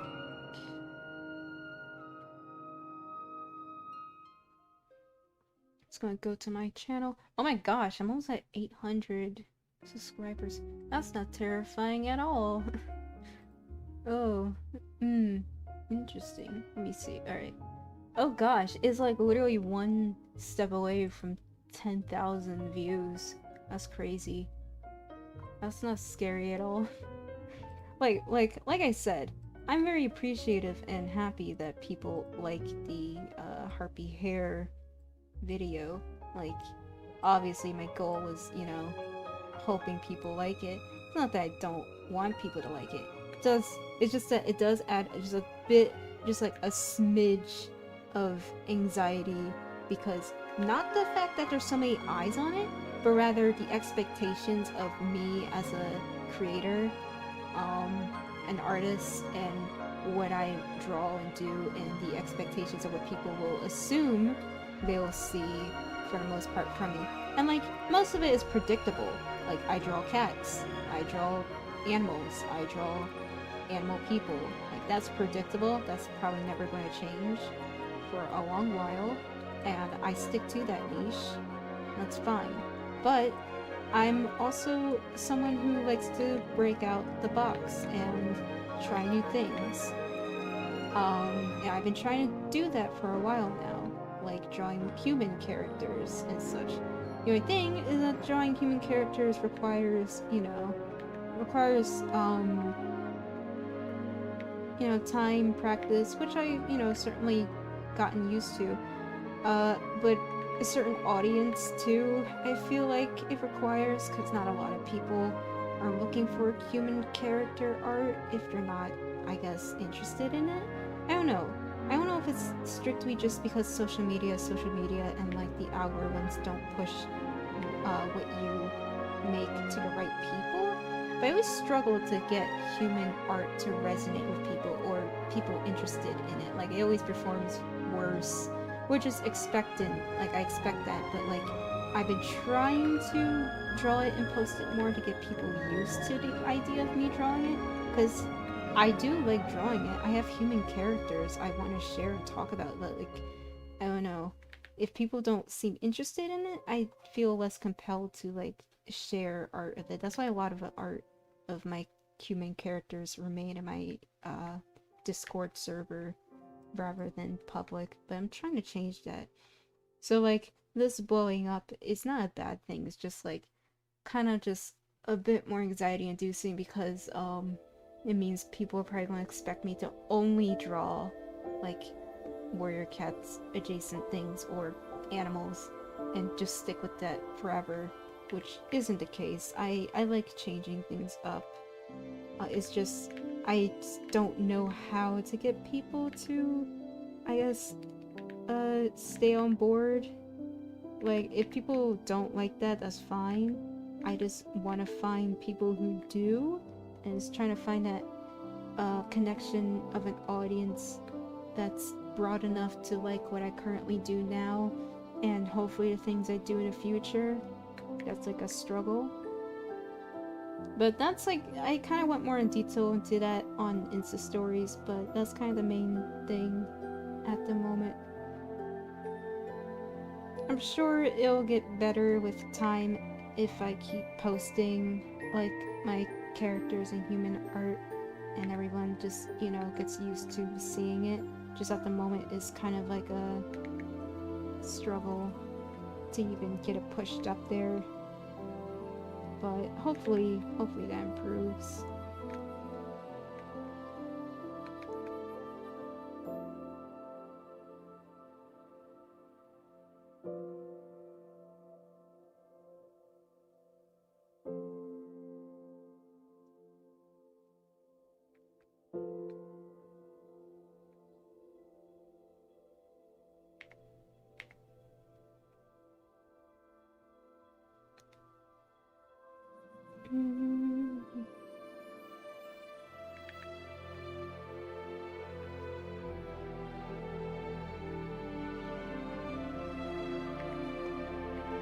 I didn't even realize was playing. I was like, huh, that song sounds familiar.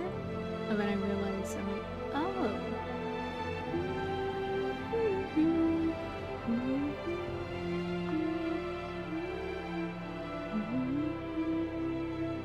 Yeah, let me make sure YouTube is okay with this playing. I think this might be copyrighted, I don't know.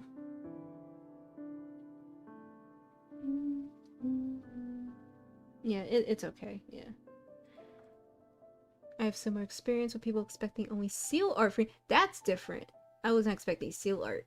That's different. I did see your seal art, but I never really took your, like, art as, like, just seal art. That's different. That's interesting. That people be expecting just seal art from you. I don't know, whenever, maybe it's because I kind of saw your art before that, and I'm just kind of like, I'm used to seeing more cats from you. So I'm like, seal art? Oh, interesting. I have a friend who really likes seals. I feel like she'd probably be down with that. Seal dragons, I see. Yeah, that's interesting. But yeah, I feel the same. It's not that I don't like drawing, you know, what I do. I just like, kind of just want to branch out a bit, if that's possible. Like, I don't know. I just want to draw other things, like people, if people want people. I like drawing people. They're fun. I like my human characters. I have so much profound love for my human characters in comparison to some of my furry characters. And some people might not even know that because I don't post them or draw them, because, you know, it's hard to get, like, people to, I guess, care about them. I don't know. I just haven't found the right audience. I think it's all about audience. I haven't targeted the right audience, or the algorithm hasn't found people who like the things that I'm drawing now to, you know, really push it up. And I'm just kind of hoping and praying that if I keep drawing it, that maybe, and posting it, maybe the algorithm will just magically be like, hey, you know, here's some people who like human art characters or whatever. I don't know. Like, I really want to show off my human characters, but I feel like if I do, it's not gonna matter much because people don't really care for it compared to my cat characters. Don't get me wrong, I love my cat characters, obviously, but like, I like my human characters a lot too, because I put a lot of thought, care into them. Some of them have really complex backstories. Some of them have backstories that are a bit, I say, on the mature side. Like, they have heavy topics and such. Things I probably wouldn't share on my main accounts, mostly, because it's very heavy, and, like, I'm an adult, so I'm going to touch upon, like, topics that are seen as more mature, but I also understand that some people who follow me are, you know, younger and whatnot. The only place that has a strictly 18 plus following is my Blue Sky. And it's not because I draw, like, not safe for work on there. It's just because Blue Sky was such a niche and small place that a lot of artists were just making their accounts 18 plus. And I was thinking about, like, oh, I don't know, I don't really draw anything that requires it. But after some time, I did made it 18 plus just because it is nice to have a place where just adults are there and I don't have to worry about, like, filtering myself. That's also why I made my Discord server 18 plus. Not because not safe for work art is allowed there, but because I'm an adult and I want to, you know, talk to other adults in my own personal space. I feel like that's a common feeling, because I don't really want to, I don't really want to, risk having to filter myself in my own space, if that makes sense. I want to be somewhere comfortable where I can talk about things with, you know, like-minded adults who I hope are mature enough to handle certain topics and nuances. So that's one of the reasons why I made, like, my Discord server, like, 18 plus and whatnot. I need a place, you know, for myself that I feel comfortable around to just, you know, talking without, like, needing for, like, I don't know, censorship or spoiling. Even though, like, nothing dirty is on there, I guess, like, art-wise, but, like, yeah, the conversations can kind of get more, you know, mature, I guess. I don't know. It was a lot of thought, because I think when I first made the server, it was 16 plus, because I was like, it was a standard coffee server. Like, my server was just a regular, like, oh yeah, if you sub to my coffee, you can come to my Discord server. But that server didn't do any good. No one really came, and it was only a few people, and I didn't really make much from it, so I stopped. Plus, I ended up getting an actual job, so time dedicated to coffee was very, sparse. I don't like that. No. So, I discontinued it, but I didn't want to let the server die because I put some thought into the server. And then, you know, my friend was like, well, why don't you just open it to the public, kind of. So I did. But they also recommended to make it, you know, 18 plus, because, you know, I could have kept it 16 plus, but, like, I feel like 18 plus is a better move, because if something happens in the server, I'd be able to take care of it more smoothly than, like, if minors were there. I feel like that would make things very complicated. Something did happen in the server, and I'm kind of glad I didn't allow minors in the server, because I feel like if that happened while minors were in the server, it would have been much worse. And it was strictly because a Twitter bot got in the server, and I didn't have moderation on the server. So, it got bad. It was a really bad bot, like, really, really bad. But thankfully, I caught it in time before anyone else saw what it posted on there. But, yeah. I'm just glad I made the call to not let minors in there. Like, if anyone has to get traumatized, I would prefer to not be minors. Let me see. Sorry I didn't read chat. I was too busy yapping. I misclicked on something and was blessed. Is that a ferret? It's a ferret, it's a mink, it's a whatever you want it to be. I don't know. It's a ferret adjacent character. We'll call her that. Well, really, she's a cat. I just wanted to draw her like a ferret for some reason, but I don't know what species she is for this little, uh, like doodle. She's like a mink ferret, whatever. Let me see. No way. You're the person who made Harpy here attack. Hi, I want to attack your artfight. Oh, hi, fruit baddie. Yeah, I'm the Harpy hair mass attack person, which is kind of insane to say aloud. I didn't think this was gonna be my legacy, but it is. Yeah, that's me. Also, the thing about Discord server is so real. Personally, I would much rather talk with people my own age, and yeah, that's how I feel. Even now, when I have younger people come up to me and try talking to me, like online, I don't really give them much the time of day, because I kind of don't want to. It's not like I don't want to. This makes me sound like a mean person. I feel like, but like. I do it in a way that's like respectful, obviously, but like I don't really like respond much to them.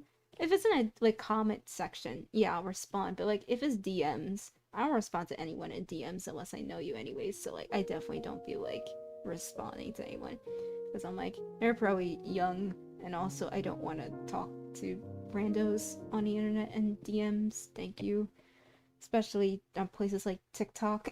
I really don't want to. Me too. I'm a worker in most servers except for a few. Yeah, I'm the same. The only server I'm really active in is my own and my friend's server. Other than that, I'm not that active in most other servers. I kind of just prefer my own space or my friend's space.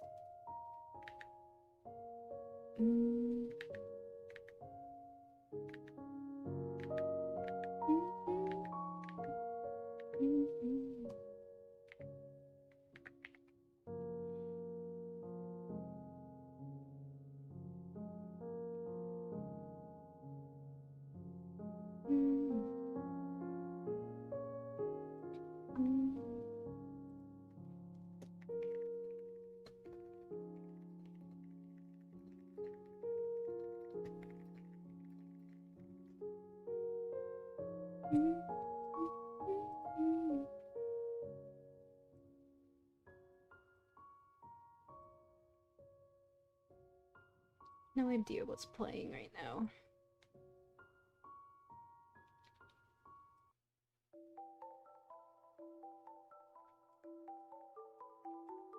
Even though I'm more than old enough to have a Discord, I just prefer to not have it because I don't feel like I need it in my life.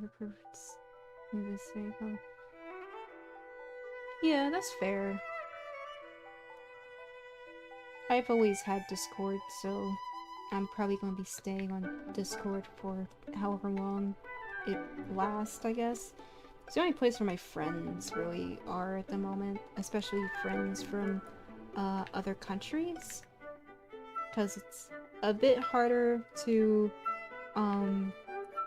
communicate with someone who's in a completely different country without something like Discord or I guess Telegram or one of those applications. It's different if you live in the same country though.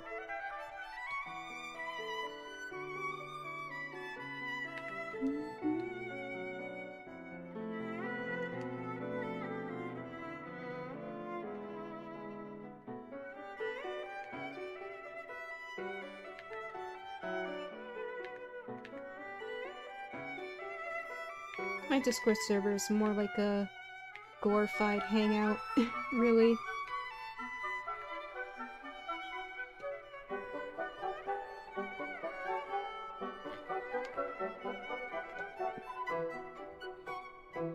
Well, there goes all my water.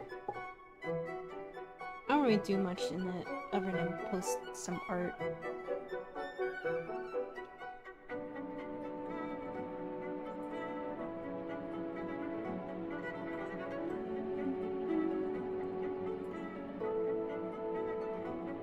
Alright, let's see. I think I'm mostly done with this. Yeah. She got her little stoat ferret whatever this is going on. Yeah, I fulfilled my uh, exercise. This took me so long to do. I could have finished this hours ago, but I didn't because I was too busy talking and doing other things. It goes to show how bad I am at multitasking. Now I have to figure out what I'm going to do next, because I got like two hours to spare, probably. Yeah. I feel like most of my streams at this point have averaged around 6-7 hours. So, yeah, like 2 hours to spare. I don't know what to do. Let me just... I want to make the background a bit darker. There we go. That's better. Hurts my eyes a bit less. You probably don't do art trades, but I might as well ask if you don't know what to do next. I don't, unfortunately. Ori music. I don't know what's playing right now. Oh, you're right. It is Ori. Well, I guess we're listening to this. As long as YouTube doesn't decide this music is unacceptable. I don't do art trades. At least not unless they're with mutuals or friends. Honestly, even then I don't do art trades. Just because every art trade I've tried doing never gets finished. And I also just, I don't know. Not every art trade I initiated or has been initiated never gets finished. And I kind of just, I'm kind of accepting the fact that any art trade I do never will. So I don't do them typically anymore. Yeah. Same thing with like commissions. I'm trying not to take commissions. I'm trying not to. Not unless I have to, but I'm trying not to. I mostly just want to stick to personal art of like characters or whatnot, as I really don't draw for myself that much, as I probably should. So that's one of the things I'm trying to focus on. So things like commissions and such just kind of add stress.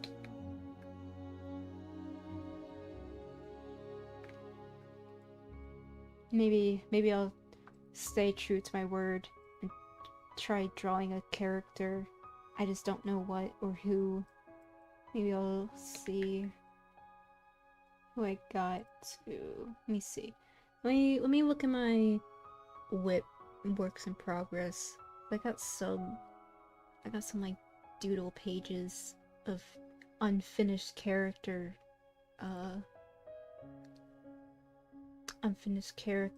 designs and such. Like I have like two empty pages or semi-empty pages of Warrior Cat animated character designs. Not official ones, and not ones of canon characters, just characters of my own in the style. I didn't do them for like this one, for example.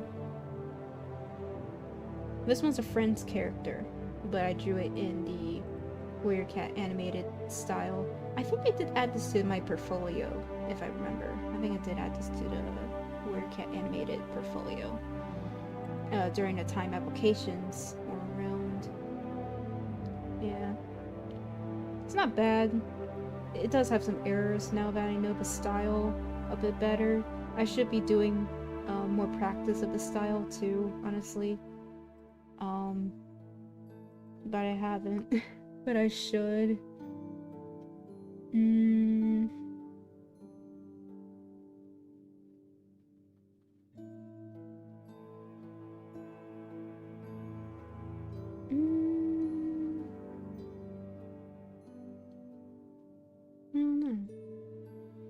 That's old. Where's the... I work on stuff, but I just don't want to... That's how I feel every day.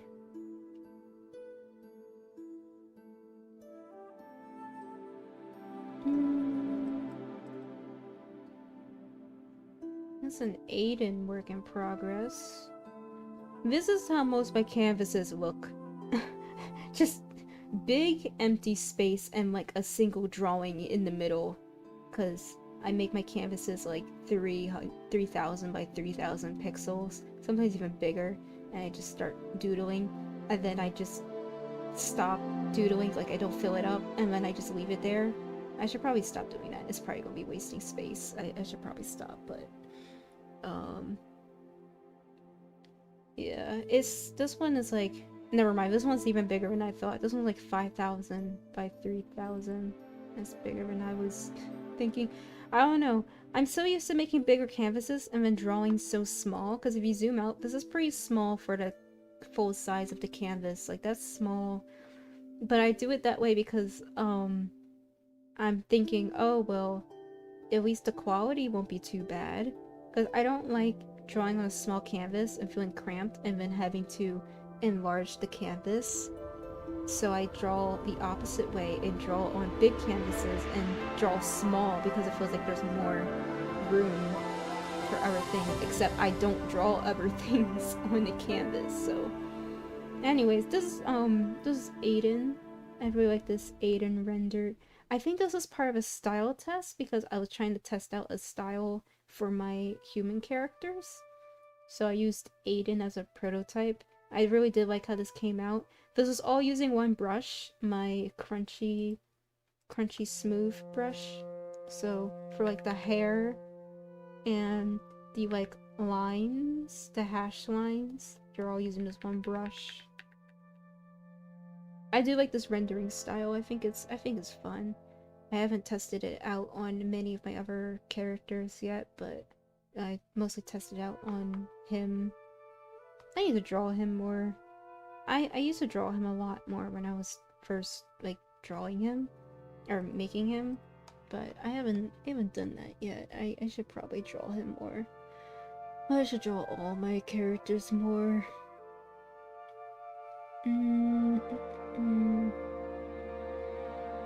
Sona's design. Thank you. I like my Sona's design too. She's just an orange cat, orange thing. She's just orange. What a short stream. Yeah, I know. Well, I don't know.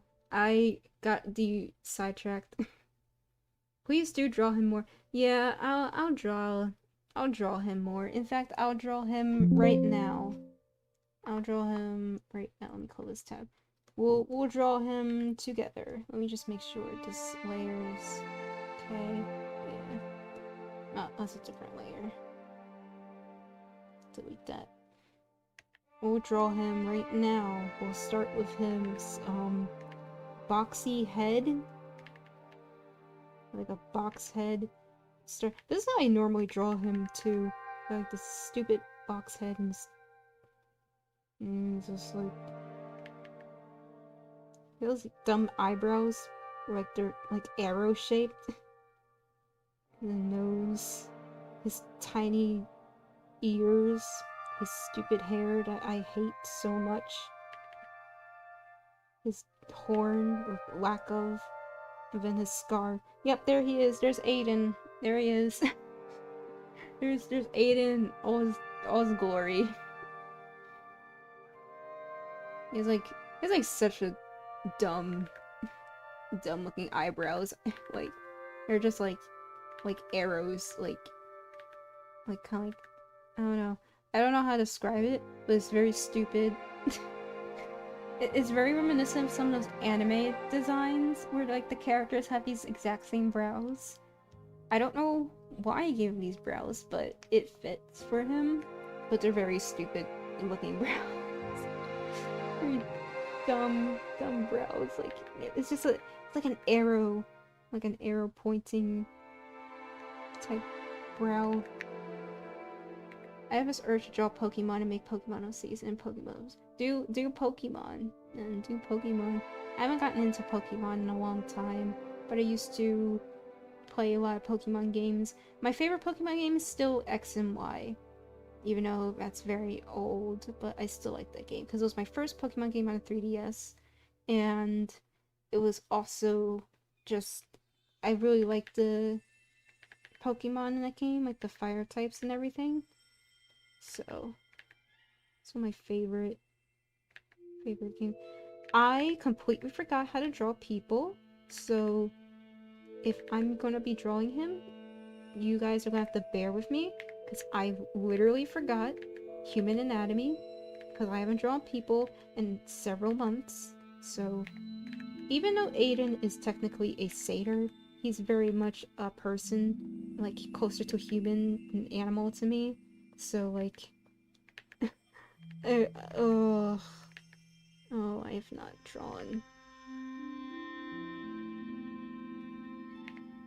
Ugh, this already looks stupid. I hate this.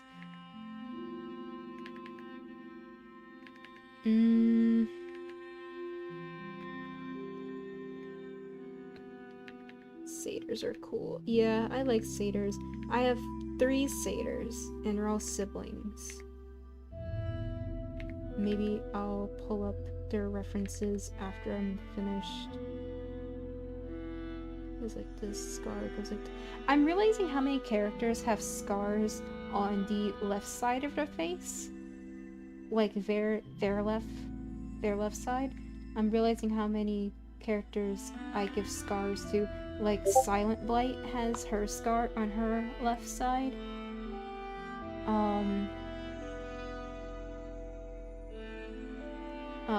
Some other characters have theirs on their left side. I don't know. I have a lot of characters with scars on the left side of their face. I don't know why I do that, but yeah, I don't know.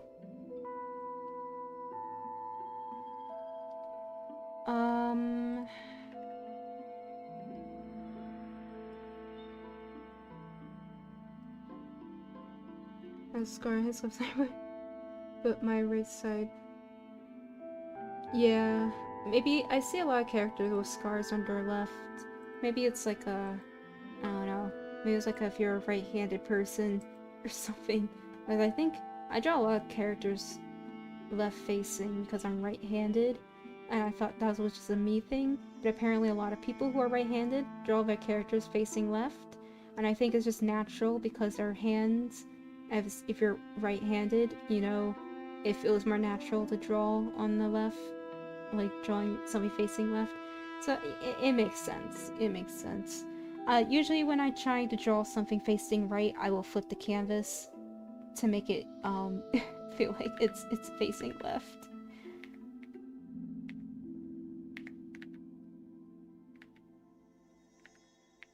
Just because it feels more natural like that. Oh, this looks so bad. Looks so bad. He doesn't really have plump lips like that. He doesn't really have lips like that. I like that. Ugh. I really hate drawing people from this angle. Like, it's not quite a profile, but it's not quite a quarter view. It's somewhere in between, and I hate it. Because the lips on people in this is so frustrating. I give up. Like, drawing lips on people can be the most infuriating things depending on how you're drawing them in the actual, like, we'll make it stylized. I'll just make his lip like a flat plane. I'm not gonna go through that like constant redrawing. We'll just give him a flat plane for his lips. I'm sure I can draw it better, but I'm not going to try.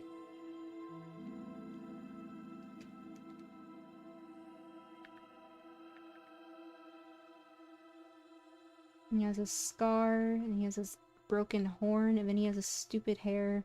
His hair went through so many changes. It used to be like this. Like, it used to be more like a mohawk, almost, like this. And I hated this look so much because it looks so dumb. So I got rid of that, and I made his hair more like a mullet because it felt better. Give him his cranium. He needs a cranium. I can't draw him without like some kind of skull. Give his cranium. Yeah, there we go. A bit of a thick neck though. Human anatomy is something that took me a while to get used to, and I'm still new to it in a way. Or rather, I'm still refreshing myself, because if I don't draw people for several months at a time, I will completely forget all of the things that I learned about people until I start drawing them for another several months. Animals are easier to refresh myself on. People are not. People take more time because they're people. Human anatomy is probably one of the most complicated anatomy out there, I feel. For some reason, we are just that complex. But I feel like I've gotten to a point where I'm able to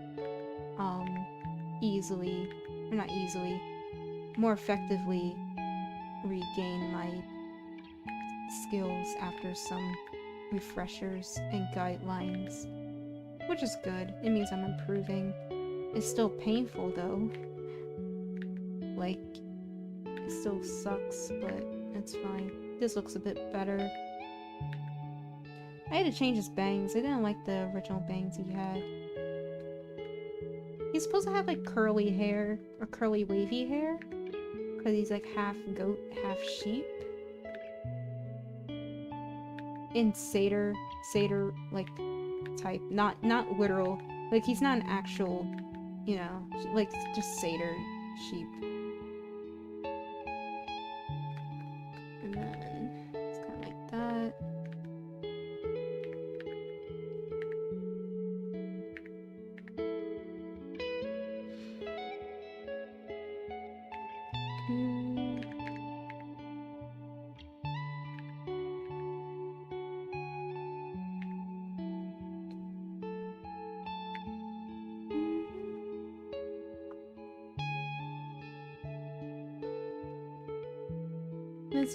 This is probably the most I'm going to draw of him.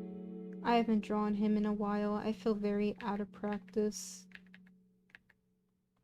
He's also just one of the more robust characters I have compared to so many others, so he kind of requires a bit more focus on anatomy, I feel.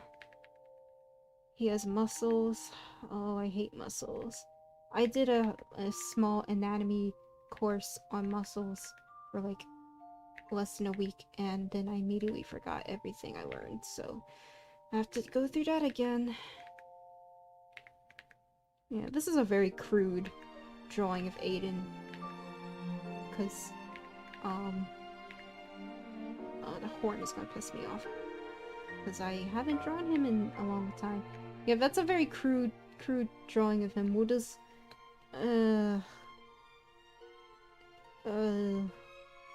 ew, I don't like that. That's rough, buddy. Oof. Could definitely do better, but I'm not gonna try. I think this one's probably better than that one. Honestly. Ugh. Let's move on. Maybe his sister is better. Maybe not. I haven't drawn Neve in a while, so maybe not. I don't think I'm gonna draw any more of his satyrs, actually. Maybe not. I'll draw them in their peak form, which is like... Here's Starry. Wait, no. Starry. I think Thari's hair is like this. I forgot. Yeah, we'll go with this. There's Thari antlers, and then we got Neve, who's like tall, elegant, slender, dark hair, curtains. And then she got like horns like this. We got Neve, and then we got like Aiden, who's like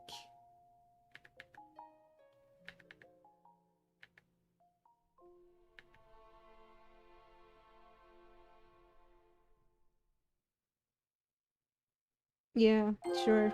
That's yeah. Yeah, that's him. Yep.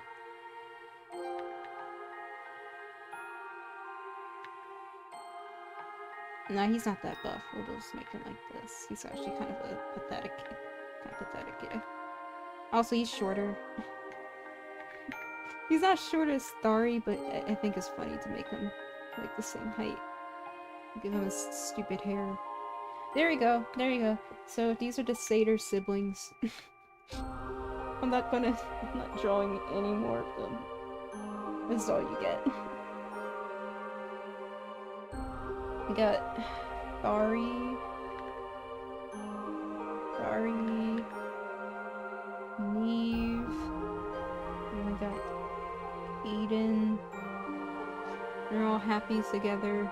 What a happy family. I sure hope nothing happens to the son, and you know, I sure hope he keeps his bones. Sure hope no bones get snatched. That'd be unfortunate.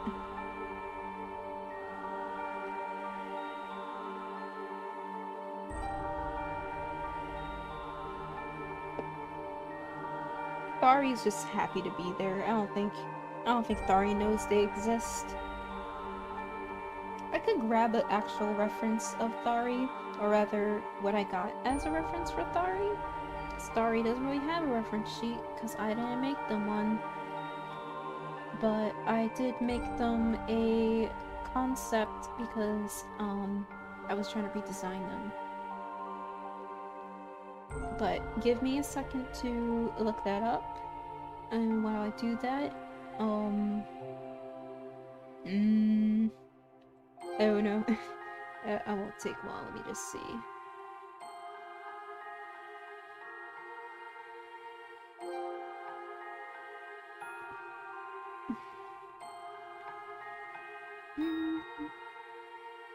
I drew Aiden so much more. It's kind of unfortunate how I kind of forgot how to draw him now.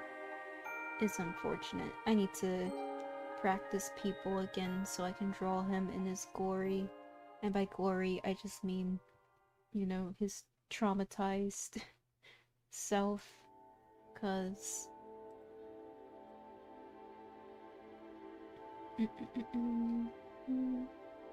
he is a pretty character. He's not supposed to be pretty, but he is. He doesn't deserve to be pretty, but he is. I won't lie. That ginger guy is kinda, yeah. Okay, I think I found it. These are very rough, but these are rough. I don't think I've ever finished these. They were supposed to be concepts for Thari redesign. Like, they were supposed to represent a fallow deer. I just never finished them. So I will have to finish them. But yeah, I should make the reference, honestly. I should. I just never got to them. Thari is my pride and joy. I just haven't drawn them in many years. But they're very sweet. Very sweet character. Very hyper and energetic, and like they want to befriend everyone and everything. Hello, how are you doing today? I'm doing good. Just yapping. Not really about much. Just character yapping. Let me see if I can find their sister.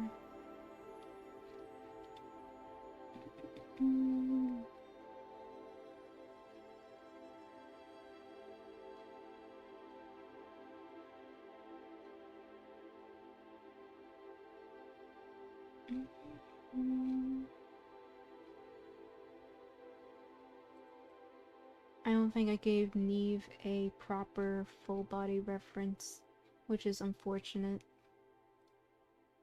Like, the only things I have of Neve is just sketches, like these. I don't have any other references of her, just these sketches. She is the eldest sibling out of the three. I might have one drawing old drawing of all three of them together. That might be easier if I can find it.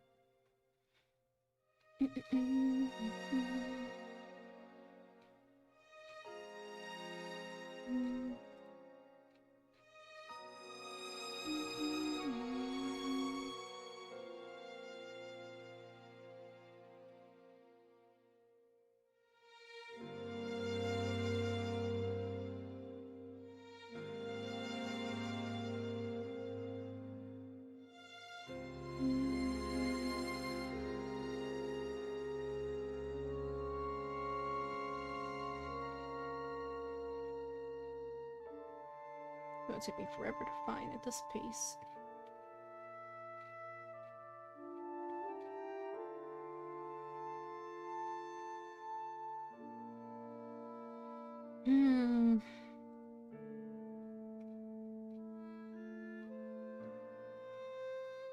My God. Come on.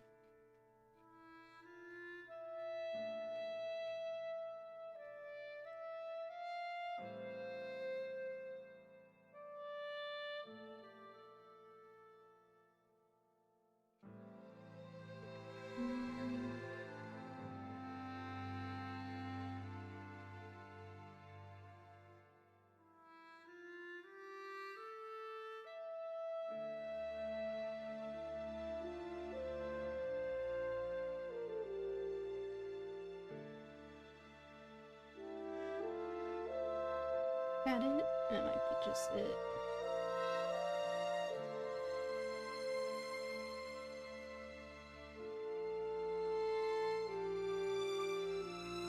Alright, well I guess I have to manually put them together. If I have one of all them all together.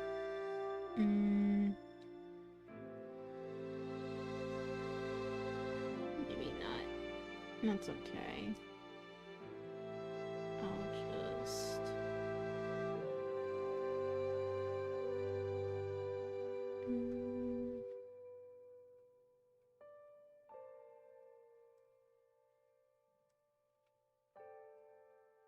Let me see. I know I probably have one.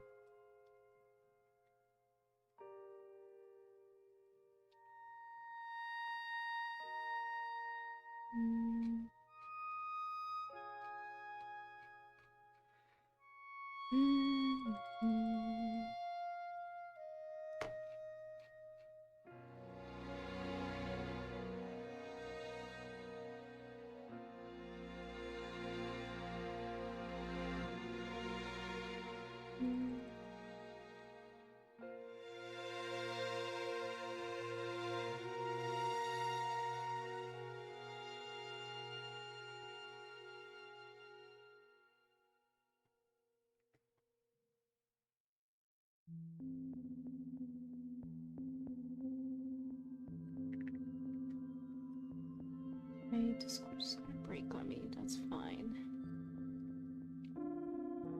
Alright, whatever. I'll just send them individually.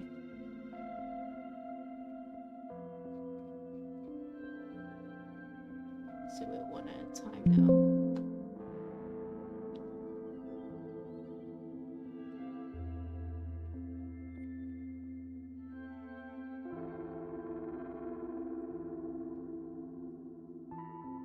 Alright, let me reopen Psy, because decided to close. And let me see if I can bring up... I'm just gonna open these Sunkiss, keep this, and then...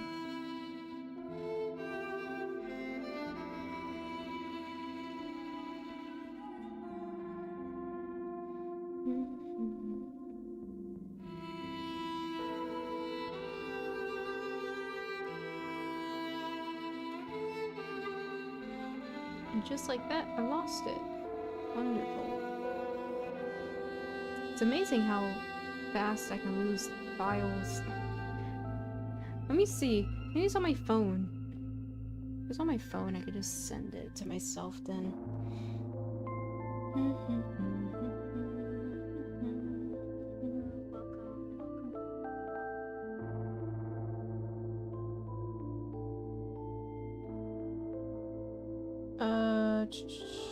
Oh.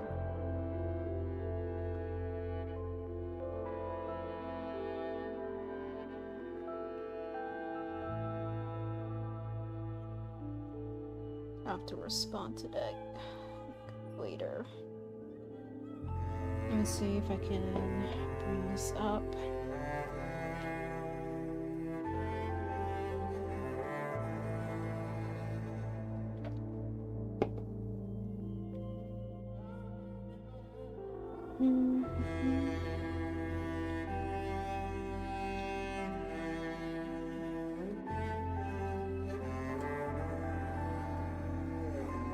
I knew I had it somewhere. It was on my phone. Alright. There it is. Now I can... all of this for a single photo. Here they are all together. I can't believe that took that long to find. God, okay, anyways. So we got Neve, we got Thari, we got Aiden and his old crappy hair. Because this is old art before I redesigned his hair. Ugh. I'm so glad I redesigned his hair. His old hair is so bad. Anyways, they're all siblings. They're all Satyr siblings. Aiden and Neve came from the same mother and father. Thari was adopted. If that isn't obvious enough. And they have I really like their dynamic. It's an interesting one to talk about, honestly. Neve is the oldest, Thari is the youngest, and Aiden is the middle child. And like any middle child, he has middle child syndrome, which is he's troubled and basically kind of neglected by his father. So he has the typical hardships of middle children, I guess. Neve is kind of like the sibling that's forced to be a parent in a way, because their mother's dead as hell. So Neve is kind of forced to be the stand-in figure, like parental figure, mother figure. She handles most of the burdens, and Thari's is kind of there, and then Aiden is like he's in his own deep waters. It's very interesting. I just don't talk about them much because they're humanoid characters, and most people who follow me aren't really interested in them, or really, I guess, interested in anything that's not like, you know, cat characters or whatnot, which is fine. Just, I kind of wish I was able to have my human characters have a bit more spotlight, but I probably just have to post more of them and new characters and such. Because, I really do like their dynamic, especially between Thari and Aiden. I love them and will fight for them. I don't know if you want to fight for Aiden. That's very bold. I mean, Neve and Thari, yeah, I will fight for them. I don't know if I will fight for Aiden. I mean, maybe. I do kind of feel bad for the guy, but also I feel like fighting him myself. In an endearing way, I guess. He kind of gives me like a cute, like a passive aggressiveness type of affection, because like I like him and I feel bad for him, but oh my gosh, can he be an asshole sometimes. Like his dynamic with Thari is like so complex, because you kind of understand why he treats Thari that way, but like it's still like, oh my, like I want to show an example of what her dynamic is. Like, this is Thari. Thari is just, she's just, they're just la la la la, la la la la. This is Thari. Thari, care. I will fight for questionable characters. Thari, without a care in the world. Just living life, I guess. Stimming, having the best time of their life. This is Thari. And then this is Aiden.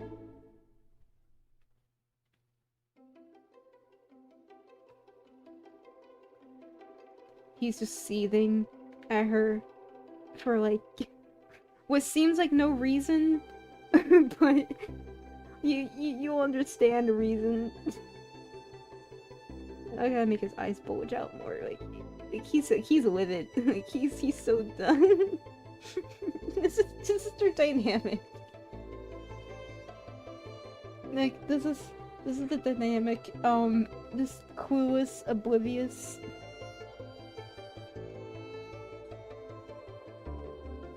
Oh, we just got like seething. Discord sticker, put that. You're so right. I should make that into a Discord sticker. I should do that later. But this is like their dynamic. Like Ari very much just wants to they love their brother.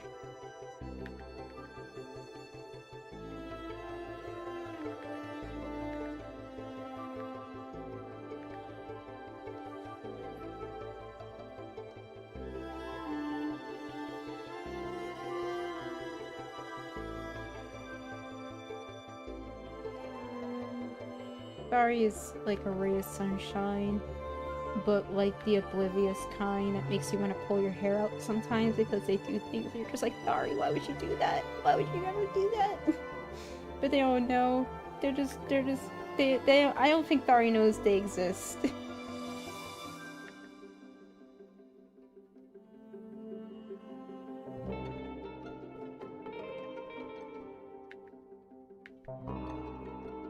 Meanwhile, Aiden is just he's miserable. You can't stand him. I can't stand him. I'm just gonna give him a single strand of hair. Actually, I'll just... Yeah. Like a little candle. He's just, like... Aiden has some reason to dislike Thari, but it's still petty in its own way. But it is mostly because of her father. Their father, who has no name, he is the leader. He's the leader of the village that they live in, like the Seder village. And ironically, he looks strikingly similar to Aiden. And I did not plan for that, because I made his father first years ago, because I wanted Thari to have a father. And then I kind of just forgot about him, because he was irrelevant, and then suddenly I remember him. And then I looked back at Aiden, and I looked back at his father, and I was like, oh wow, they really just look like the same character. That's so much potential for the daddy issue arc. They really do look like the same, like they have the same scar and everything else. And even, I think his father even has a broken horn too. It's so funny how they look so similar. Aiden hates it. I'm so sorry, Aiden. I didn't intend for this to happen. I'm not changing it though, because this is perfect. This is like peak daddy issues. I hate my father, but I look like him. Like, this is perfect. I think fate had it in for him. Fortunately. He's mad at you. Yeah, he would be.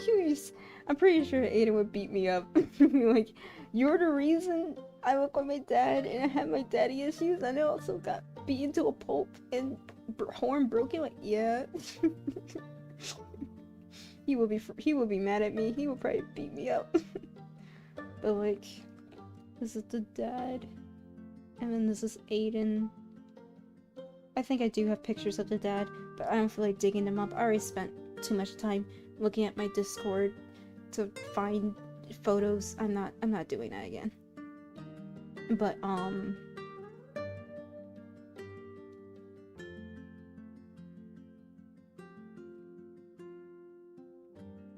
Yeah, he looks similar to him, and he hates him for a good reason.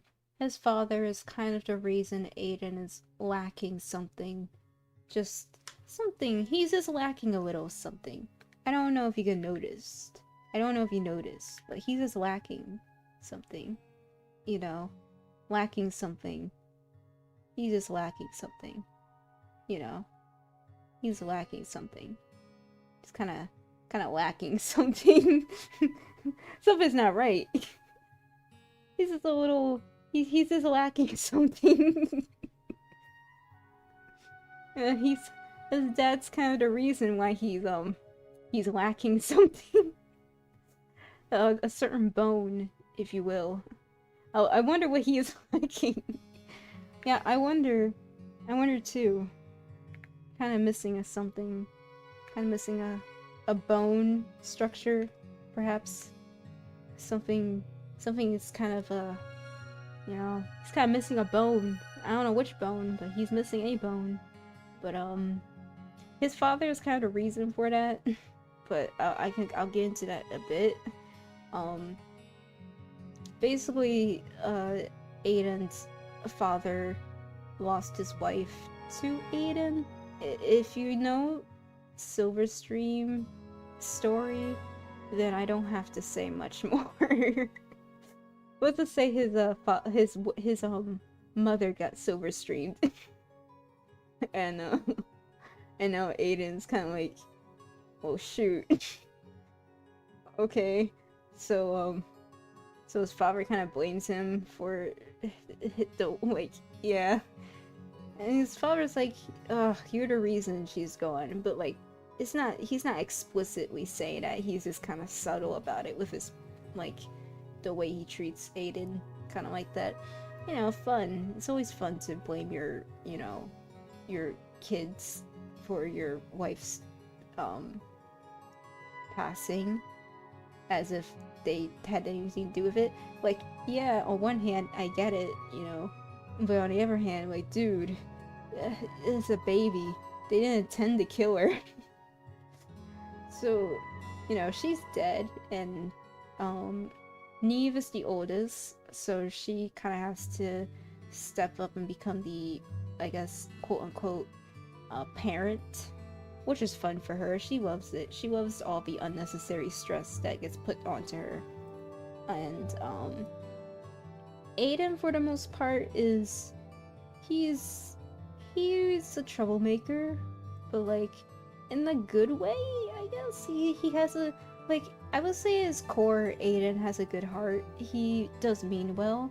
I would just say that his upbringing and the way his father's treated him just makes it harder for him to really open up to people, which later down the line you'll kind of see. But he does truly mean well. He doesn't really want to harm people. He just doesn't know how to, I guess, open up to people enough to, like, be vulnerable. His relationship with Neve is better than it is with Thari, because Neve practically raised Aiden since he was younger, so he kind of sees her both as a sister and also a maternal figure. The only issue is when Thari came into the picture, because Thari was adopted as I'd say a toddler maybe, Neve shifted her responsibilities and attention from Aiden onto Thari, and that was kind of like the first part of Aiden not liking Thari. But, you know, that wasn't the only thing. Neve tried to, you know, give them both attention, equal attention, but Thari was younger, so Thari needs a bit more attention and care than Aiden. Because I think Thari is... Let me look at my Google Docs. Let me see.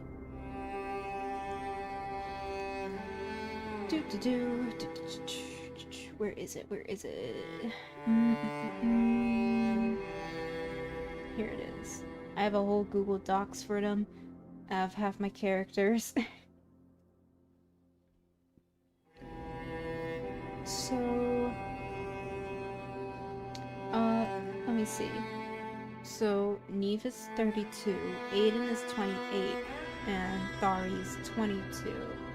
So, Thari is like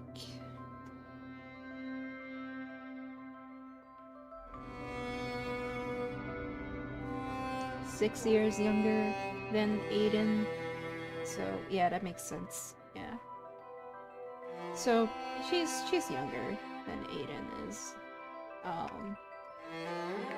And Aiden was kind of responsible for Thari, like as a kid, and babysitting Thari. But Thari got into everything, and every time Thari got into something, Aiden would just be like frustrated because he would be the one to get blamed for whatever mischief Thari gets into because their father was biased, I guess, which is great. We love a biased father. So Aiden started to resent Thari because of that, because he thinks that Thari is able to get their way. Meanwhile, he gets blamed for everything. On top of that, Aiden doesn't really do many favors for himself. He's kind of truly an outcast within the society, because the satyrs in my world are vegetarians. They're not herbivores. Like, they're omnivores, but they choose a vegetarian diet culturally. I only chose this because trying to make them herbivores was a bit awkward, because most herbivores, like cattle and such, have like 3 stomachs or something, and I don't know anatomy enough to make that work with a humanoid body. Like, if the torso part is supposed to be a man, and then the half part is the feet and the legs, like, I don't know how the stomach would be. Like, if this is the part that's supposed to be a man, and the legs are just the part that are, like, goat, then how would they have a stomach that's similar to a goat? I don't know.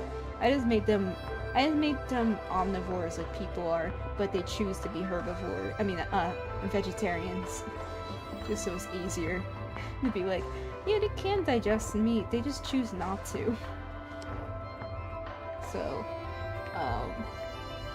I will say that some of them can't tolerate meat as well, because culturally they don't eat it as much, so some of them are a bit intolerant to it, but they don't, like, they can still process it the same way we do. They just kind of have more of a moral, against it, because they're very much like, we gotta preserve nature and save nature, yada yada, very, very much like that. Aiden's not like that. He finds the whole pacifist thing stupid. Like, the only time they eat meat is during a very specific holidays or tradition where the satyrs kind of have huge feast and everything in celebration of like their origins and whatnot. Cause I have a whole document of the origins of the satyrs, because I was like very fixated on developing their world and world building and fantasy.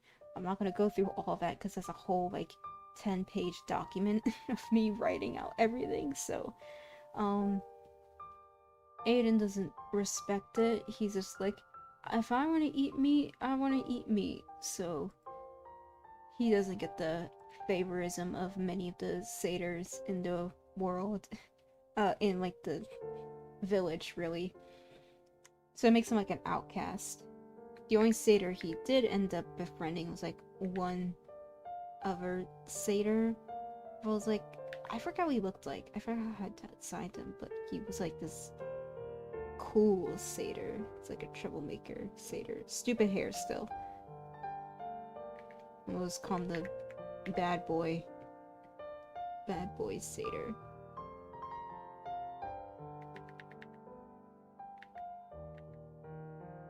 And then Aiden's just like, he's just awestruck in like the gay way.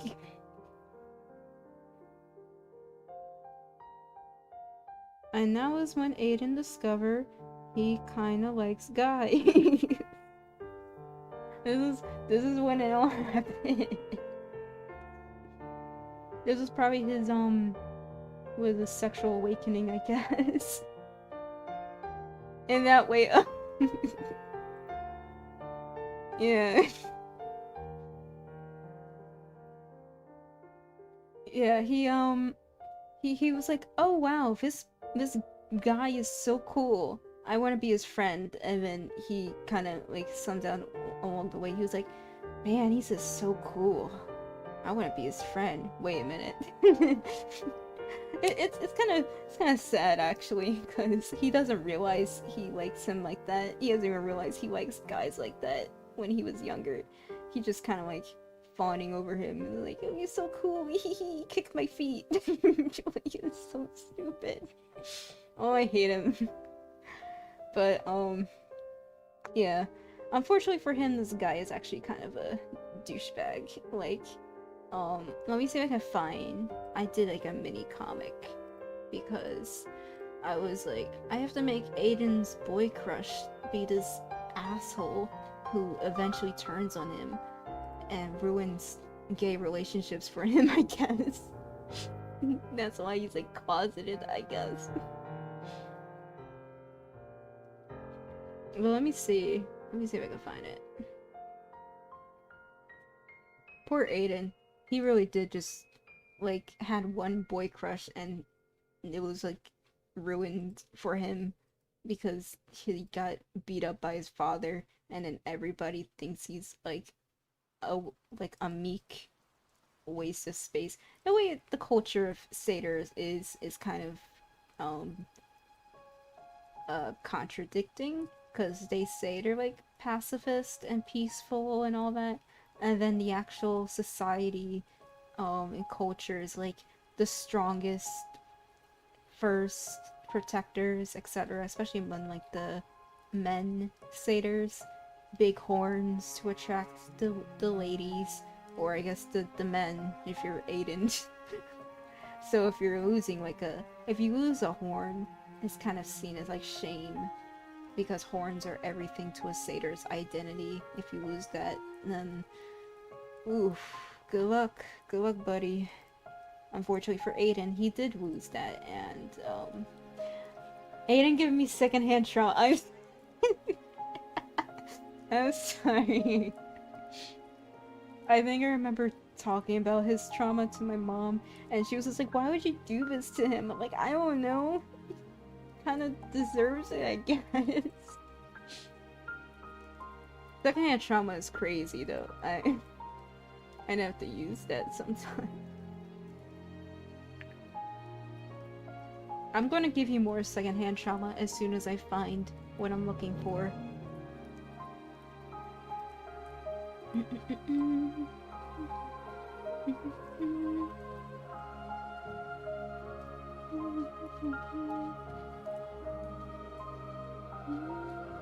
This is the lore I meant to tell you as well in Discord. I just completely forgot, so you get it on stream. I just have to find. Okay, here it is. Actually, first I want to show this picture of Aiden being a wet wipe. he's so pathetic, actually. He's like actually very pathetic. Like, bro just wants to be praised from his father. He never gets it. He got daddy issues. He just wants a hug and a kiss. On the brink of tears. Beat up man, kicked puppy syndrome, got in a loveless crush. Twice, probably thrice. He is pathetic. I feel like all my guy characters, male characters are like pathetic. And that's like the only way I can like resonate with them is by making them like pathetic as hell.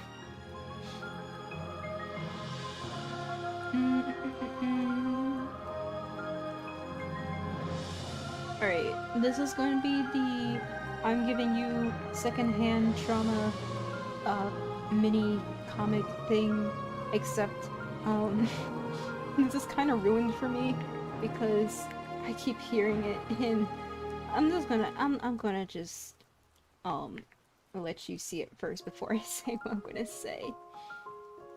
Let me see. So like This is Aiden when he was younger. I say young adult, so probably like 18, 19. This is actually around the time he got beat down by his father.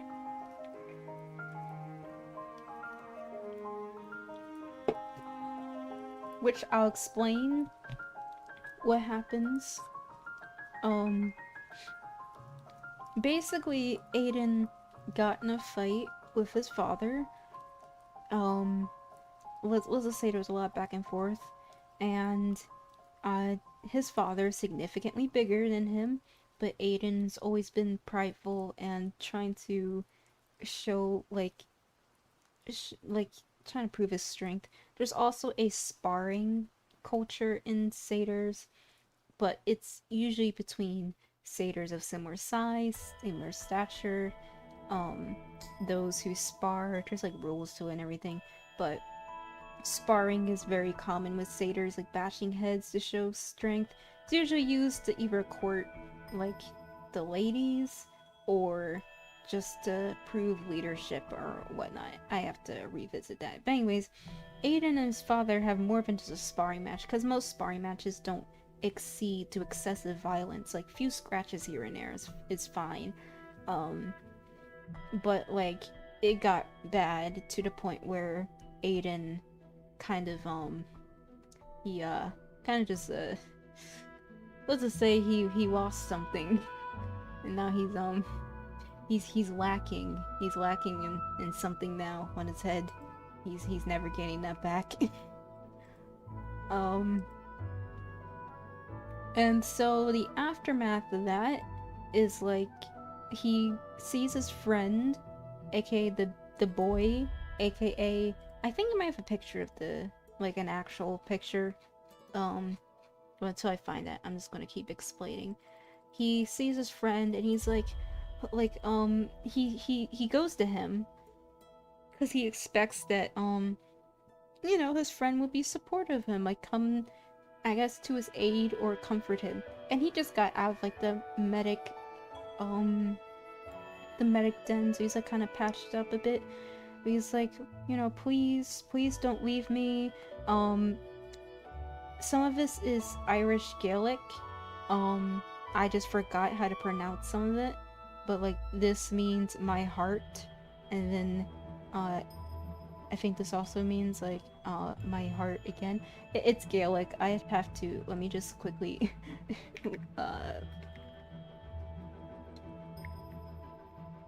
because they're Irish. Alright, so this means my friend, and then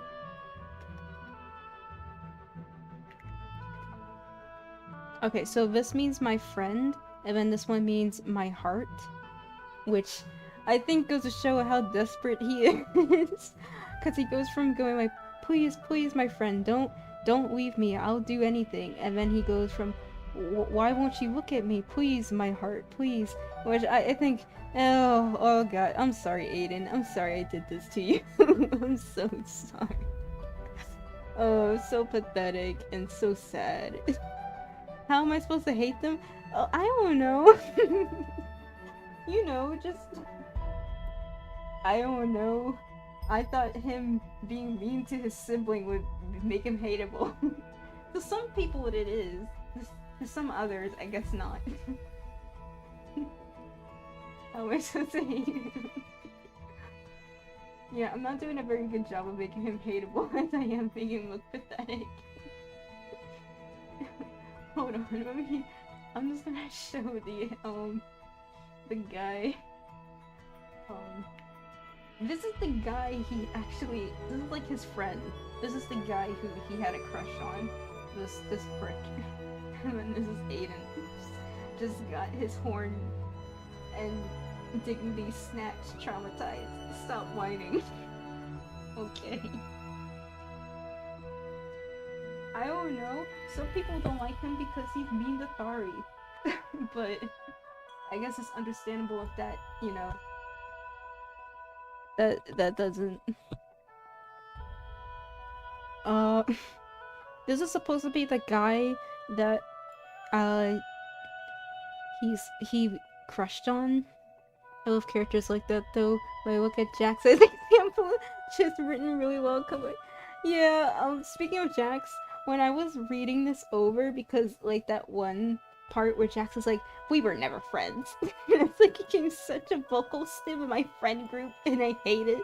Because this next part of the little mini comic was like, why are you speaking to me like we're friends?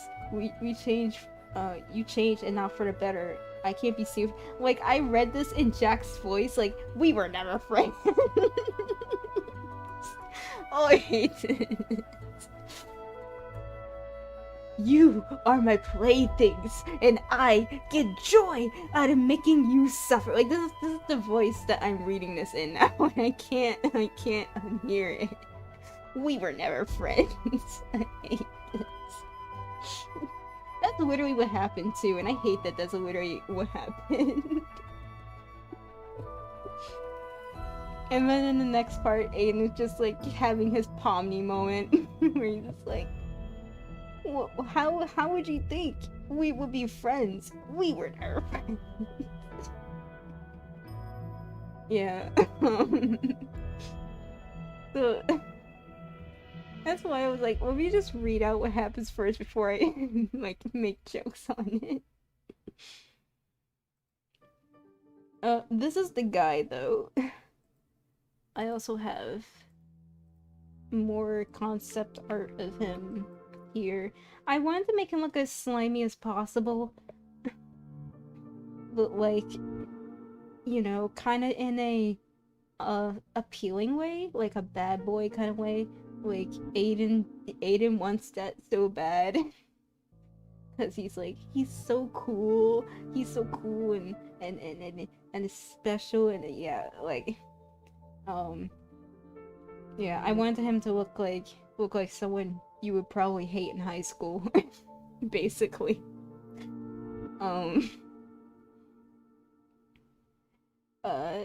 Yeah. He has stupid hair too, but it's okay, because he's meant to have stupid hair. He's also kind of the opposite shapes that Aiden is. So like Aiden is very boxy, rectangular. This guy's more like a kind of like a oval shape to him, slender. Aiden needs better taste. Yeah, he does. Unfortunately, neither him and me have good taste, so for as long as I have bad taste, he's gonna have bad taste. He does give a semi-happy ending, sorta, I think. But yeah, he doesn't have good taste. Look, when you're pathetic like he is and also have daddy issues, I don't expect you to have good taste at all. Give him a benefit of the doubt. I have so much, like, just pathetic Aiden art or Aiden thirst art. Because a lot of people, really like Aiden. Like Aiden. Like, they want Aiden. And I'm like, hey, if you want him, you can have him. Just know he is, gay and also closeted and also probably internally homophobic. But he gets over it. It's okay. He really is Jax for real, now I'm realizing it. Just, he really is. I don't know how I feel about that. Him and another character are probably the most Jax-like characters I have. Just honestly kind of funny to think about. These were the original Jax. Okay, I made him before Jax, so technically I'm the original. Let me see if I can find more Aiden. He does get better, sorta. I say sorta because, I technically shared a pairing with him and another character from someone, but I don't talk to them as much anymore. So I don't know if that pairing still stands, but in my heart it does, so I'm just going to pretend that it does still. But he does eventually get kinda better. As in, he accepts the fact that he likes guys, and he also becomes more vulnerable. Let me see if I can find...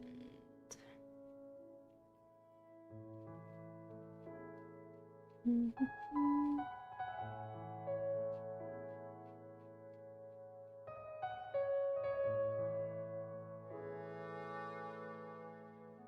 to look for art of him. I did recent to show.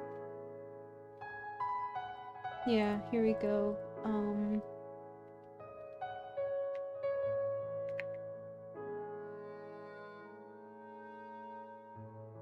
I actually do have a sketch page of Aiden on Clip Studio, but I fear I may not be able to show it on stream because some of it is very suggestive, and I really don't want YouTube to do something. I don't know what YouTube would do, but I'm scared.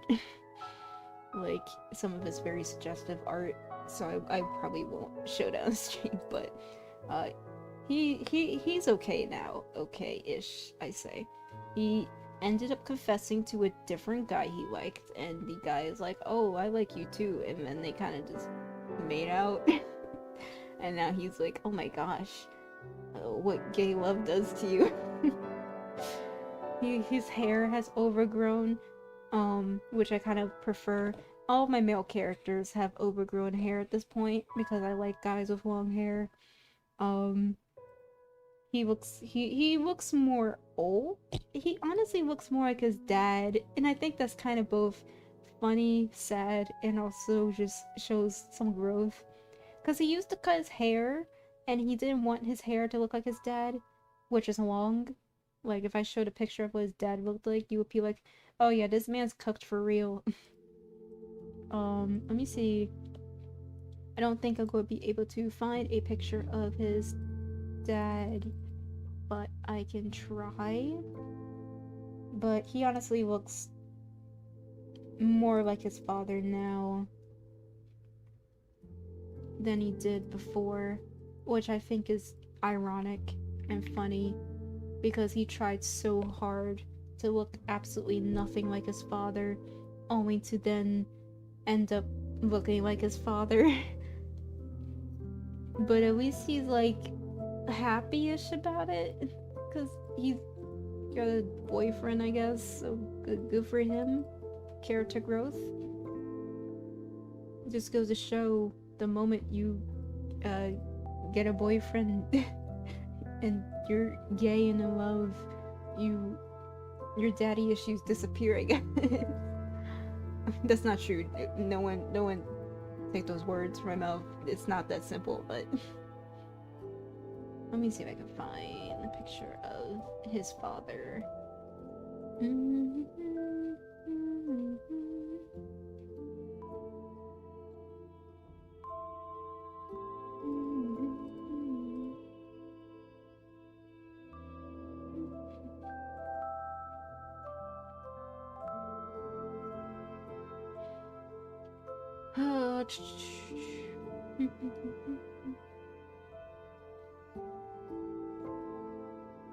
Noting that down. No, don't note that down.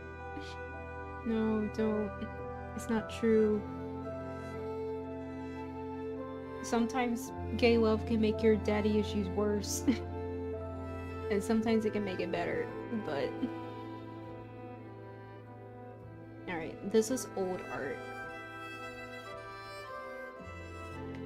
This is his father. This is old art. This is his father. Yeah. Aiden's kind of cooked. Aiden's cooked for real. You can see what I mean by resemblance. He's low-key kind of cooked. I didn't even mean for his father to look like him anyways. I made his father first, and then I just made Aiden all, like, down the line. And then they just look so similar, and I'm like, huh, I'm not changing that. That's gonna be for lore. And I just made it lore. Like, he really does look like his father. It's kind of... It's poetic. I mean, not so sad, but poetic. The only difference is Aiden, no, they both got curly... I say they both got similar hair. Aiden's orange. His father's not orange. I never really thought of his father as orange. I kind of think of his father as like a cream color. So that's one difference. The second difference is obviously horns. Aiden's dad resembles more of a ram, and then Aiden resembles more of a goat. Their scars are ironically placed on the same area of their face. I did not plan that. I did not plan that at all. I think I also gave Aiden mouth scars too, just like his dad. Oh, this is horrible. This is horrible. It's okay. We can say this is all for plot. This is all for the plot.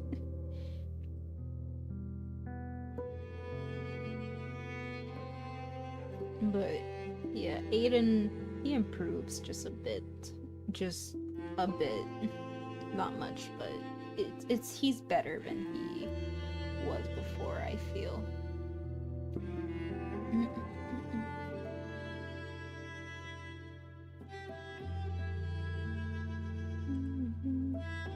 Let me see. I'm looking at my channels art tab because I want to see if I can find something.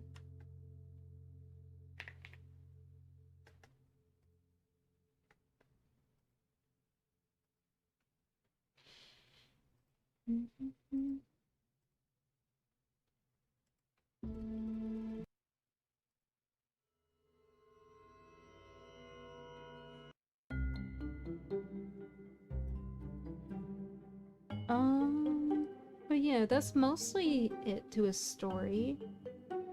He's just very pathetic. He's kind of just a pathetic guy who doesn't treat his sibling great because he has a very conflicting relationship with them. Yeah. Oh yeah, there is something going on with a prophecy with him, but I haven't gotten to developing that yet, so we're just going to ignore that.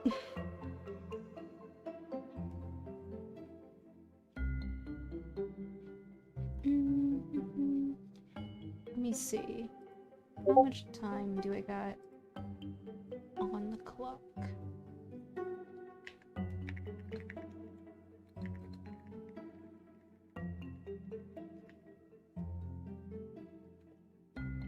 Alright, I'll go on for an hour longer.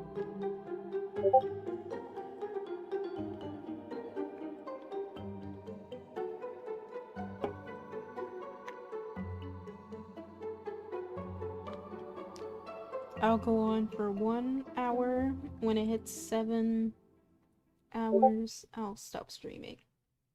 It's probably around like 12, I'll stop streaming. I think that's a good place to stop. I usually end my streams around like 7 hours. Cause like, I'm kaput. I think I'm going to quickly BRB to take a quick break. And then I'll come back. And then I will draw something. I don't know what I'll draw. I'll draw something. I'll probably draw another character, OC. Not a human. I don't feel like drawing humans. Alright, let me BRB.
Alright, I'm back.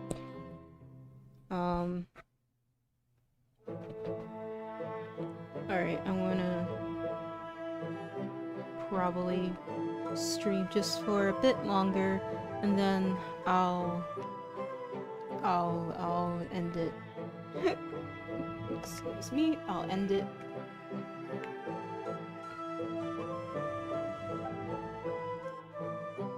Don't know what I'm gonna draw. That's the thing, I don't know what I'm gonna draw right now.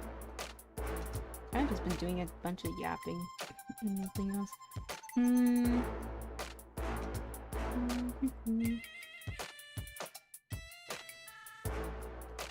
Maybe I will draw...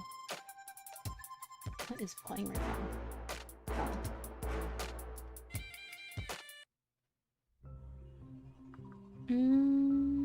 I will draw... I'm gonna put these up here. I'm gonna draw a different character. And just put these in a folder. And I'll draw no character I neglect. I neglect all of them. What am I talking about? That's too vague. I neglect all my characters.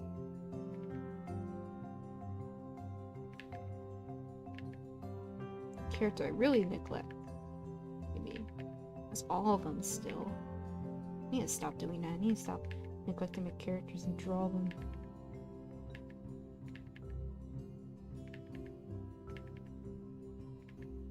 I'll just draw the one that's favored. I forgot how to draw her.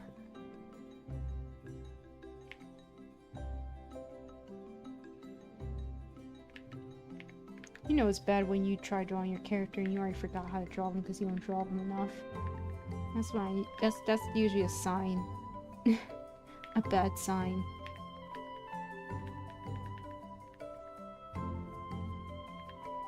It's worse for her because she's a canine. I don't draw canines that much.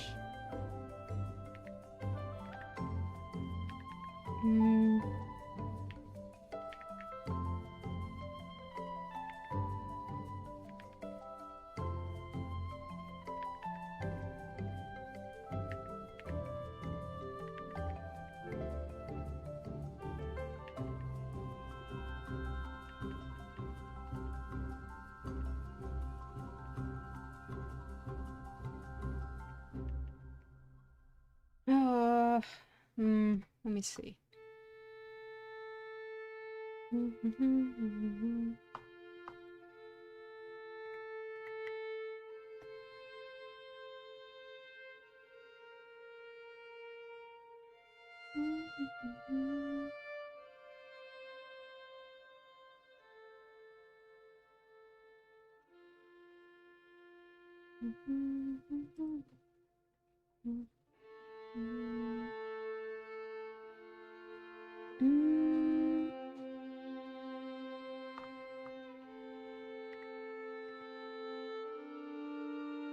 Man, this sucks when I don't know what to draw.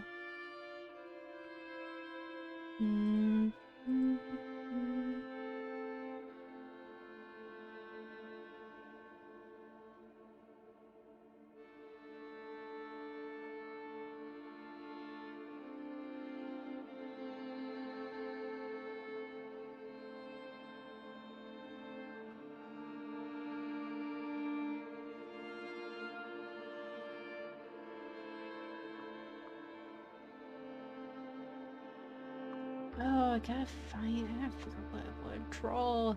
I got like an hour left. Ugh. Worst part of drawing is drawing for. No, really. It's like the worst. Why is the worst part the actual drawing part? Like that's the part I have to do. Maybe I should open up Clip Studio. Sometimes changing programs helps. I don't know why, but I like different brushes in one program and. Let me see. Let me see what I can get. I use the music too. I'm forced to listen to this music.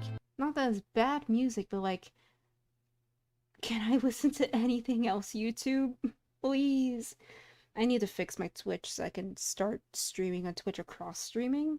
Because I think you can cross-stream and stream on both platforms. If I can do that and figure out a way to do cross-streaming, I would. Because then I can stream on YouTube and also stream on Twitch at the same time. I don't know how that'll go, but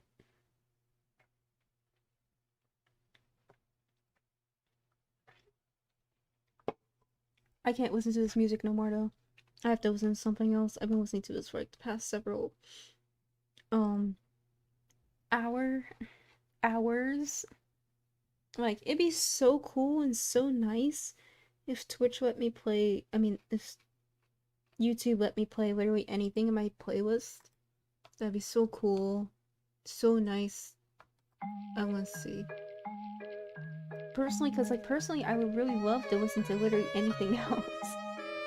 Don't get me wrong, I like instrumentals, but I'm also the type of person who likes to listen to things that influence what I draw, and so this character is not the type to be listening to like instrumental music too. I have no idea this is gonna get. This is gonna be okay, but we'll see. I'll keep an eye on the stream.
Which canines were so hard to draw. Which sucks, because like, I like this character. I like her a lot. But god, I can't stand to draw her sometimes. Because I simply don't draw canines enough. Just the muzzle. Oh.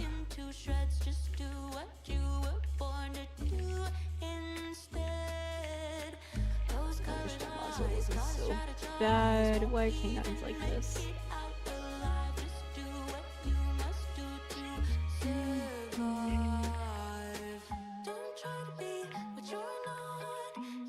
This is gonna be a very stylized, because I'm warming up.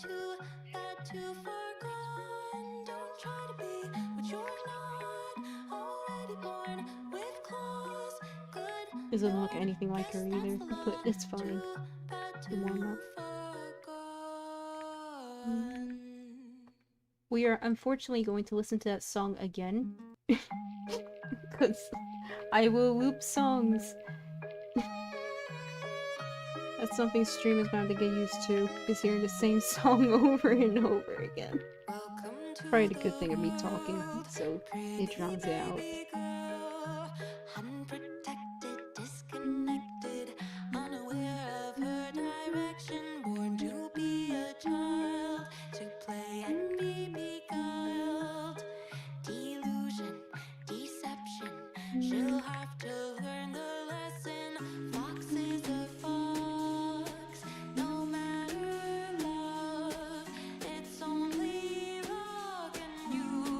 How do you doodle without construction line shape? Correction, I do draw with, construction line shapes, but it's more loose and kind of like a freeform style. It just happens over time as you get used to, figuring out the shapes of, like, what you're drawing. But I feel like, shoot, how do I say this in a way that doesn't sound stupid? So like, mostly for beginner artists, when you're drawing, beginner artists focus a lot on, like, placement of where the eyes will be, and all that. So like, usually that's why you see, like, the classic line. I will still do this. I still do this to this day, and many artists do this still, like the cross line. It's just the way I use it isn't exactly like I don't know, like I do it my own way, like I'm trying. Like, I feel like most construction lines for beginner artists is very much trying to show the placement of joints or certain things like the position of the eyes, nose, mouth, things that, you know, beginner artists need to memorize and understand. It all becomes muscle memory. It's all just muscle memory. But over time, as you know, use those construction lines and references, and you memorize placement of where vaguely shapes like the eyes and nose go, you start to loosen up the construction lines a bit. They're still there, they're just more loose, I'd say. So like, for example, I'm gonna draw a cat because I'm not going to use a canine as an example. So like, I'll usually start with a circle. Sometimes I'll add a line for just direction, like if they're looking to the side or they're looking here. It's just vague. I will erase this afterwards, or I'll sometimes draw if I know the character's shape well enough, I will draw a vague shape of the character's head. Like, let's say Will-O-Wisp. I will draw Will-O-Wisp because I think I memorize her shapes pretty well. She has like kind of like a very, she has kind of like a diamond head, and then she got like curved fluff that comes out from here. Kind of like this vague shape. This is a bad example, but that's because I'm like rushing. And then she got like big ears. So I do it by remembering the character's shape, like the shape of their head. Let me see if I can grab a picture of Will-O-Wisp real quick. She's a very shapy character. I would have done any other character, but like, I could do Viper actually too. She has a lot of shapes, strong shapes. Honestly, I think Viper has the strongest shapes. But I feel like Will-O-Wisp be a bit better example. Let me see. Yeah, because I have this. I forgot. I'm gonna shrink things down.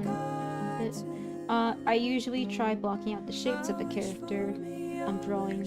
So like, for example, Willow's shapes is this diamond. This like diamond shape. I will make notes. I will make notes of the shapes of the design that I'm drawing. It helps me block it out, and then I'll block out the shapes. I usually try to notice and pay attention to the strongest shapes of a design. So like for example, her strongest shapes is her diamond head, which you can see is framed by her marking.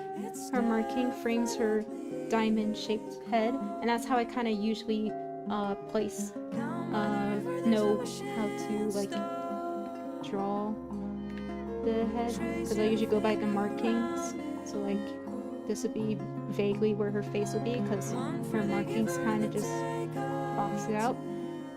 And then her ears, which are like obvious circles.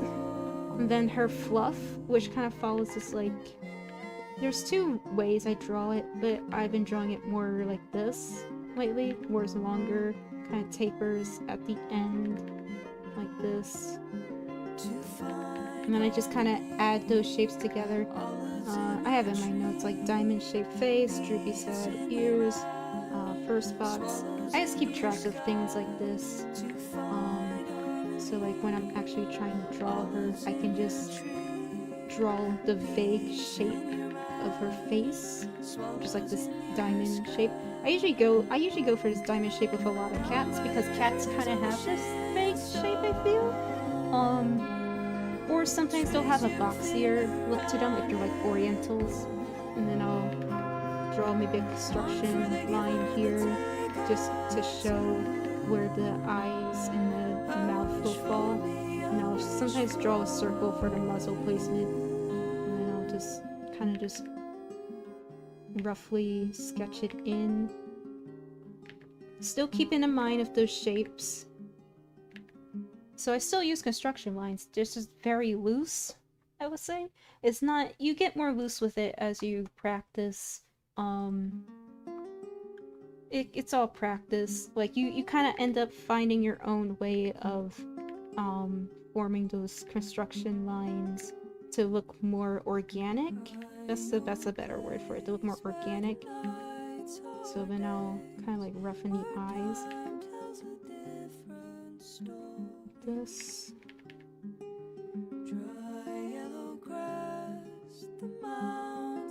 The eyebrows. Like that. And I'll just rough in her markings so then I can do in her fur. And I'll just add the little spots. She kind of almost has Viper's shape and fur. It's just more fluffy and not as it's kind of a bit more wavy too, but similar shape to Viper's, I'd say.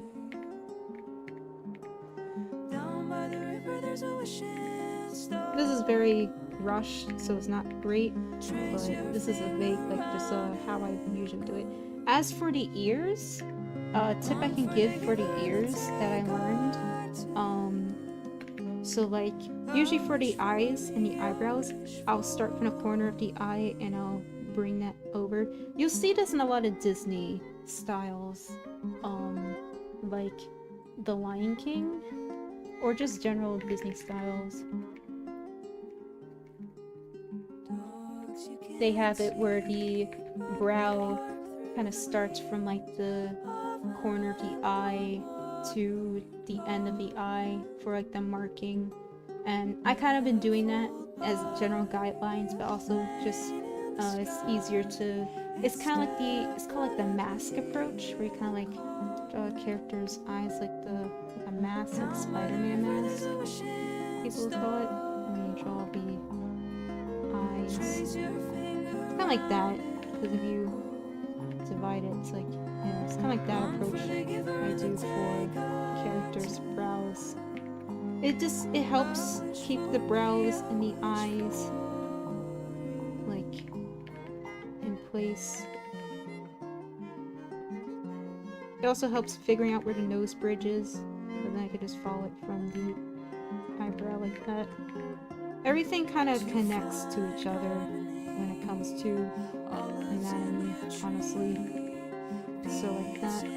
And as for the ears, so the ears usually start from like the corner. So like if you go from the corner of the eye to the end, that's kind of where the ear starts and the ear ends.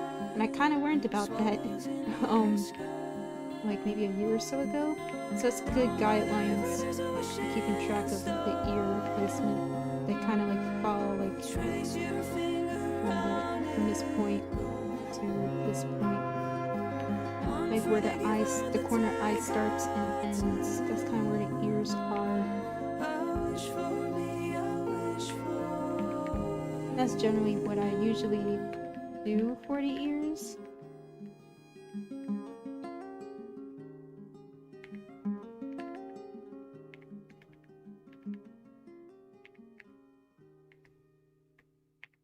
And then she got like her crescent moon shaped ear fluff. So I guess that's one way of explaining it. So I use guidelines. They're just more loose, rough, and organic, I guess, in terms of like shapes. But as this comes with practice, as you get familiar with different things and all that. It's definitely good for character designing, especially if you're just roughing out shapes to get the feel of a design, which I do often sometimes. Like, I'm trying to make a random design. I'll just randomly start blocking in where roughly where features would be, and then define the shapes. I'm just doing a random design. I do these sometimes like random design exercises where I'm just drawing random designs of cats. Those are the only things I know how to draw well.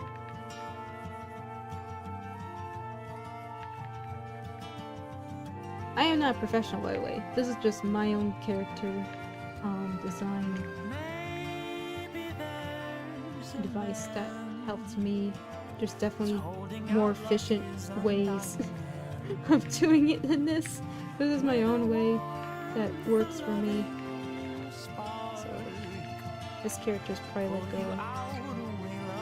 sharp, like woody sharp. So I want to give him like sharp features.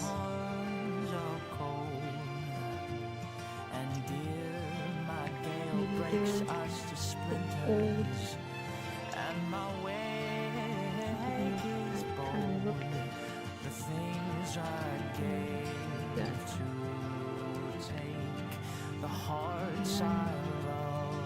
or a more rounded character.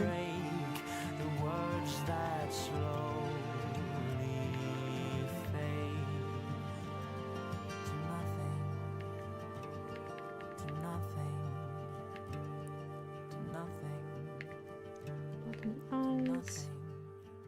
Let's go bring this over here. I have to keep track of Spotify. Slowly beating for you in the dark, but it's not mine this time. This time, no, it's not mine.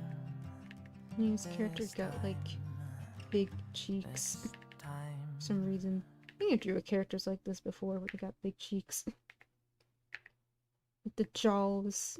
Like, let me just... I'll make them like the jaws with Tom. Give him big chin. Yeah. Big chin, big jaws. Like, you see those jaws in those Toms? Like the feral Toms? Yeah. I'll give him like big brows. Kind of look like a tiger star clone. But like the more friendly version. People give him those like the big jaws and like the big chin, and you could definitely tell it's like Lion King inspired. Because that's like half their designs. Lion King has the. We will give him round ears. Give him round ears every second.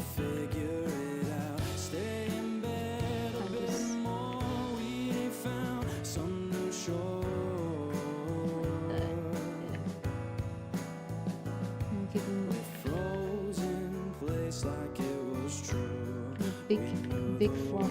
Just changed, but nothing on it moved. We sung our favorite questions that felt more like confessions, dodging all the lessons that we already knew. Yeah.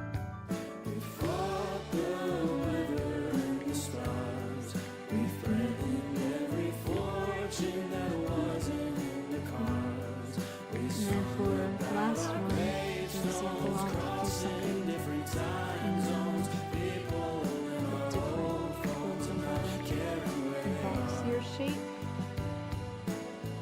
then the thunder and water was making us shout. Guess when mothers and fathers will figure it out. Stay in bed a bit more. We ain't found some new shore.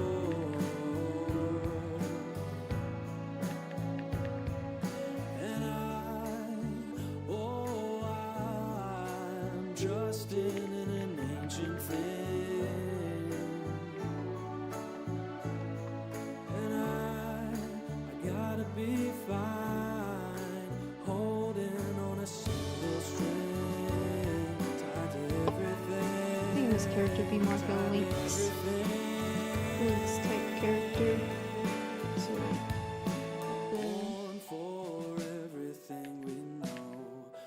here's. If the sky moves passionate and slow. This is all very crude, but they're examples and are also just meant to be concepts, like practice of trying to make as many unique designs as possible. I do this occasionally. It's good practice, I find. Not professional, but like good practice just to get used to coming up with different designs and silhouettes for the designs, like break up the shapes to see how they differ from one another. It's something that I feel a lot of people give to those who struggle with same face syndrome. It's the same kind of practice where you have to break up things into shapes and try to basically come up with like designs for different shapes. So like, yeah, more square fur. It's loose. It's supposed to be loose, messy, because you're not focusing on the cleanness of the lines. You're just focusing on the shapes. And I find doing this helps me a lot with not relying so much on construction lines, because then I can just focus on the shapes. And I already vaguely know where placements of the features go, so focusing on the shapes helps me define them and make them stronger and stand out. So I feel when you only focus on the construction lines themselves, you kind of do lose a bit of the shapes of the character, make them stand out a bit. Doors are locked, trust me, I know, 'cause I have tried them all.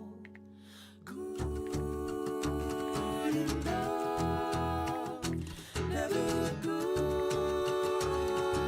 enough. So these are like the 3 character designs I just came up with on a whim.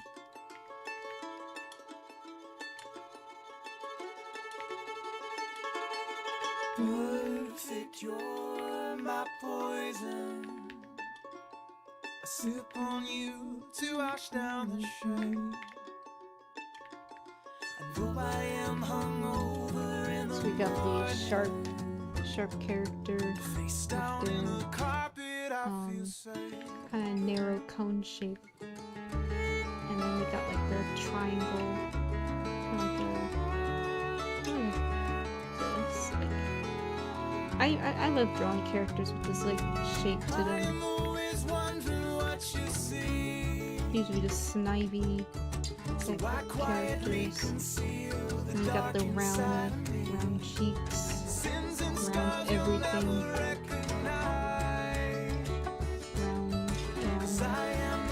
And then you got this one that's kind of a bit more like a triangular diamond, but like got the square head.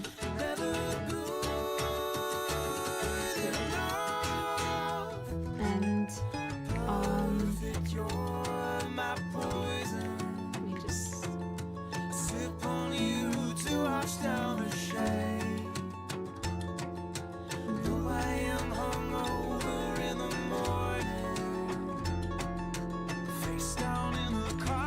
I feel safe. if I were to just block these in as silhouettes real quick.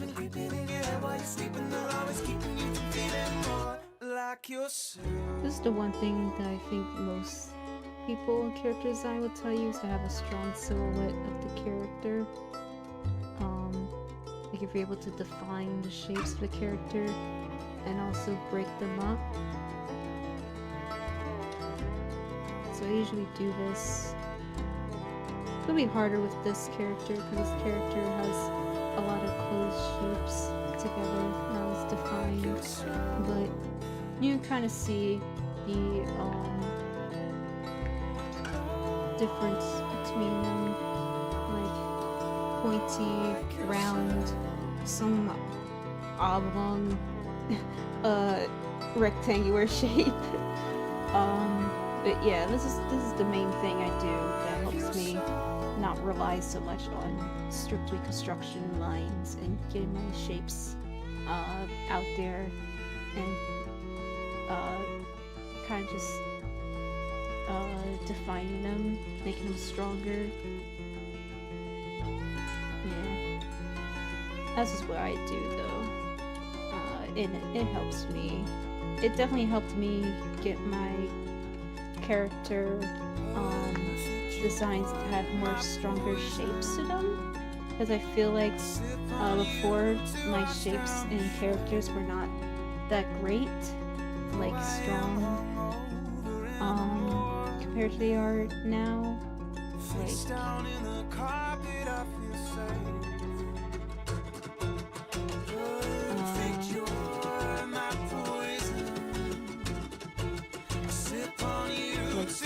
Viper, for example. Actually, let me get a better like the actual ref sheet. Okay, so like for example, Viper follows that same diamond shaped to her, which I use for most of my cats because it's just a very appealing base. She has her small triangular ears, and then she has these eyes that are like almond shaped, kind of half lidded, and then she has her defining feature, which is like these two fur bits that kind of stick out, kind of look like fangs, and then kind of a flat surface like that. Her fur is different because the fur kind of tapers a bit, so like it starts off kind of curved and then it goes flat like that. So it can be a bit of a challenge to draw, but she has probably one of the stronger shapes. I made her intentionally both soft and round and very and also very spiky, because she's supposed to give off a false sense of security, kind of like in a conflicting way. Like she looks round and plump, and usually those are, you know, features in characters that are friendly and approachable. but she also has features like her spiny fur, which, you know, sharp edges are not approachable. So she's intentionally meant to kind of look like, you know, she should be approachable, but she's not. Kind of like a conflicting array of shapes. Like she's round, round, round, big, big, round, round, round over. And then she just got like spiky, like just spikes, and then more round, and then spiky again, but round. So I really like the contrast of her shapes. They are very fun to explore, just how you can combine very round features and soft features with very like sharp features and like spiny parts.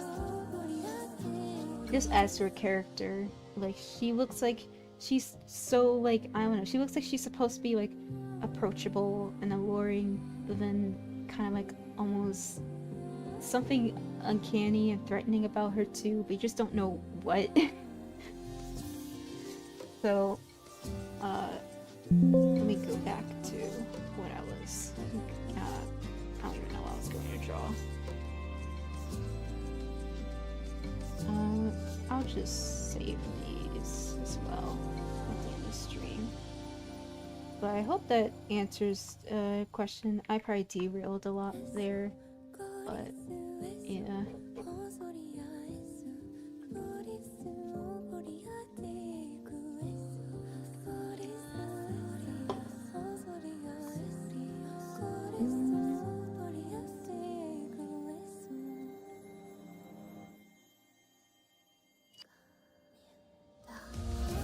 I don't think I'll be able to draw what I wanted to draw because I don't think I'm going to let myself.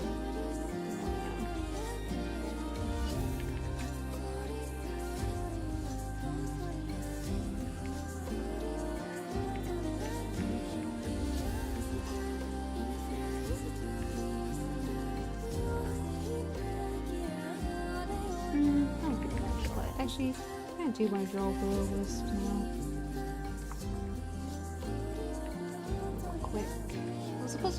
I'm sad I didn't get to draw some characters for Artfight as I wanted to, and like some characters I wanted to draw for Artfight were Emmy's character, Bleeding Heart. I technically drew her for Artfight in the Mass Attack, but I mean, like, I wanted to draw her and Will-O-Wisp together. So I didn't get to do that because I was focused on the attack, but I kind of want to, just for fun. So I feel like they would get along, would have some cool lore to them. I don't know. I'm bored.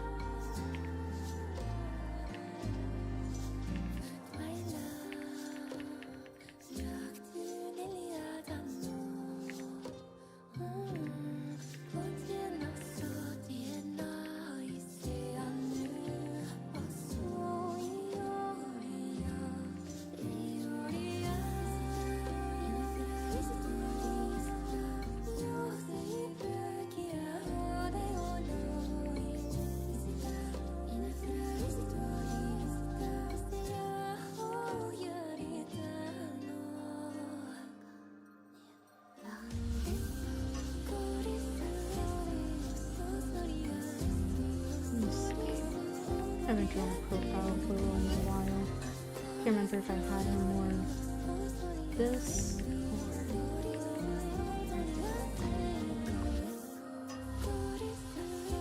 or just 7 hours extreme standards. Not really. I take breaks a lot during these streams, and it's really just me sitting here doing a bunch of nothing, so it doesn't really take that much out of me. I'd say the most that takes out of me is simply talking. That's the most it takes out of me, rather than like drawing, because I'm not really drawing that much. I'm just here yapping, but I take breaks, like a lot of breaks, so it's not really that bad. But I feel like I'm so used to being in VC with my friends for much longer than 7 hours. That streaming for 7 hours kind of just nothing to me. Like, I'm so used to being in voice chat for like 8 hours, maybe 10 sometimes, just a full day with friends. So this is kind of just like nothing to me. The only difficult part is just simply talking as a single person and keeping up a conversation of one. But I'm probably gonna end stream soon because it's late.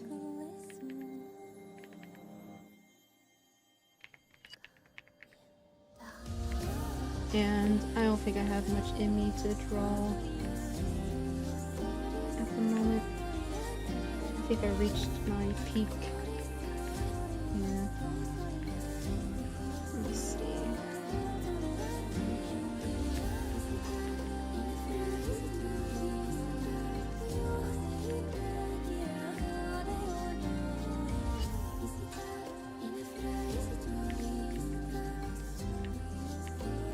Yeah, I'll just do this quick little drawing and then I think I'll end. And tomorrow I'll try to stream earlier. Don't know what I'll be doing tomorrow. I don't know if I'm going to play a game. My friends are playing, maybe I will. If not, I'll just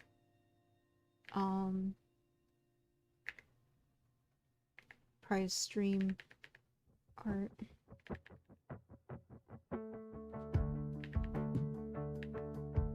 But we'll see.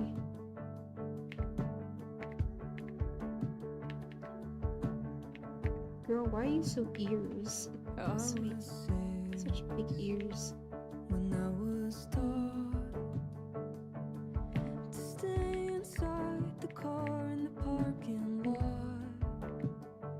saw it through my mother's eyes, made me paranoid to know that she was right.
She's very enjoyable to draw. She does need to update a reference because her current reference is kind of outdated. Like, I didn't have time to update the reference, so I had to kind of just paint over it. Paint over artfight.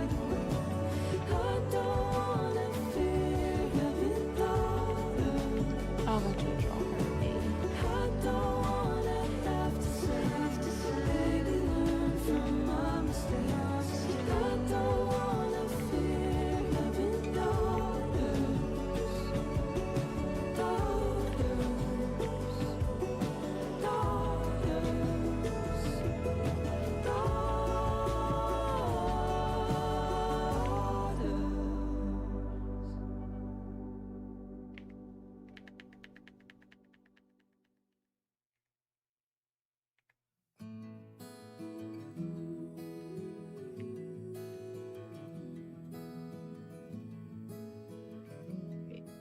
I think that's good.